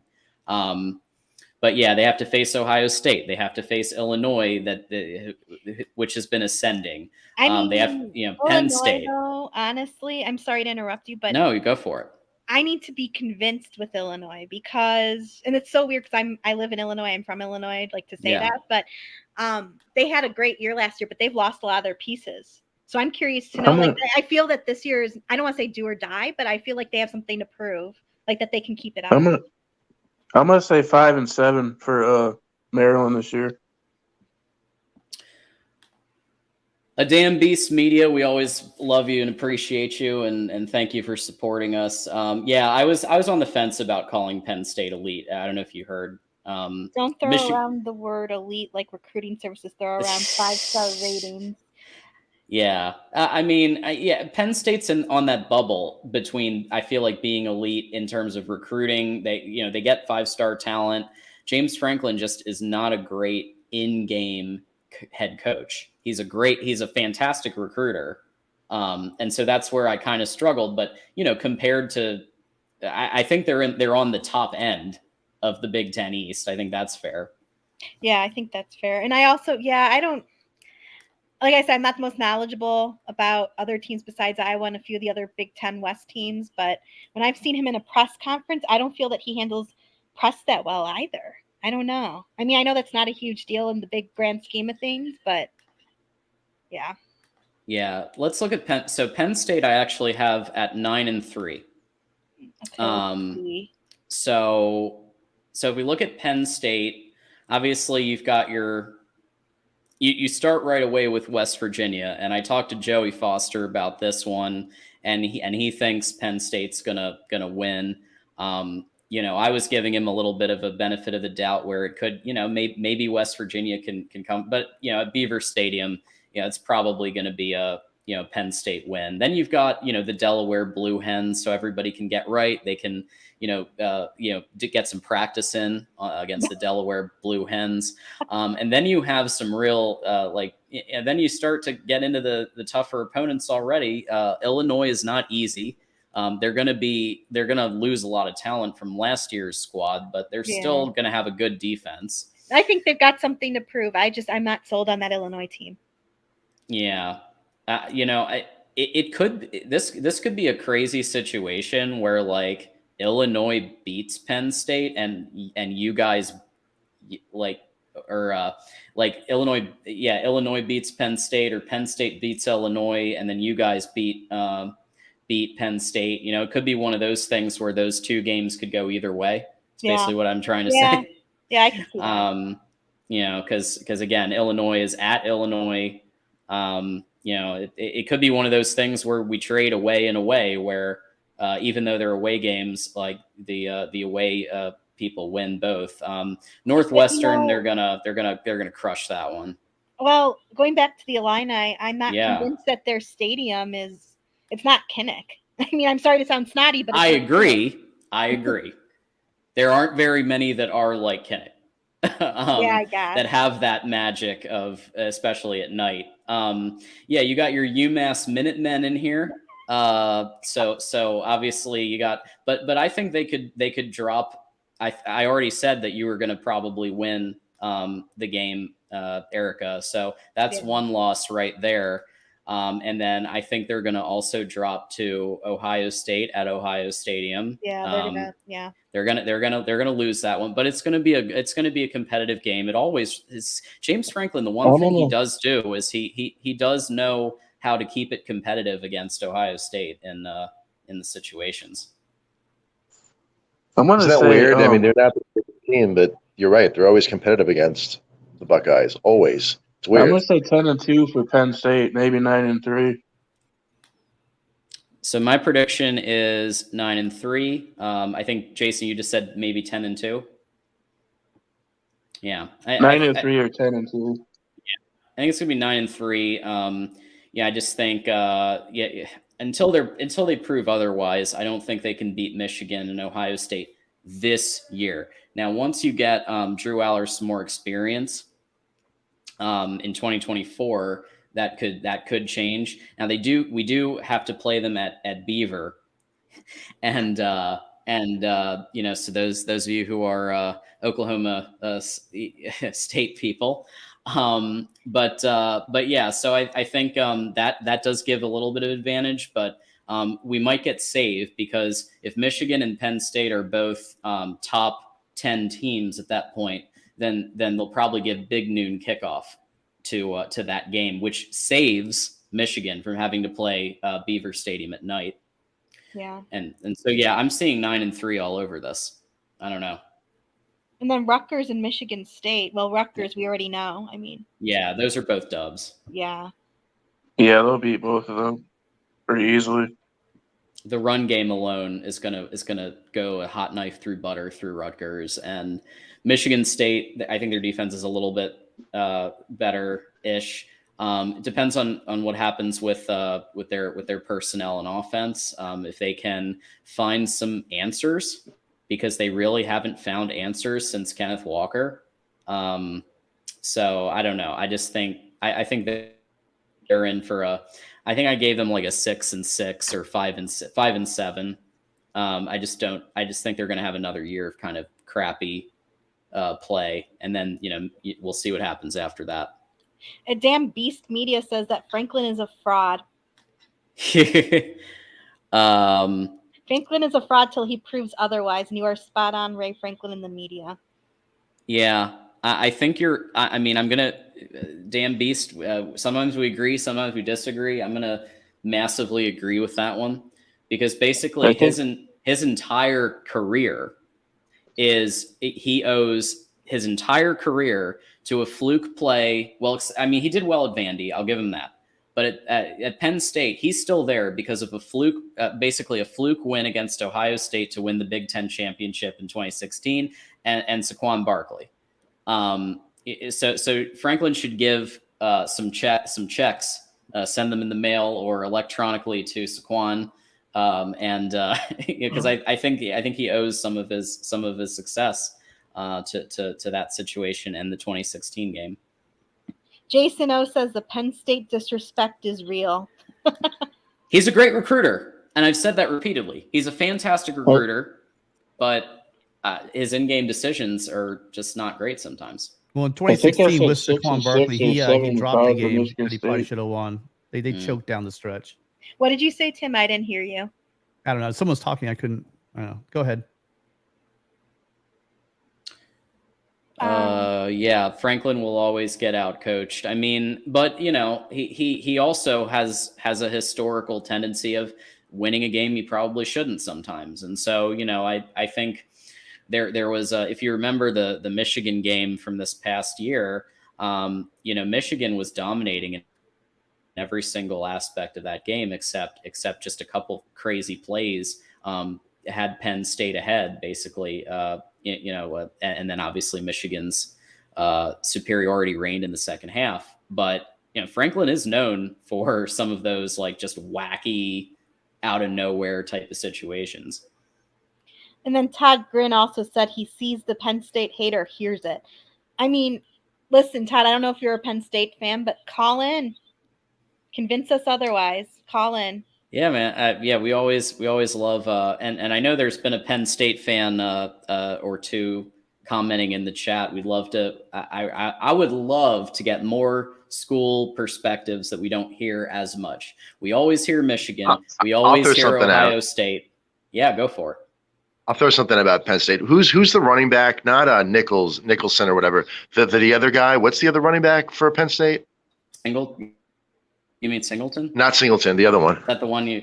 Okay. The other one. This guy. I saw him on YouTube. Oh my God, he is amazing. I'm gonna say honestly, probably close to the best back in college football. That Penn State's back. I forget his name. He's amazing. Oh, Allen, Katron Allen. Katron. He is out of control. Have you seen him? He's amazing. Yep. Yep. He's amazing. He's scary. Yeah. I feel like, wow, like I know Ohio, I know us, I know how we work, and we're gonna be sleeping in that game. I just know it.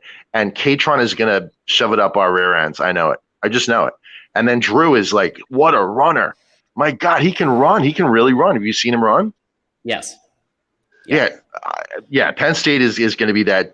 We're going to be like, oh yeah, whatever, and just get smacked in the face. I know. I can see it. I didn't see much of him in the Michigan game though. Where was he? Which one? Who in the Michigan game? Which one? The one where Michigan smacked Penn State in the mouth. I think 41-17. I remember, if I remember right. Oh, okay. I don't know. Was Katron Allen playing? Coleman Edwards had 418 yards rushing. You remember that game? Was Katron playing during that game or not? I think so. I think they both were playing. Oh, okay. All right. So then there we go. So I guess they're not a team at all, but but I don't know. Says, how do they see Illinois beating them? Well, actually, I said I don't think Illinois is going to beat them. I think the Illini have stuff to prove this year because they're losing so many people, and a lot of those people they're losing are their strong players. So I don't necessarily agree that Illinois is going to beat them. And also, Argra, if you're a fan of Penn State, do call in to educate us. We want to hear. Right. Katron Allen got 16 rushing yards in the Michigan game. Well, What was that? I'm not taking anything away from the guy. He's talented. He is talented. They're both talented. They're both really good running backs. And Michigan has a really good running defense. So I think they might. And Michigan's defense is insane. Yeah. Wait, Alex, you said something interesting. Were you the one who said you're worried that Penn State was going to get one over on Ohio State? You know us. We're in, Michigan and Penn State that's the Achilles heel, those two teams. So something will happen. We'll take no-dos before the game, and we'll just be idiots. You know it. That's how we are. Well, that game in Happy Valley is going to be crazy this year for Michigan for sure. Oh my gosh, that is going to be the ratings of that game are going to be through the roof. Everyone in the world's going to watch that. That's why I think it's going to be big noon kickoff, and Michigan will get saved from having to play Beaver Stadium at night. Yeah, let's hope, John. Let's hope it's not a whiteout for sure. That game is going to be insane. Penn State is going to have so much to prove. Yeah, it looks like a friend of the program, DeReal MVP, is calling in. Now, I do want to just preface this. We're gonna go another 10, 20 minutes, and then I do have to wrap because we have to let the USC show kind of get set up. So we're gonna go another 10, 20 minutes, and then we're gonna wrap. But here we go. Here is DeReal MVP, everybody. Parents, if you have young children, please take them out of the room right now. We cannot. Anyway, go ahead, DeReal. Oh, no, I was just watching the end of the Miami-Indiana women's basketball game. Tell you what, March Madness has affected the women's side as well.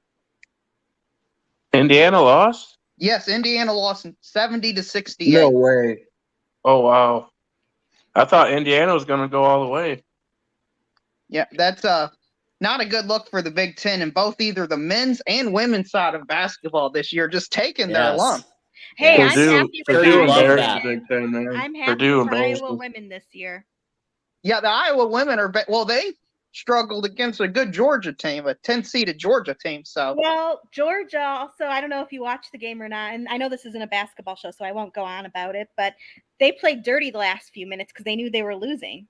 It was just so obvious. But anyway, DeReal, I wanted to ask, we were talking earlier, I don't know if you heard this part of the show, but we were talking about Iowa, and we were talking about when Kirk eventually leaves, who would be some candidates to replace him, and Mark Stoops was brought up, and I wanted to get your opinion if you think that Mark Stoops would do good at Iowa as head coach.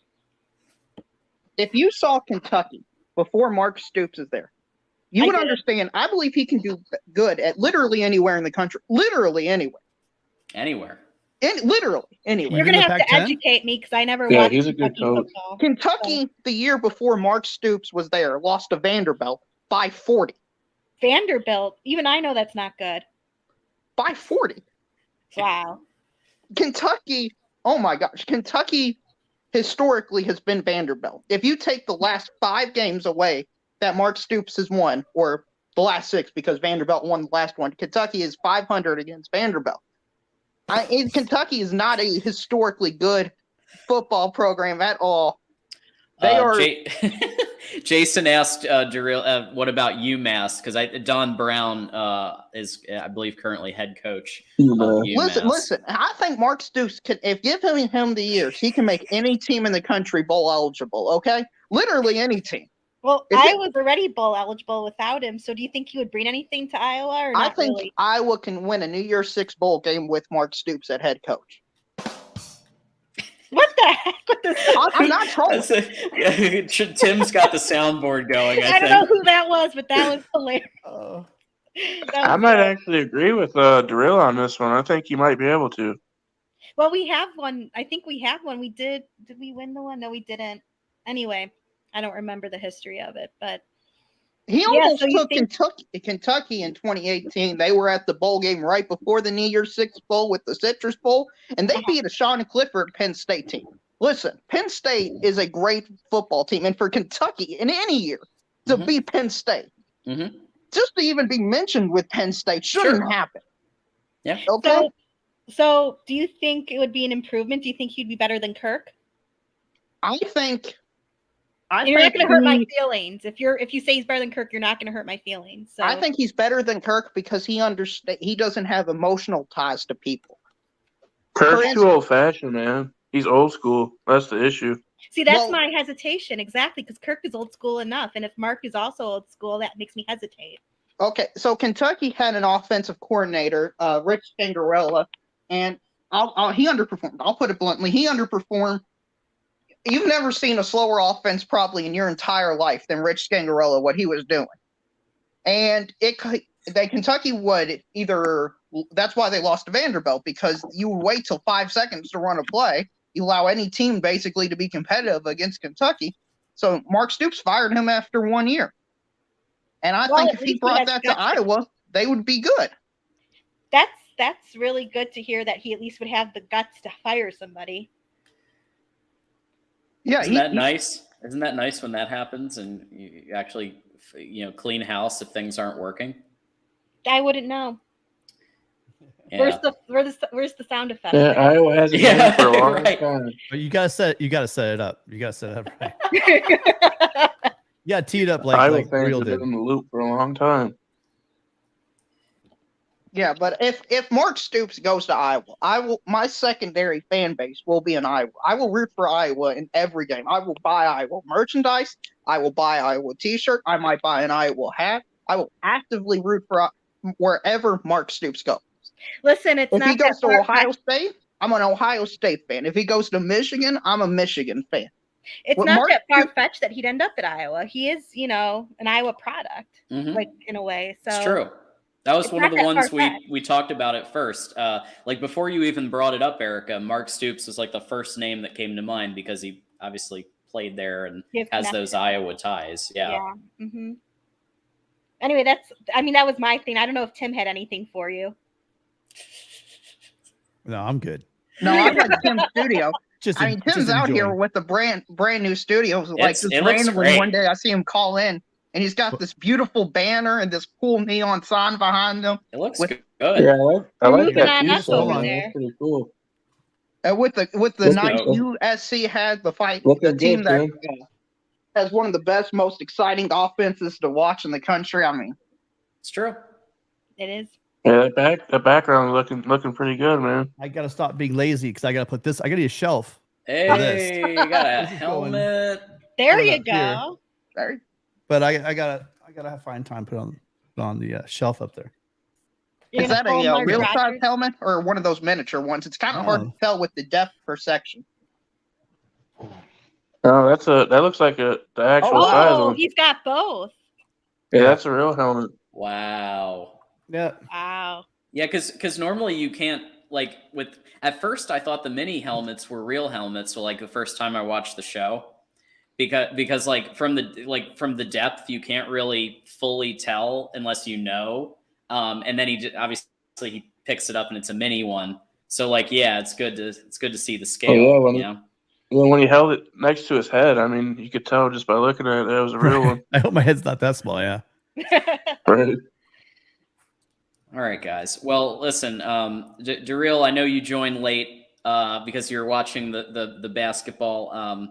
We love you, but do you have any final thoughts? Because I am going to wrap soon. We have USC Trojans live coming up in a half an hour. This has been, I've been casually watching this show along with all the basketball. I'll rewatch all of it. John, you do a great job here. The only thing I don't like is how you change your name from One Scoop. That's the only thing I don't like. You should be One Scoop. Holy wait, it wouldn't stop. We just agreed on something, Daryl. I think this is a moment. Let's all take a moment. I miss One Scoop as well. Well, he's still the artist formerly known as One Scoop. It's okay. Yeah, but it's like Prince being introduced as the artist formerly known as Prince. It's just not the same. Yeah, but do you really want a host and co-host of multiple shows to be One Scoop John? Yeah, I mean, gotta have a little, gotta keep it classy around here. You know what I'm saying?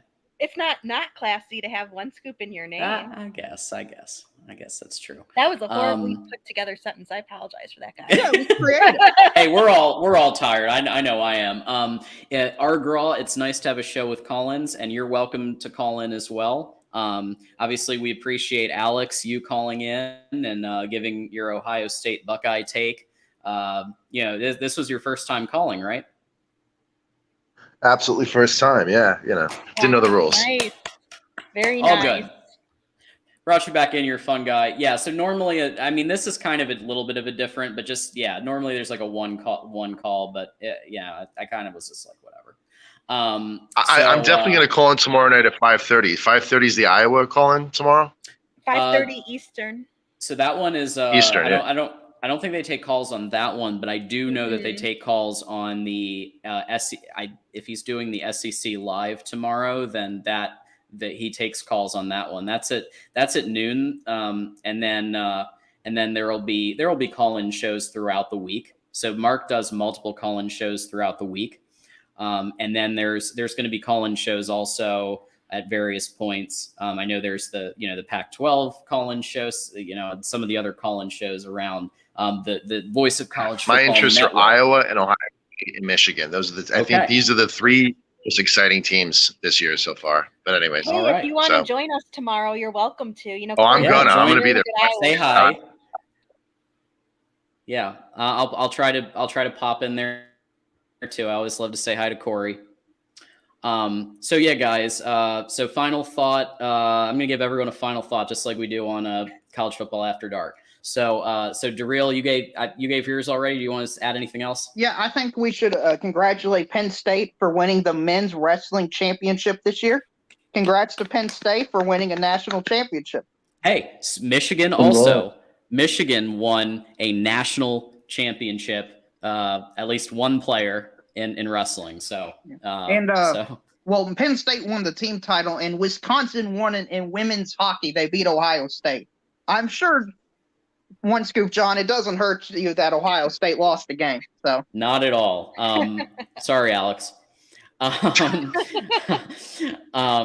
Minnesota had a good hockey game or hockey team. I mean, am I right? I think that was for the men. Oh, okay. All right, Darrell. I'm gonna let you go now, and I'm just gonna let everyone go after they give their final thought. But we appreciate you always. Yeah, no problem. Good talking to all of y'all. All right, man. Thanks, Darrell. See you, Darrell. All right, Alex, final thought for you. I don't know if anyone has any final thoughts on the Buckeyes or the Wolverines or the Hawkeyes. That's all my final thought. No final thoughts from you guys, huh? Okay. There are many. There are many. I have a ton to say. I know when the Iowa is, and I know the Ohio State's 11 on Wednesday. When's the Michigan one? Michigan is Wednesdays at 5 p.m. I'll be there. Hell yeah. Come on by. So that one, we that one's like the opposite of this one. So that one's like really a tight, try to keep it like 45, 50 minutes, jam-packed with content, and you get your content fix. And then, for people who don't have, a ton of time to hang around, they get their content fix in there. They get to chop it up and chat a bit. And then we go on to Florida State Live, which follows that show. So there's all kinds of must-see TV going on Voice of College Football. Erica, did you go to Iowa, but you live in Illinois? Did you go to Iowa for school? Yes. So I was born and raised here in the Chicago area. Then I went to school here at Northern Illinois for my bachelor's, and I did a master's in Iowa after I lived in France. Ah, nice. Yeah, I'm from New York City. I went to Ohio State. Oh, okay. Anyways, cool. Yeah, cool. All right. I appreciate it, guys. Alex. Thanks a lot. See you next time. Thank you. Awesome. All right, Erica, I'm going to go you next. Any final thoughts? And I know people can find you on Twitter, yes. Erica Goldberg. So yep, it's Eriquita0115. Eriquita, that's right. If you want to hear Iowa thoughts, political thoughts, cute dog photos, you got me. Feel cute free to dog add photos. me. Even if you disagree with me politically or whatever, I'm open to that. Let's debate. But no, a thought related to football.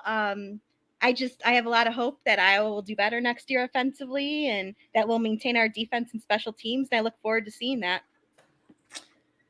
Here's to hope. I want Iowa to do well. I really do. I think it's good for the sport. Yeah, and I think that it's just we need to be better, more well-rounded, and I think if we get there, we have a good future and a bright future ahead of us. So, and I'm also looking forward to the expansion too. I think we just take Mark Rogers' advice and because I think he said this first and then I copied it. Just let Cade run the Michigan playbook. Brian can just sit back on just go to Tahiti or something, and it'll be fine. I wish I had those decision-making powers, but unfortunately. Anyway, guys, let's have All right, Erica. those royalties, and that's that. There you go. Thank you very much, everybody. Bye, Erica. We appreciate you. Have a good evening. Bye now. All right, Jason, Michigan man and friend of the show. We appreciate you hanging out. Just want to say it was nice chatting with everybody tonight. I do have a couple of shout outs. I want to give a shout out to the Michigan men's hockey team for winning back-to-back Big Ten championships. Hell yes. Go Blue. And I also want to give a shout out to the women's gymnastics team for winning their 26th Big Ten title in 30 years. So that's pretty dominant. So, absolutely. Hell yes, go Blue. Yep. And we'll get back in basketball someday. I appreciate it. Someday we'll get back in basketball. We'll get back. I know, right? That's the only thing we're lacking in is basketball right now. Yeah, it's so weird. Like, can we just for 1 year be good in football and basketball? Because either the basketball program's good and the football program's not so great and losing to Ohio State, or it's the opposite. And now it's the basketball program. So, like, 1 year. 1 year. Just look at the bright side, John. Just look at the bright side. At least we're not Purdue, right? They were a 1 seed. They lost to a 16 seed, so they embarrassed the big. At least we got that. Oh, Michael. I hope Michael's not listening. Yeah, I hope he's not here to hear that. But all right, guys, I had a good time. I'll see you guys later. Thank you. All right, Jason, go Blue. See you, Jason. All right, Tim. I'm waiting. So I just came on honestly to start the Erica Goldberg campaign for to co-host the Iowa show. I think she's amazing and she should be on the show. So I'm starting the campaign right now. Absolutely, and vice versa, because I told Mark, I'd love to do a week, where Corey and I do something, or maybe he calls into this show, or we do something, because he's such a wealth of knowledge of Iowa as well, and the two of them, Erica's great too, but I saved you for last because obviously you're very close to USC. And I think it's a perfect segue to the show that's about to happen. Yeah. Oh, well, I'm no Matt Zemek, but if you guys want to hear USC, you hang around, listen to Matt. He's like the Mark Rogers of USC. Well, actually, he's encyclopedic, just like Mark on all sports. So he doesn't stick to USC. I mean, he can talk to you about, you can probably talk about the Big Ten a hell of a lot. So if you have time, you should definitely check him out.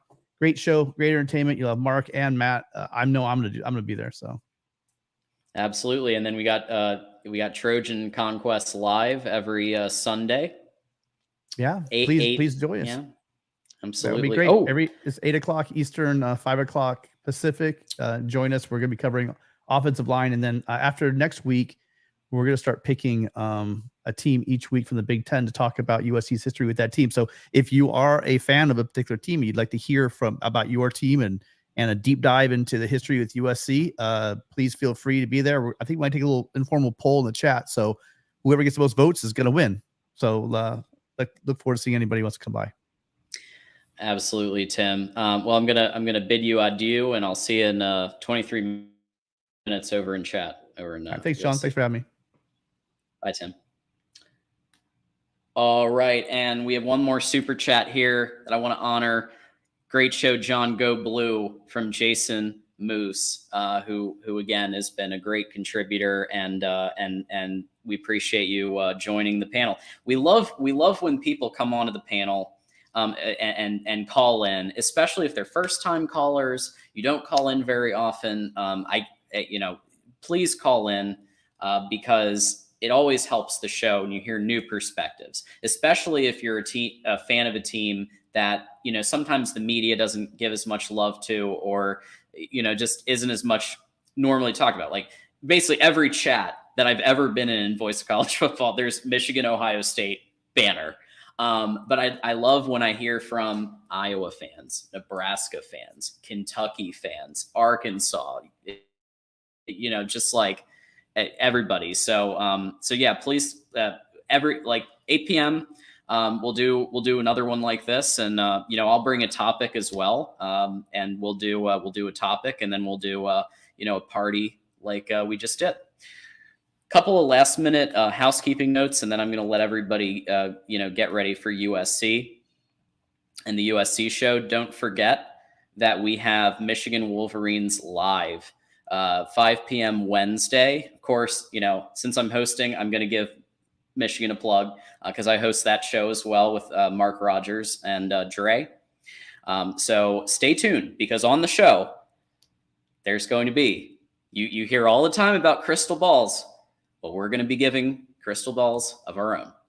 Michigan Voice of College Football crystal ball predictions for quarterback and other positions live at 5 on Wednesday. Also, don't forget to shop Amazon. We all know that we all shop on Amazon from time to time. I just got a Kindle book this morning using Mark's link. I know probably not a lot, but like, look, anything helps. I got an air fryer on Amazon, and I used Mark's link. Like, you know, so I practice what I preach. We use the link. It takes 2 seconds to do so. Don't forget to sign up for Discord, Talk College, for Patreon, Talk College Football all the time. Get access to our Discord that's 24/7. We do watch parties. I'm gonna try to do more even in the next couple months. Talk College Football all the time. All kinds of good stuff in there, and you can even get a sneak preview of Patreon. You can get a sneak preview Saturday, April 1st at 3 p.m. when we're going to have the Michigan Spring Game Watch Party on Patreon. And it's free. So you can get a kind of a taste of what Patreon is like. Don't forget to follow Mark on Twitter. Follow Mark on Instagram. I'm just going down through here. Why not? Don't forget to sponsor the Voice of College Football. If you're a business and you want to promote your product or service, email MarkRogersTV@gmail.com, and we'll get you hooked up to many enthusiastic college football fans. And finally, we have our merch store. So don't forget the merch store. And it's here. I have it somewhere. I have a lot of tabs open now. But I do want to show you what this thing looks like real quick. Okay, so if I've already gotten my Mark Rogers merch, and you can sort by best selling. You've got, apparently the hoodie is really good. Mike G praises the hoodie. The t-shirt, I can vouch for the t-shirt being really, really great. You've got the coffee mug, which, you know, holds a variety of refreshing beverages, and so on. So just check these out. You got stickers, you got slip-on canvas shoes, you got swim trunks. You got Mark Rogers, Voice of College Football swimming trunks. How about that, folks? And then you can also get multiple things and then get yourself a discount. Let's see if there's any final comments. Let's see. Caden already make Iowa better on offense. Yeah. And I actually said the same exact thing. I see a 10-win season on their schedule. Thank you so much, Jeffrey, for coming by. And I just had a feeling you were going to come by and say hi at some point. And yes, as Erica said, please join the panel. And I don't even care if you're an SEC fan. I don't care if you're a Big 12 fan. I don't care, you know, just because it's the Big 10 live show. I want to hear perspectives across the board. Because first of all, Darrell calls in. He's an SEC fan, and he talks Big 10. And, you know, so like we have, Tide Guy called in. He's an SEC fan. He talks Big 10. It doesn't matter. I don't care. And, you know, if you want to talk about other things, as long as it's college football related, we'll, if it's good conversation, we'll keep it going. So that is it. That is it. I want to remind everybody to hop over in 18 minutes to USC Trojans Live with Mark and Matt Zemek from Trojans Wire. And I'm going to tell you why. In my opinion, this is one of the highest quality shows out there. It goes really in depth into USC every week. And I think that they do a fantastic job. And Matt knows a ton about, as Tim said, encyclopedic knowledge. So go over to the USC channel. I'm going to put it right here in the chat. And there it is. USC Trojans Live in 17 minutes. And finally, the last thing, your host for the 8 p.m. block was me, John D'Adamo. Okay, there's my Twitter, John D'Adamo. Follow me. I also host Michigan Wolverines Live at 5, and at some point we'll bring back College Football After Dark with our Patreon panel, and I help moderate that as well. So definitely check me out. As Erica said, the artist formerly known as One Scoop, and that's it. Thanks everybody for hanging the whole time and for being part of this. Whether you sent a super chat, whether you liked a video, whether you shared it with a friend, whatever you did, thank you. Thank you for being here. Until next time, go Blue.